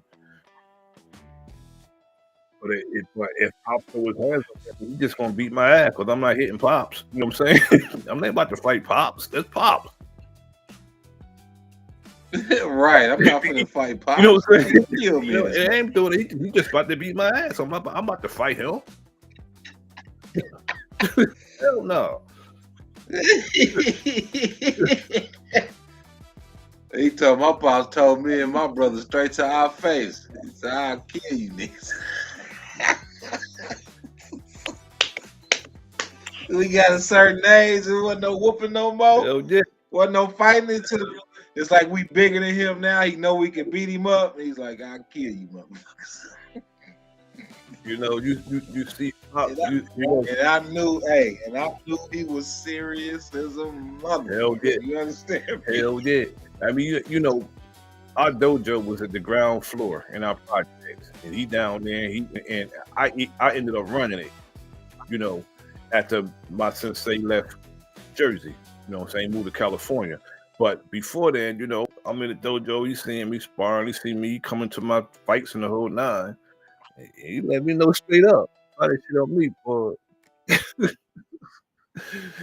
He didn't. You can take me. But he didn't have to say that though, because it would have never happened regardless. Right. It would never have Pop, done that way. man. That's the reason why. Right. Because it's Pops. You was a stand-up man. Because you was Pops. You was there. You never had them ill intentions towards you, none of that. Exactly. No way in hell.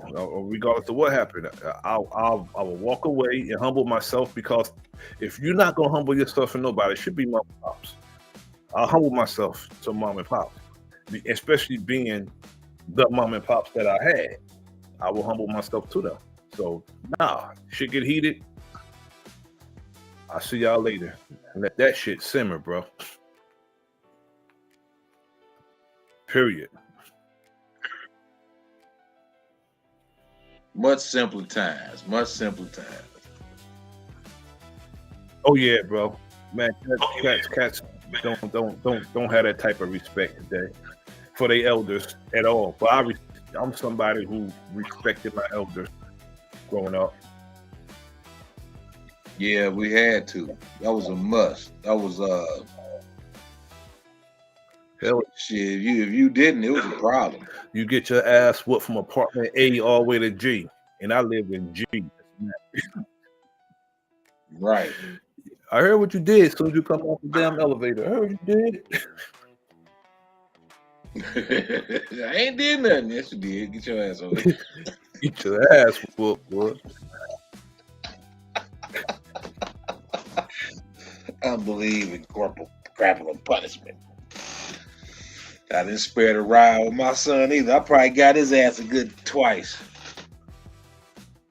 But you know, that's to really let them know that you would do it, and when they know you would do it, they kind of tune them up, bro. But the threats, they don't work. They don't work because they gonna try you. They don't work. Right. But once you get it, they'll know you'll do it, and then they'll chill out. But I'll tell you, I didn't get many. I didn't get many at all, bro. And not only that, I think what helped me out was I jump on you anyway. Youngest siblings, so I had a lot of examples to watch. You know what I'm saying? I had an older sister and older brother. And I was third. And I had 4 under me. But he went. I was the last. I was the last of the Mohicans, the youngest. So I watched a lot of examples. Oh yeah, you had examples. You had a lot of examples, bro. You being the youngest, you had examples. So what do you do? Oh, yeah. I'm not gonna do that. Yeah. You ain't going down that road. I hear what's going on in that room. I'm not about to be in there on that. I'm not about to be in there. I don't want to be in that room. I ain't going over there. I see your life, how that motherfucker falling apart. I'm not finna be a part of that shit. I'm not doing that. I ain't doing. Yeah, I'm gonna go ahead and navigate this the way I'm gonna navigate. Yeah, for real. Nope, not doing that. I heard I heard what's going on. And you get to see like the older siblings that was a little defiant, that didn't listen very well. You see what happened to their ass. They either living some fucked up shit in their life and in them streets doing shit they ain't no business doing, defiant as hell. Well, I had an older sister and older brother. They turned out good. My older brother and I was inseparable at one point. You would never see him without me. At one point. Yeah, I was like that too with one of my brothers. The closest in age brother. Yeah, when he graduated high school, we was in high school. But I only went to school with one of my brothers. My other brothers, I never went to school with them because they was too young. Never went to school with them. So we was never in the school together. But my younger brother, he's 57. He's 57, and yeah. And my older brother, we was inseparable.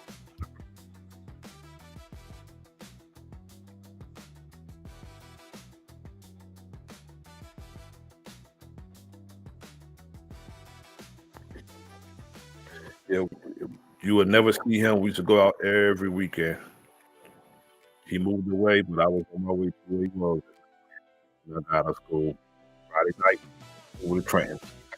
So he moved to, and I was with him every weekend. Me and my cousin chilling. Sunday evening, I'm back to back to home, getting ready for school. Mm-hmm. But he wouldn't move without me either. He would not move without me.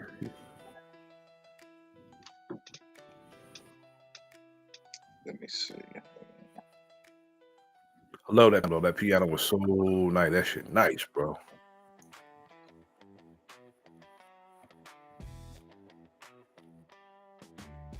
That's slapping right there. That part right there slapping. That lead guitar, the lead, it was slapping that.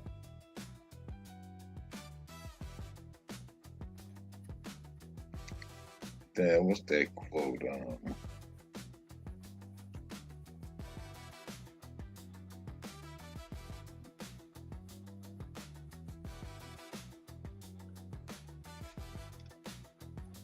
Horns is nice.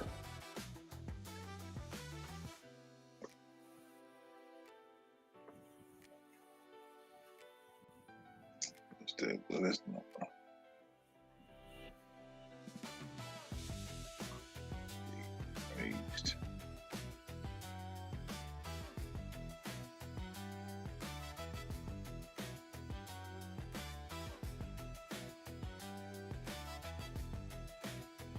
That's gonna sound good once you put that in the system, bro.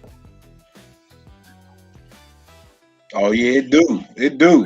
Like I play in my truck, that shit be beating. That's the sound of the mids, the treble, the bass. It be happening. It sound good. I always like to throw this shit in the sound system and see how it's thumping. You know what I mean?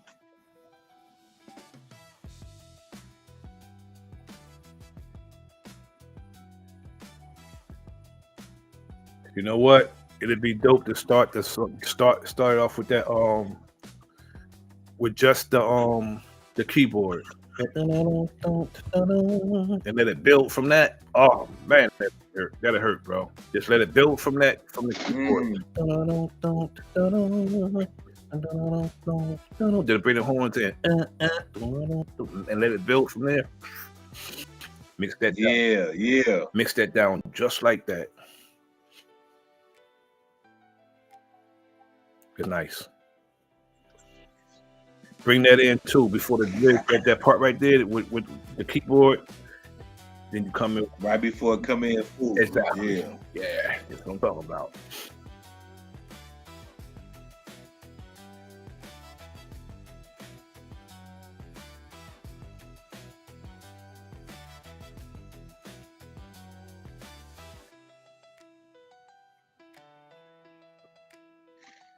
Damn, hold on. That's crazy. All we gotta do is take that part and move it. Take that part and move it.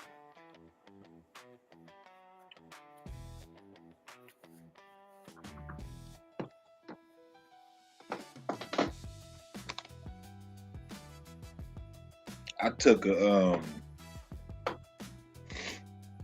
you know, old OG Bayward Rustin. Yeah. I took one of his quotes and made a song out there, motherfucker. I mean, that let us be enraged by injustice, but let us not be destroyed by it. Yeah, that's that. Yeah, I mean, yeah, you could do a lot with that title, bro. Yeah, buddy. I took that neither party is mine. Went in on the politics because you know a lot of people, if you say something about one politician, they all automatically try to put you in the other one. You know what I'm saying? One political party. Right. So if you say something about a political party, they automatically put you in the other. When you may not necessarily mess with politics at all, which is the case with me. I don't mess with Exactly. politics. I don't mess with politics. That's what I be trying to tell people. Just because I be I'll bang on a Democrat just like I'll bang on a Republican. Exactly. That don't mean I'm either or. Exactly. So you Democrats, I'm not no damn Democrat because I'm banging on a Republican. I don't rock with no politician. That people think that shit about me because I tend to bang on Democrats more because they have done a lot of shit. And if motherfuckers are like, you a Republican? I'm like, nah, I ain't no damn Republican, man. Look, I don't like neither. I purple ties exposed to purple ties. I ain't playing with none of these. I don't like none of them cats, man. Y'all fall for the imaginary line. I'm not. Douglas is bipartisan when they come to us. I don't rock with no politician. I don't like none of them. Hell no. I'm gonna play this little song, this little being raised by injustice song I made before I get up out of here. Yes, sir. Let me see. It's different. I don't know. It's kind of got an Adele vibe. You know what I'm talking about?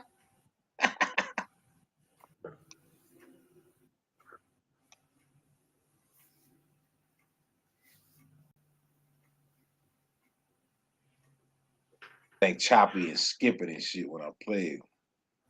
Motherfuckers be acting goofy. Let's see.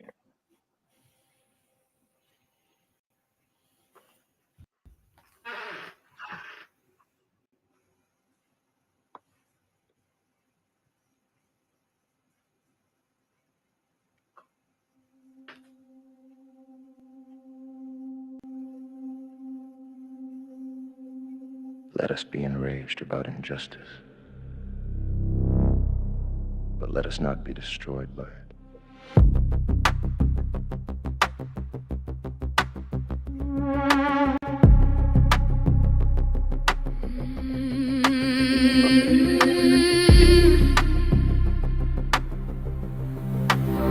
Mr. Rustin said it plain in this tired, trembling town. Let the fire in your chest burn, but don't burn you down. Posters peeling on the wall, names we're trying not to lose. We carry candles to the square, he says, let them carry you. Let us be enraged about injustice. Let it shake our quiet.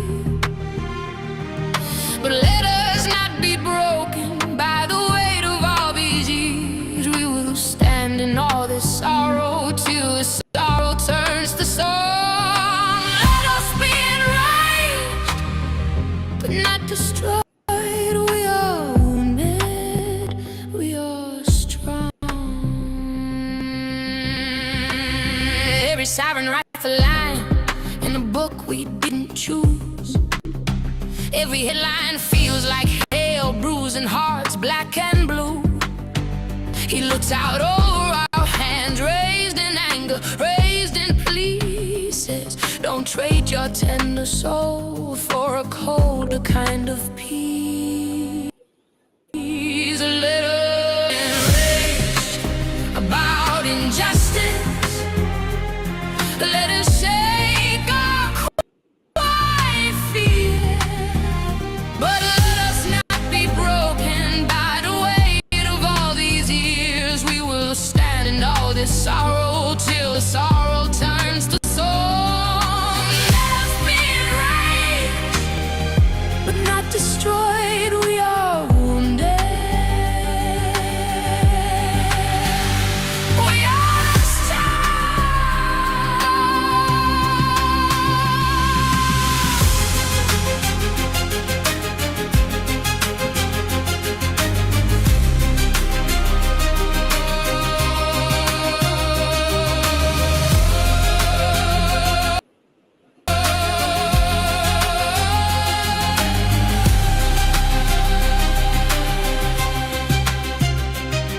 We can still be gentle, we can grieve and still have grace. Let the fury move your footsteps, not erase your saving faith. Hold each other in the chaos when the stories are too much. Let the outrage light our lanterns, not burn down our only love.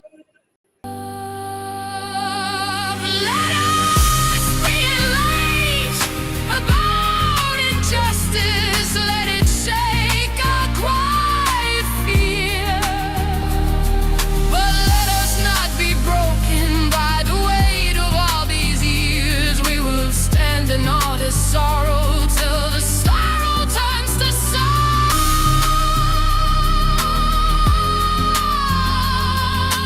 Let us be enraged.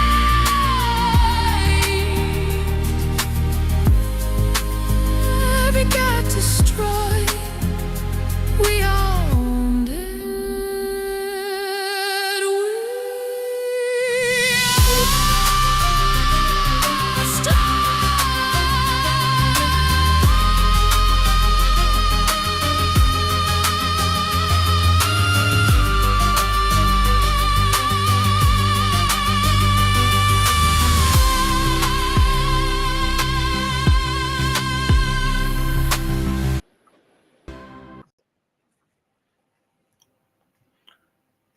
Yeah, I have to agree. It does sound Adele-ish.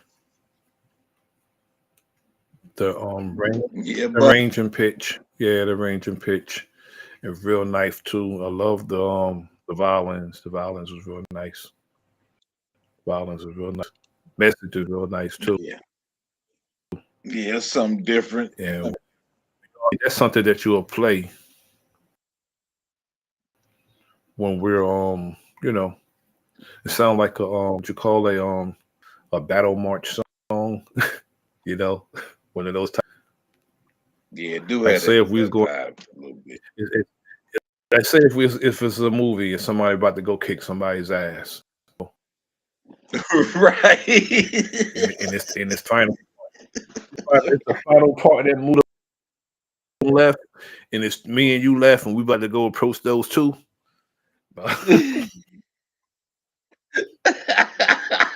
This is a song they'll play right there, I brother. do get a movie scene Oh, dude, vibe it's off only two that left. one.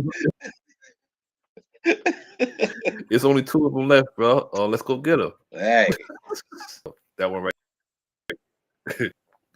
You know, I as we think put in, the bill was like it's the on intro was cool. The intro very built up to face. that shit. Yeah, it give me movie scene vibes. Yeah, Sure.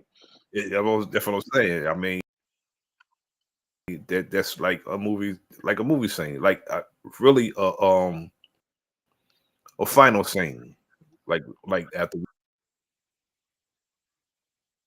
just stump these last two out, that type of thing. As we get with these last two, and Yeah, man. you know what I'm saying, give each other the salute. We did it. We did it. We got rid of the last two enemies out. Yes, That's sir. it. Let me get my ass up out of here, man. I gotta handle some business. Have it.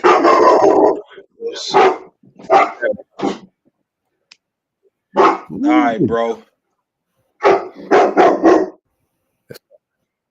Peace, brother. Enjoy the rest of your day. I got the dog going crazy. Somebody at my door. Enjoy your day.